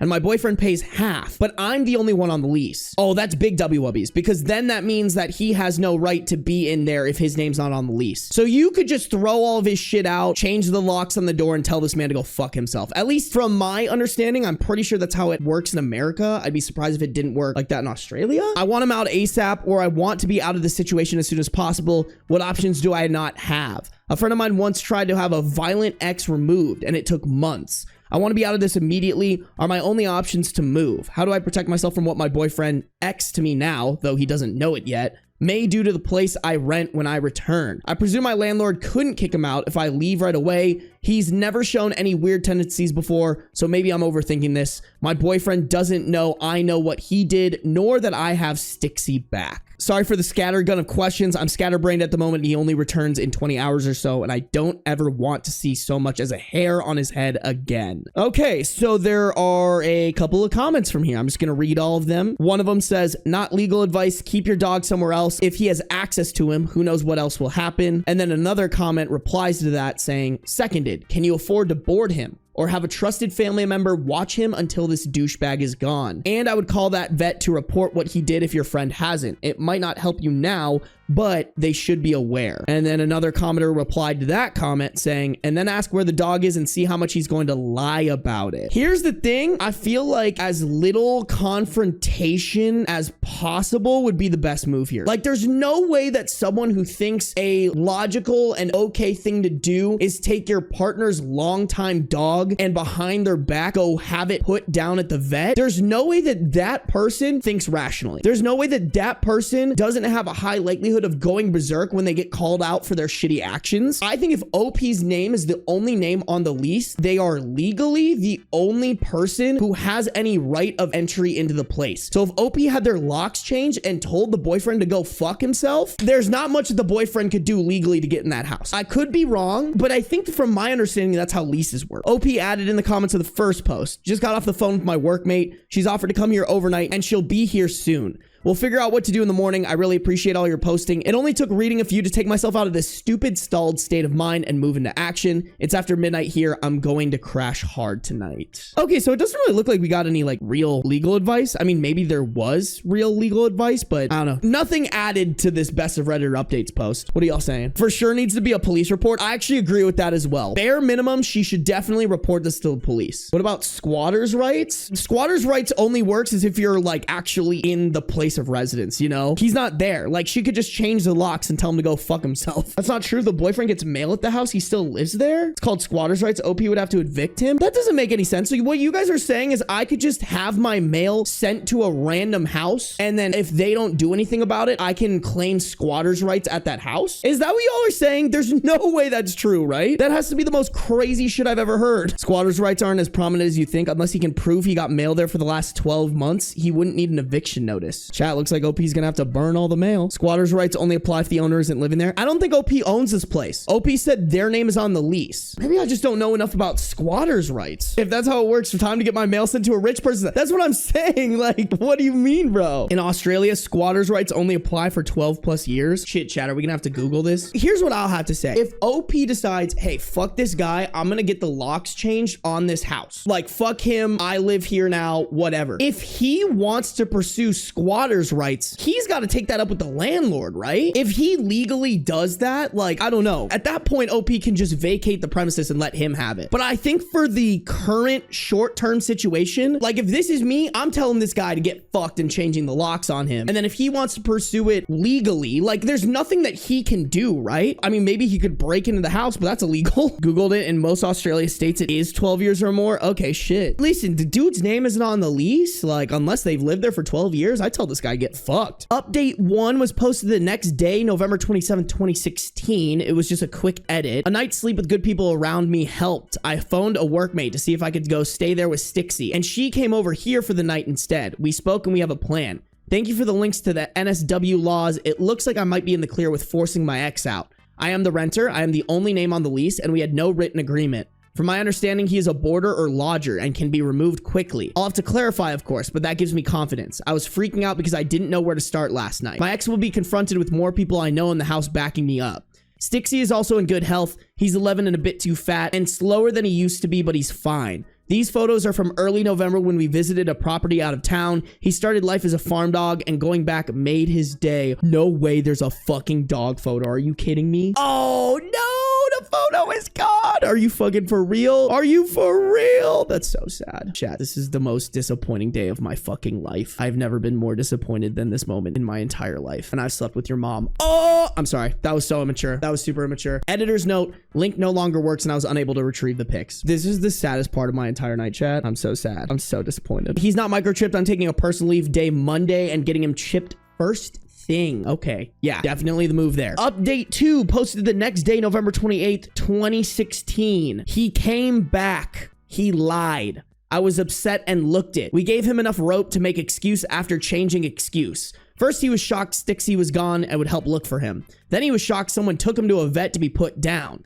Then when confronted with proof it was him, he claimed Stixie was hit by a car and he had to end his suffering. When confronted with a live, happy Stixie, He turned it around and it ended with him telling me he should have had me. What? When confronted with a live happy Stixie, he turned it around and it ended with him telling me he should have had me put down. Okay, well, I hope you recorded that so you can show to the police and be like, this man threatened my life, get me a restraining order. Like, what? My coworker, her partner, and I told him he was not welcome in the house anymore and that they were moving in with me and that everyone in the house and the neighbor we both get along well with who saw him return on Friday to take Stixie now knows what kind of person he was. He left of his own accord and took some of his stuff. I'm no closer to knowing for sure why he tried what he did. Sorry for jamming up legal advice with this one. It wasn't much of a legal ending. So you didn't burn his shit? Sad. A shame that people like this get off scot-free. I really hope that bare minimum OP filed a police report or something. Like, this should be on record somewhere that this guy is fucking crazy. I also think that they need on record somewhere that this man literally threatened to put OP down. Like, what? Just insane behavior. Who does that to a dog, man? That makes me sad. I love puppies. Yeah, Kira, she was saying that it was very out of character for him, so I don't know. I mean, this was back in 2016, guys, so I don't know if this account is still active. Oh, they deleted all their posts. They might just be better people than me, but if one of my friends' partners threatened to kill one of my friends, they would get the beatdown of their lifetime in that moment. I would go to jail ASAP Rocky, chat. That's crazy. Could have been deleted due to an ongoing legal battle. I mean, maybe, potentially. I do have to say, I was talking to my friend who's a lawyer. She was telling me, she was like, oh, at least 2 or 3 times a week, part of her job is to go to like the social media of who her clients are up against and look through to see if they posted anything incriminating. And she's like, 9 times out of 10, they have posted something incriminating. So if you guys are ever in a legal battle, make sure your social media is nice and tidied up. Mine wouldn't be. My 15-year-old idiot kid got his girlfriend pregnant on purpose. This was posted to r/trueoffmychest on April 26th, 2025. I, 30 female, have a child who is 15 male. We'll call him Ollie, plus other children aged 2, 6, 9, and 11. Damn, 5 kids. As you can tell by my own age, I was a teen parent. I was lucky and we married at 18. Still married, healthy relationship. Worked our way out of a very dire situation. Graduated, started a trade, etc. And we are comfortable, stable in all ways. This information is relevant. Oh, I know what's gonna fucking happen. He's gonna be like, well, you guys got pregnant when you were 15 and it worked out, so I can get my girlfriend pregnant at 15. Oh no, oh no. Ollie has been friends with this girl. We'll call her Bree since he was 7 years old. Their family used to live in the same city as us and we went to the same school, same friendship group. We know her parents and are long distance friends ourselves. Not close friends, but say hello when the kids are on video chat, had drinks together before, etc. Bree's family moved to a very small town 3 states away due to rental affordability. In parentheses, no secret. We all have talked about the rising costs of everyday life. The cost of living in the city has risen, forcing many locals out. They moved because of that and for better job opportunities 18 months ago. Since then, Ollie has been begging for us to follow, giving us a sales pitch on cheaper housing, better paying jobs, none of which fit either of our professions, the whole works. We have said no because, well, no. But even if we wanted to, our other children are in school, sports, have friends here. Selling and buying another house, finding work outside of our skill set or having to learn new skills, any normal adult would understand this. He does not. Well, fast forward to Christmas, Bree's family came back to our city for a holiday and the kids met up multiple times with each other. It was my understanding that they were always with the other kids, but obviously not, since Bree is pregnant and I am certain it was on purpose. He has access to condoms. I don't care for opinions on that. My access was restricted and I had him. He has had sex ed for me, my husband, and the school. He knows damn well how babies are made and how not to have one. Ollie now wants me to move to be with her and the baby. It's confirmed. I've talked to her parents. And I said no. I don't feel I need a reason, but he asked. You're 15. We don't have any proof it's your child yet. I'm not moving us away from our lives, and you aren't going alone until you're 18. We will do a DNA test, then we will look at parenting plans and topped it off with a Too bad, too sad. You made your bed, now you have to sleep in it. Damn, getting a girl pregnant just to move closer to, I guess, the girl that you're interested in. As dumb and fucked up as that is, that's some fucking commitment right there. Holy shit. I'm not condoning it. I'm just more admiring the fucked up thought process of, oh, you know how I'm gonna get my family to move? Get this girl pregnant. Like, what? I'm not saying that it was a good decision or even a smart decision, but it's very big brain to be like, this is how. What the fuck? What are they putting in these kids' food these days? He took that back to Bree, and now all communication between me and her parents has been cut.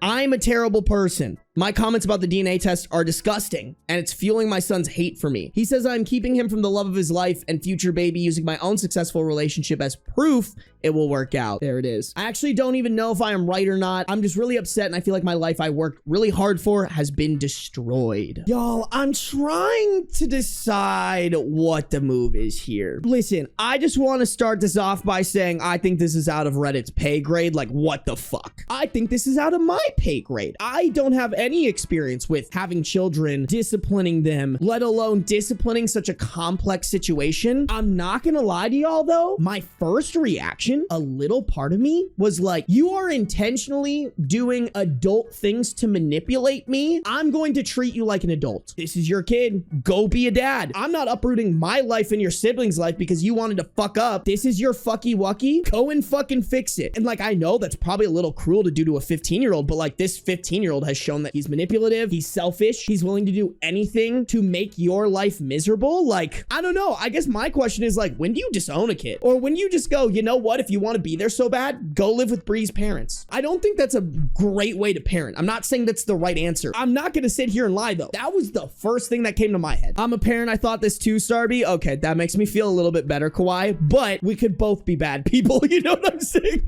Or you know what? I shouldn't say bad people, but we could both be wrong. I genuinely don't know what the move is. This kid wants to be an adult. He wants to do an adult thing of have a child with another person. I say fucking treat him like one. Cool, bro. Then you're out of the house. Go find a job. Go figure out a way to support that kid. You want to fuck around, you got to find out. Does that suck to do to a 15-year-old? Yes. Do I think it's even completely ethical? No. But like, that's where my brain went, y'all. I don't know what else you can do. Or like maybe even to chat, maybe the answer isn't like kick him out or whatever, but being like, we're not moving, but you now have a kid. You are going to pay child support. You are going to go to school. You're going to get your degree. And on top of that, you're going to go get a job so that you can send money to Bree, or you can pay for train rides, airplane tickets, a car to go drive to them. Like maybe that's the answer, chat. But still, the 3 years living with that kid are going to be a nightmare for OP, which I guess that's what you sign up for when you decide to have a kid. Like you're taking that kid no matter what. I don't know if this is mean of me, but a part of me is thinking you need to be an adult before your time to the greatest extent possible. And that requires a little bit of, I hate this term, but like tough love from your parent. I think some people use tough love in an abusive way, but like I also think there's a little bit of like, no dude, you fucked up. I'm gonna hold you accountable to that. And that is the tough love. Salty egg, it sounds like the girl's in on it, but who knows? I mean, let's just keep reading. Edited for update to answer some questions. Bree is due September around the 22nd, so no, there's no option for abortion. I don't think that or adoption ever was. Ollie admitted it was on purpose last night. Apparently it was Bree's idea first as a joke, and that turned into a plan together. Bree's parents will only pass messages through my son, and I have heard this for myself. I stood outside the door and listened to them tell him, tell your mother, insert info below, because I know I will just go off on her about that bullshit still. They are talking shit about me with my kid. Why did these parents get mad? What did OP? Oh, they're mad about OP wanting a paternity test. Okay, I could see how you would maybe get angry about that, but also, damn bro, this story is really making me question if my intuitions around this situation are right, because I am totally willing to say that they could be completely wrong, but I actually don't disagree with getting a paternity test on this one.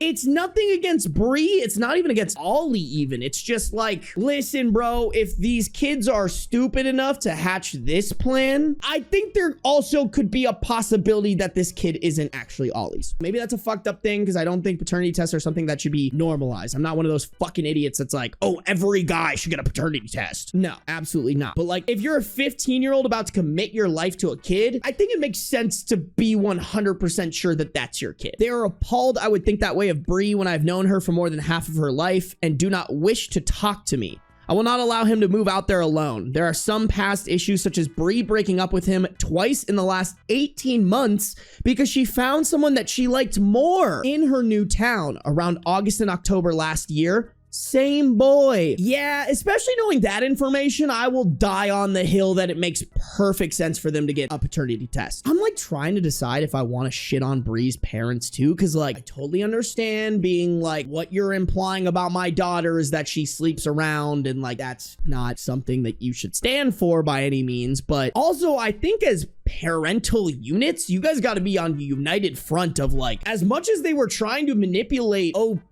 they're also trying to manipulate these parents, and they should not be proud of this and not be in any way, shape, or form taking the kids' sides, at least in my opinion. I just think the parents need to be on a united front right now. When it ended, she came back to Ollie. Bree is a nice girl, but her behavior is toxic and has been since a child. Her mother and stepfather are nice, but the relationship is unstable. The house is chaos. 9 children combined, blended family, and 2 out of 3 teens with serious mental health struggles. He would be leaving stability for chaos and no structure. I want a DNA test, and I will not budge on that. I am close to cutting his contact totally at this point because they are only empowering him and reinforcing his behavior towards me and his father. His father is a man of few words, which is unhelpful. So far, he's backed everything I've said and only really chosen to say, you have the intelligence of a pear. I can't decide if this is kind of a fucking bar. If I was in an argument with someone and they looked me dead in the eyes and they went, you have the intelligence of a pear.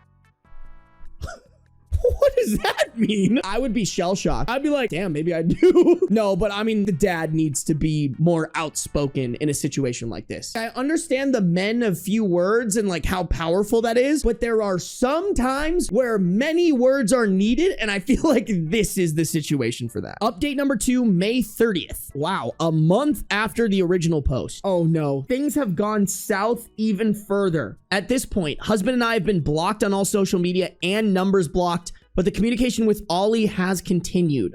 Ollie gave us Bree's parents' email address to send an email to, but before using that, I asked him to video chat Bree with me there, and then I could ask Bree to please get her parents so I could talk to them about this, and tell her that if they were going to continue to refuse to speak to me, then I would be blocking all contact to Ollie and communication until this is resolved. I told Ollie this before the call. At first, he flipped out about it, but it was this or I cut communication completely.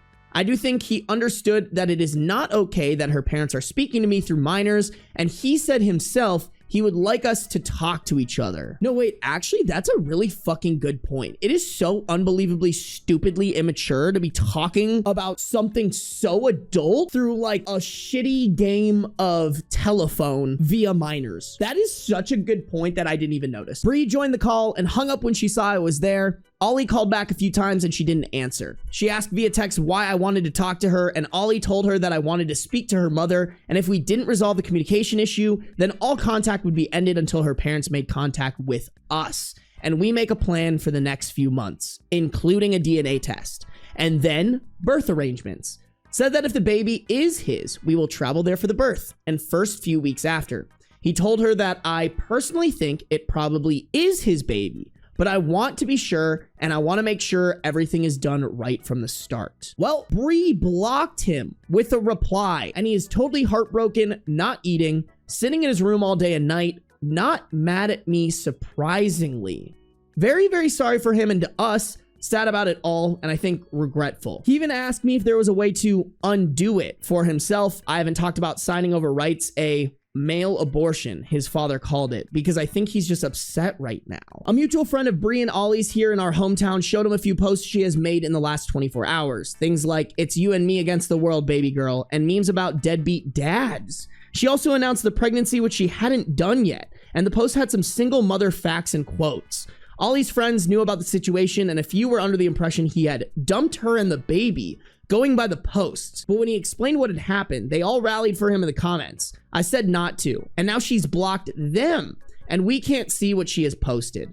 This is just a nightmare. I've had a plan personally, not set, but something I wanted to talk to her parents about. But I don't even want to waste my time at this point. Ollie gave us Bree's parents' email address to send an email to with said plan. Basically, Bree does DNA blood test. We will pay the full $1,500 for it. A DNA blood test is $1,500 fucking dollars? That is information that I'm glad I do not know, because that means my life is not half as messy as it could be. I don't believe in God, but if he's real, thank you, bro. Sky Daddy be real for that one. If it is his baby, we can book flights and a plan to be there for the first month. I'll stay too with Ollie, maybe even the whole family, and then we can also work on a parenting plan and getting into mediation for a judge to sign off on it. Ollie's father and I split for the first 7 months of his life, so we have done this before and we know the process. But at this point, I think I will just leave it to settle before sending an email. Okay, you guys, I kind of want to read these comments because I'm very curious what people are saying about the DNA test, about what they should do with the 15-year-old kid, because I could be so wrong in everything that I've said. Some commenters could probably be like, nah, bro, that ain't cooking. You got to take care of your kid. DNA test is fucked. I just want to see what other people are saying about it. Commenter 1 said, nobody going to point out both children are manipulative. Obviously, the girl was on board, and it sure seems like they both kept it under wraps until it couldn't be aborted. Both children are bad actors here. OOP said this. I think it was planned 100% on both sides, and this was Christmas. She's around 24 weeks, I believe, and way past abortion. They also never told us until 20 weeks. Her family knew, but never contacted me. That's fucking sketchy. I can't even lie. Commenter 2, quite the manipulative teen you got there. But by teen logic, his plan makes perfect sense. From any point of view, you can't give into his plan, though. It would ruin you financially, ruin his relationship with his siblings, and yours with him.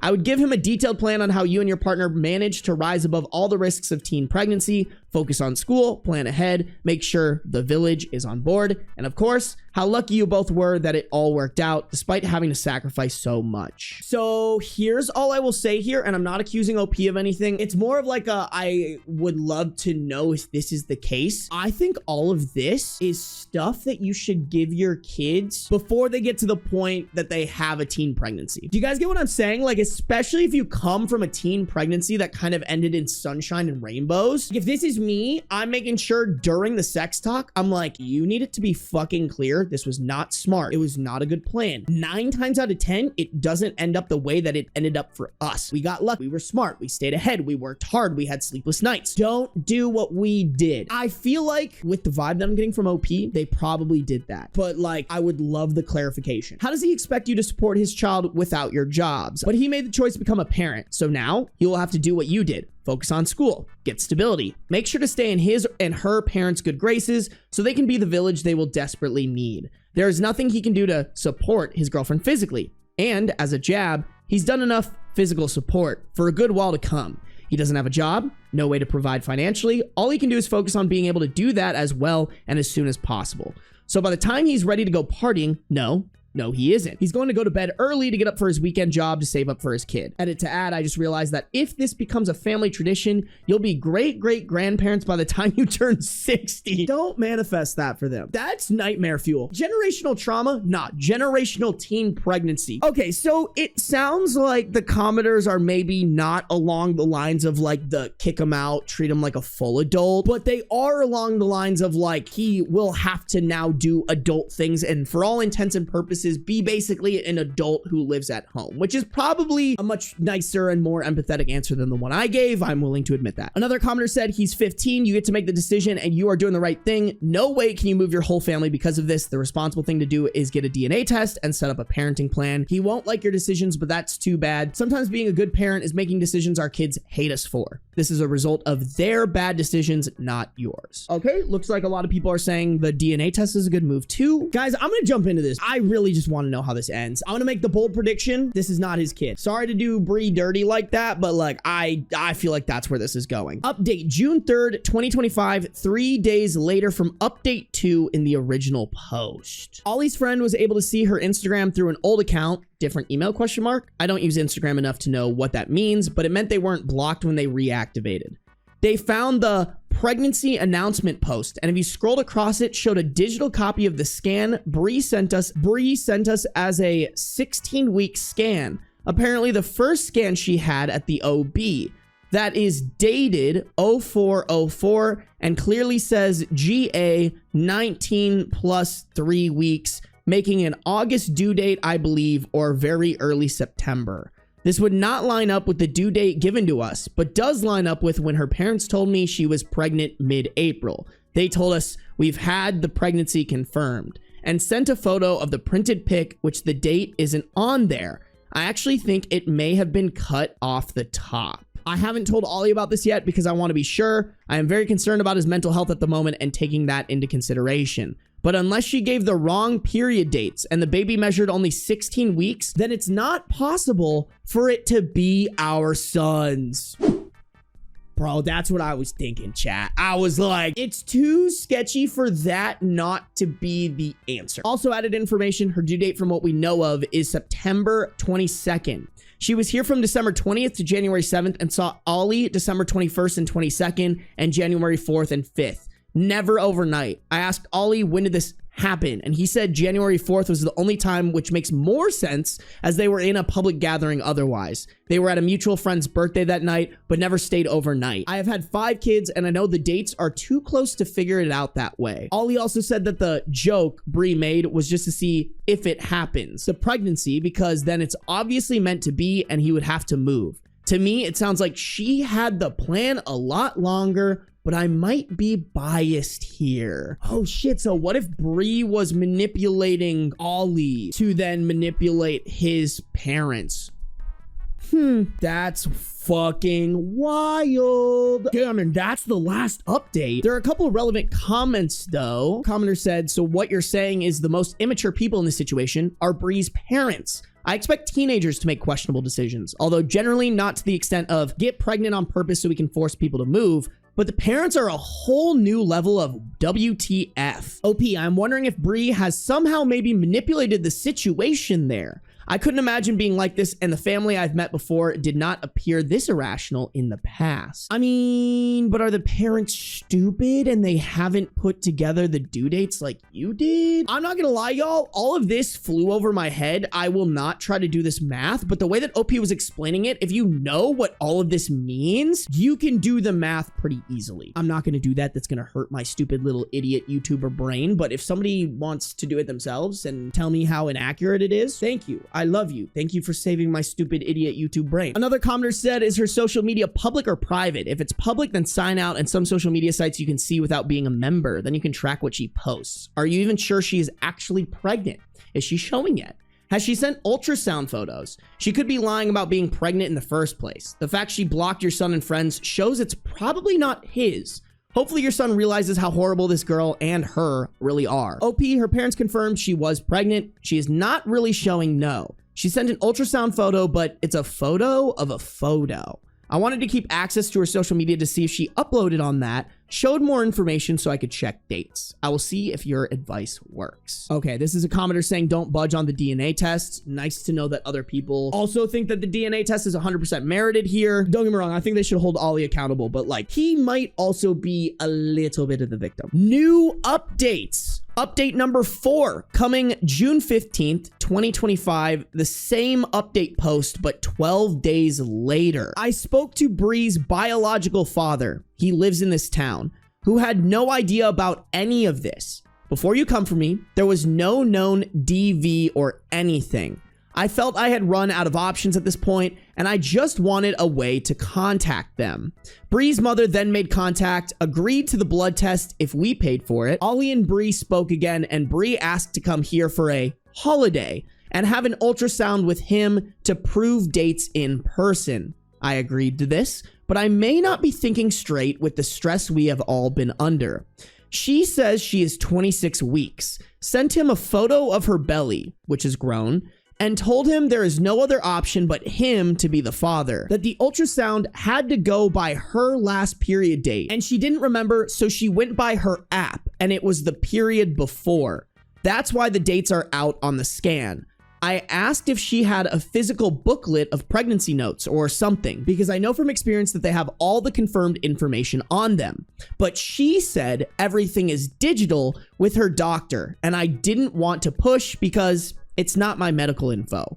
I'm wondering if I do just fly her out here on my own terms. Her mother agreed, and do the blood and ultrasound here and put an end to it all. I mean, if you can afford it, I think that's the right move. This sounds so insanely stressful just to like once and for all figure out what the hell is going on, because I feel like if you don't even know if it's actually your son's kid or not, you can't even move forward with like, what is the plan here, you know? And then everybody, including your son, even their parents and Bree probably have anxieties around all of this. So obviously it's a luxury, but if you can afford to fly her out, I say go for it. Maybe make your son pay you back eventually, because holy fuck did he mess up. Okay guys, let's just do the thing. I'm curious, do we get the answers? Is everything solved? Is it? I don't even think it said concluded on it. It just said new update. This might not even be concluded.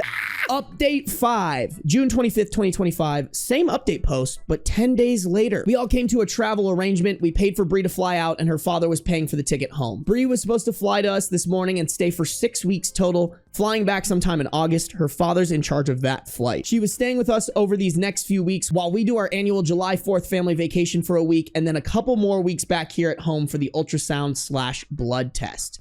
This was decided together, both families, because Bree and Ollie would like to have some kind of positive experience/memories during the pregnancy, and obviously, if the baby wasn't his, Bree would be taken to her father's and we would be finished with it all.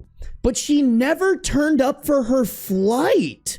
She texted the night before that the doctor did not recommend she should not travel as she is at risk of preterm labor due to her age, and her severe morning sickness makes her only be able to tolerate pineapple juice. So she is needing to be hospitalized and maybe even deliver early. Y'all, I'm not gonna sit here and pretend like I know everything about being pregnant, but from looking at chat, she's at 27 weeks. That is way too early for preterm labor. Also, once again, guys, I could be so fucking wrong here. I know nothing about giving birth. How old is she again? 15 as well? I think Bree is 15 too. I'm not saying 15-year-olds should get pregnant. That being said, aren't younger women a little less at risk than if they wait till they're older to get pregnant? I could be so wrong, but that's what I've always thought. Okay, no, under 18, you have a higher risk of birth defects. Okay, thank you, Hostile Cran. So it sounds like maybe the risk is there. A lot of you guys are saying the 27 weeks is fucking crazy. 24 weeks is the absolute earliest a baby can survive being born early. Okay, listen, y'all, and I'm sorry, I did read a little bit of head, because it sounds like she could be capping, she could also not be capping, but reading the next line after that, this is on top of a group photo that included Bree, obviously pregnant in a tight tee, hugging the boy she was dating in her new town, his hand on her belly. It was quickly removed from her story when Ollie asked. I think it was intentional to make him jealous. I know she's 15, but she has shown a lot of manipulative traits, and I do not want to give her the benefit of the doubt. Sue me, bro. Tell me I'm bullying a 15-year-old. I don't care. I don't trust her. She sounds sketchy. I am done. I do not believe her or her parents. I have contacted a lawyer and a therapist. I will not be updating again until I know the outcome of the DNA test that I assume will not be done until after the baby is born, since I was told today. I cannot force her to have while pregnant. If this baby is Ollie's and my grandchild, I am willing to move Bree here and have her live with us. It has no chance and will continue to ruin my son's life from afar. Damn, bro, taking Bree into your household, though? That sounds like a nightmare. There's one relevant comment added to this post. A commenter asked, it's very possible that she may go into labor early is due to her real due date. OP, this is what I thought too. If the other due date is the real due date, then she would be something like 32 weeks, which would mean she would be 38 weeks when she planned to fly back Therefore, an OB may say they don't recommend it. Yeah, dog, I don't trust her. I think there's some hanky-panky sketchy shit happening on Bree's end. Chat, am I wrong here? Is it easier to get a DNA test once the baby is actually born? Here's what I would do. I wouldn't burn any bridges. I would just keep playing along. And then when she's like, oop, I'm in labor, that's when you go, you make sure you're there and you get a DNA test right there and then. Is that true though? Yes, very much easier. Okay, I think that's the move. At this point, playing any more games with Bree is gonna make you want to tear your hair out. Keep everything short, brief, to the point. Don't do anything wrong and just be there for the birth so you can DNA test. And then once you know that information, act accordingly. This update is on July 13th. The update before that was June 25th. So this is coming about a little under 3 weeks after the last update that we read. I didn't plan on updating this prior to the DNA test, but I can confidently say we do not need it to know the truth. We will likely still do one if Bree sticks to her story. Only I will go through the courts at this point. We have a family lawyer and he has advised these updates are fine as long as I do not identify anyone by name, location, etc. I had a lot of helpful messages on here and I do read them all even if I don't reply. One was from a radiographer who suggested that I look at the measurements of the baby on the ultrasound if I am able to get scan pictures and then use that to calculate if the baby was 16 weeks on that scan. I have kept that idea in mind if I ever got the chance to see the scan myself. The same Redditor also raised concerns that she only had this one scan at 16 weeks, and there wasn't a 20-week scan again 4 weeks later. All OBs would do a scan at 18 to 20 weeks. Very important info. The one photo we have seen is a photo of a scan, a profile shot of the baby's face at 16 weeks, and there hasn't been another scan since then. We have been playing it safe and being very careful with how we tread around Bree, not wanting to cause any arguments. We have not mentioned this to them yet, and if by chance someone tells them via this post or they know about this post, we don't care. We have nothing to lose since the baby isn't Ollie's, and this is how I know. Bree and Ollie have many mutual friends, but only one other girl, Hannah, who is still friends with both of them from within the group. Hannah believes Ollie is the father because that's what Bree says. But she had a falling out with Bree this week. It led to her talking to Ollie, and then she sent Ollie a video that Bree sent her after the ultrasound in April. Prior to this, Bree had told her not to show him because he wasn't going to be in the baby's life by choice and all the things she was posting about deadbeat dads. The video shows multiple measurements being done, and I was able to see clearly that the baby measured 19 weeks and the scan was the 20-week scan. There is no way that baby is Ollie's baby. She is due August 26th. Ollie knows all of this and is doing okay. Very angry, but he has the support he needs. What happens now, we don't know, but we know the truth. All we can do is speculate as to why my son was the target of this plan. I know we will likely never know the truth. Yeah, I mean, wasn't the whole thing that she just wanted Ollie to be closer to her? I don't know, man. I'm glad it worked out. I'm glad this is not Ollie's baby. Like, you better hold this over Ollie's head for the rest of his life, bro. Dude, if this is Kathy and I'm in this position, Kathy would use this for every situation to be like, remember when I was right and you were wrong? You should probably assume that I am right and you are wrong in this situation. Don't get me wrong, that can get unhealthy. But I also think, like, this dude really did make the bed that he's sleeping in. And he needs to own up that that was a shittily made bed, and he's so lucky that it didn't turn out the way that he intended it to turn out. Oh yeah, this I told you so is never going away. As it shouldn't, bro. I mean, he made a massive fucky wucky. And I think it's important to acknowledge, like, he made this in attempts to manipulate the hell out of his family and get them to move from one place to another for a girl. Idiot. Big dumb idiot boy. Coming from also a big dumb idiot boy, maybe not big, but slightly dumb idiot boy. That's a big dumb idiot boy. Kind of feel bad for Ollie. Listen, I get it, but I don't feel as bad for him. Like, he was also not completely innocent. Like, if anything, this should be a wake-up call of like, bro, let's not impregnate immature teenagers because you think they're the love of your life. I told the doctor my mom was lying about my symptoms. Posted in r/askdocs on June 24th, 2025. Title, I know my mom is over-exaggerating my symptoms, but I don't know what to do. I'm a 15-year-old girl. I'm 5 foot and 82 pounds. I take Keppra, hydroxychloroquine,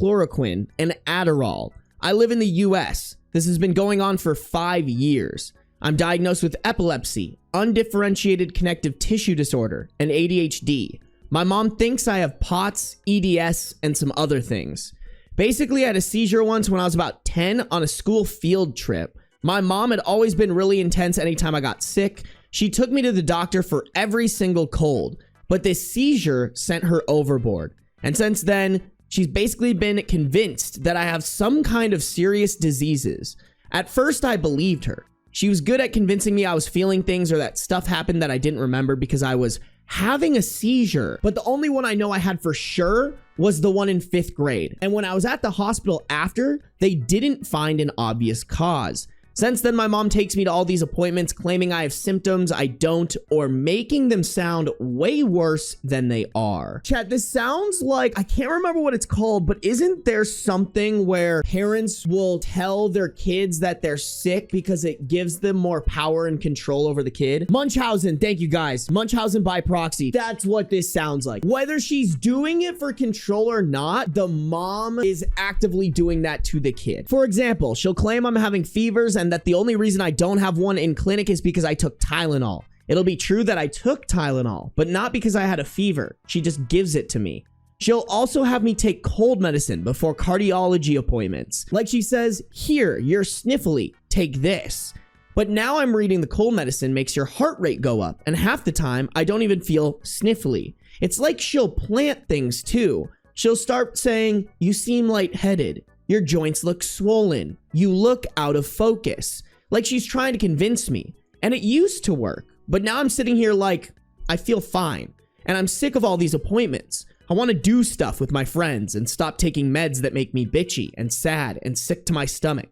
She'll take pictures at angles that make things look worse than they are. One time I got a bunch of bruises after playing on a water slide inflatable thing and taking a bunch of ibuprofen for joint pain. But I got a ton of bruises from it. And she told the doctor they showed up with no cause and I got a full leukemia workup. And she was telling everyone how I probably had leukemia. I didn't. I knew what it was from, but she convinced me that playing on inflatables would never cause that kind of bruising unless I was really sick. So I didn't say anything. The problem is now it's been years and I'm afraid if I say something, we're going to get in trouble. And then no doctor will ever believe me if I do get sick someday. I don't know why I didn't say something sooner. I've been pretty sure for like 2 years that she's making most of this up, but it's confusing and I don't know. I thought maybe she was right and I was just brushing things off. Sometimes it would feel like she was right. What do I do? Can I tell the doctors I see that it's probably not real? Or is this going to ruin my medical care forever? Also, I really did have a seizure when I was 10. I was at school and there was a whole cafeteria of witnesses. So that wasn't made up. I don't even know what's real at this point though. I had a high ANA, in parentheses, 1 to 160.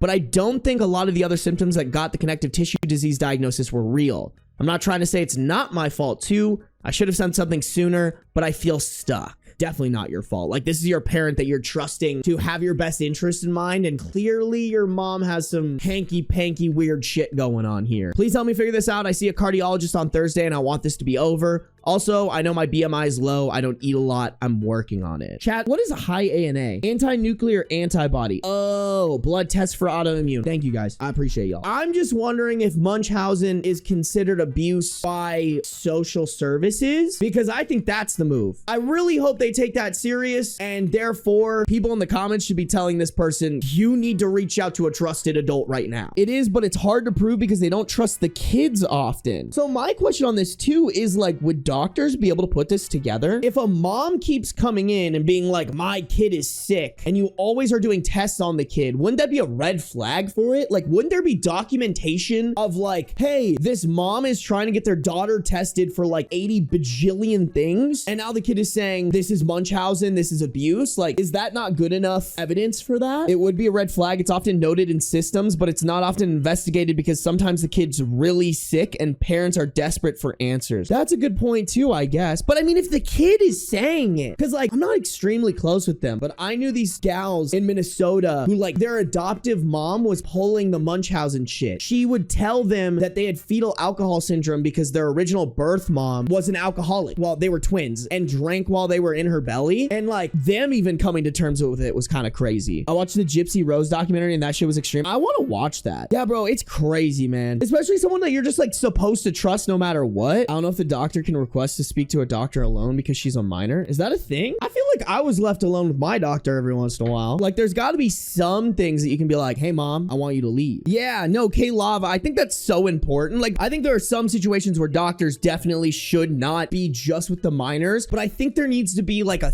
3-minute, like, hey, the parents out of the room, is there anything you want to tell me type of thing. Some of OOP's comments. To a comment explaining Munchausen by proxy syndrome and seeing if OP can go to a doc by herself. OP, I probably could go to a doctor by myself, but my mom won't let me because she says it's important to have an adult who can explain things and that she wants to make sure she knows the treatment plan. I also don't go back to school until September. Is there some way to signal to a doctor to ask me something alone or go make my mom sign papers or something? Same commenter replied to that saying, if it's possible and you can sneak away for a few minutes, you can call the doctor's office and let them know in advance that you need to speak to the doctor privately without your mother present. If it's not possible for you to sneak away and make the call, I would write a small, easily hidden note before you go and keep it in your pocket. After you're in the exam room, say that you need to use the bathroom, hand the note to literally anyone staff-wise that you encounter. Make it a point to see someone on the staff, even if you know where the restroom is, go ask them where it is as an excuse to pass the note. It can say something simple like, please let the doctor know I need to talk to them alone and it's urgent, but I don't want my mom to be suspicious. Bro, I love this shit, man. Little things like in bars and stuff where people like have secret signals if like someone's making them uncomfortable. I think this should be like a normalized thing in a doctor's office. Like, to be honest, y'all, I might have used stuff like this, but not necessarily because my mom was like doing anything, but more because like there was some things I wanted to ask the doctor that I didn't want my mom to be present for, you know? OP replied to that saying, thank you. After I do that, what happens? Will they just tell my mom they didn't find anything and I can be done? Or are we gonna get into trouble? Is it gonna make it hard if I have an issue in the future? Same commenter replied, I can only speak as a physician in the United States. I'm not sure if you're based in the United States. But here, once you explain what's going on to your physician is required by law to report the abuse. And make no mistake, based on what you've told us here, you are being abused. An investigation will be opened and you'll have a chance to tell investigators everything. The only one who's going to get in trouble is your mother. You are a child. You are doing what your mother tells you to do, and everybody involved in the investigation will know that. You don't need to be worried about future visits. You'll be taken seriously. Your mom needs a mental health professional. She has a mental illness, and it's one that can quite literally put your life in danger. Life might absolutely suck for your family for a while, but if your mom doesn't get better, she's going to make you get worse. Reaching out to your physician on Thursday is the first step in ensuring that your mother gets the help that she needs. OOP replied to that saying, I'm in the USA. Doesn't opening an investigation always mean I won't live with my mom anymore? Or just she'll get therapy and help? Also, I think my doctors think my weight is from the illnesses they think I have, but it's not. I'm not really eating a lot, like on purpose. And I kind of want to mention it, but is this the right time? Or should I just do one thing at a time? I know I need to have more and I'm trying, but it's not going all that well. Damn. Wait, now I feel like there's a backstory to that too if the kid is not eating enough. This is a reply to a comment calling it abuse. Abuse just feels like blowing it out of proportion. I know what you mean and I know it's not right. It just feels like then I'm exaggerating. She's not hurting me, just pretending I'm hurt. Yeah, but that's such a slippery slope. Like, I really hope the commenters were telling her, like, go do research on some of the awful horror stories around Munchausen's, and you'll quickly realize this shit can escalate so fast. Another commenter said, not a doctor. She doesn't want to hurt you. She almost certainly genuinely thinks she's helping, but she has a mental illness, as the doctor above said. You need to put your health first, and since you sound concerned about her, you can support her as she gets help, and you don't have to stop loving or caring about her. OOP replied to that saying, that makes me feel better too. I don't want to see her as some kind of bad guy. I just don't want to keep getting blood draws and lying to doctors. Replying to a comment about eating less, OOP said, I'm not trying to make myself feel sick by eating less. I'm not really sure why. I just like having something else that's mine, and she doesn't have any say in what I eat. Like, I get to choose this one thing, if that makes sense. Oh shit, so it's a control thing. But then also, this mom doing all this shit is not only getting her unnecessary tests, but also is the source of her eating disorder. Oh my god, this is such a fucking shit show. To a comment with some resources. I'll look at the resources. I think they think my weight is from something else. My mom has been saying I'm having bathroom issues, and I guess I kind of am. but I think it's because of how I'm eating, not the other way around. But it's getting hard to change how I eat even when I want to now. Like with my friends, I can't relax those rules at all. Oh my God, this poor kid is just in the worst possible situation. Another commenter said, not a doctor, but a pharmacist. She is hurting you. You're currently taking hydroxychloroquine, which builds up over time in your eyes and causes blindness. We still use it in patients with serious diseases like lupus, MCTD, and UCTD because those diseases are so severe and the risk of blindness is outweighed by the risk of organ damage, joint destruction, and death if you don't treat them. Typically, we start this medication in patients who are much older than you as well to reduce how long a patient is exposed to hydroxychloroquine. You are very young, and taking this medication over time could cause serious and irreversible changes to your vision. I think this is probably like the sleeper way that in the short term, OP thinks, oh, it's harmless. My mom just thinks I'm a little bit sick. But now knowing this, girl, you got to jump on that shit. You don't want to be fucking blind. I'm not saying this to scare you or anyone else out of taking a necessary medication, but it sounds like in your case, there's a good chance it's not necessary. At the very least, you deserve to know if you really have UCTD or not. If the severity of the UCTD is to the point that you need to be on HCQ or not, and if the dose you're on is appropriate for your symptom level. You also deserve to not be blind in your 20s or 30s due to unnecessary medication use. OOP replied to that saying, I didn't know it could cause blindness. I know I started getting my eyes checked every year, but I thought it was because the disease could affect them. Damn, bro. I just feel so bad because it's so clear that this 15-year-old is just very naive and like wants to think the best of their mother, but like is actually in an extremely dangerous situation. That's so fucking sad. OOP adds, I know my mom watches my phone records, like who I call and text. So I'm not sure calling ahead is a good idea, but I think I'm going to write a note. I mean, shit, bro. Or ask one of your friends if you can borrow one of their phones, because this shit is getting scary, dog. OP adds some thoughts in a comment same day, 9 hours later. Here's something else I've been thinking about since I posted. So I looked up some of the eating issue treatment stuff, and it looks like the main kind of therapy is family-based therapy where your parents have to take over your whole diet. And that sounds horrible to me. First of all, I think my mom would maybe like it if I had a problem, and especially if it meant she got to be in charge of everything I eat and do.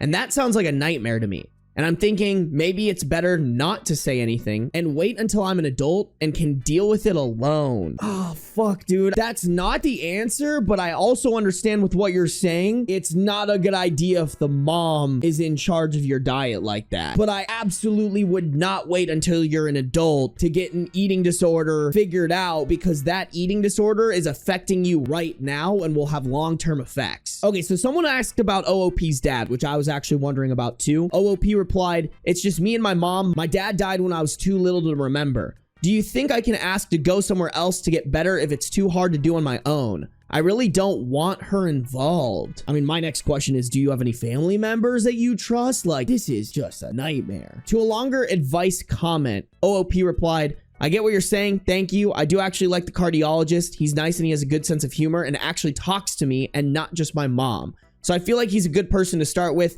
I just kind of panicked seeing family-based therapy. Oh my God. Okay, sorry guys. I like read a little ahead, but OP clarifies they're 15 female, 5 foot tall, 80 pounds. Holy shit. I feel like the piece of information I really want to know here is, do you have trusted family members you could go live with? Because like, get over there ASAP. Or like, do you have a really good friend whose parents would take you in? Because this is just nightmare fuel, man. Like, OOP is severely in a terrible position. And it's just crazy because like, I do think like she can't solve her eating disorder problem until she figures out this mom problem, because the mom is what affects the eating disorder. Like she literally said, I have this eating disorder because it's the only thing my mom doesn't control, which I almost wonder if maybe it would get better if the mom was out of the picture. But I mean, eating disorders don't just go away. 80 pounds is severely underweight for someone who's 5 feet tall. I just hope she's taking this advice seriously. I kind of want to just go to the update, y'all. I hope this has a happy ending. OP dropped an update July 18th, 2025, 3 weeks later. That's when they updated that they're 15 female, 5 foot, 80 pounds. I posted here once before because I knew my mom was lying about me being sicker than I was, and I wasn't sure how to handle it. I took everyone's advice and I ended up telling them at the next appointment.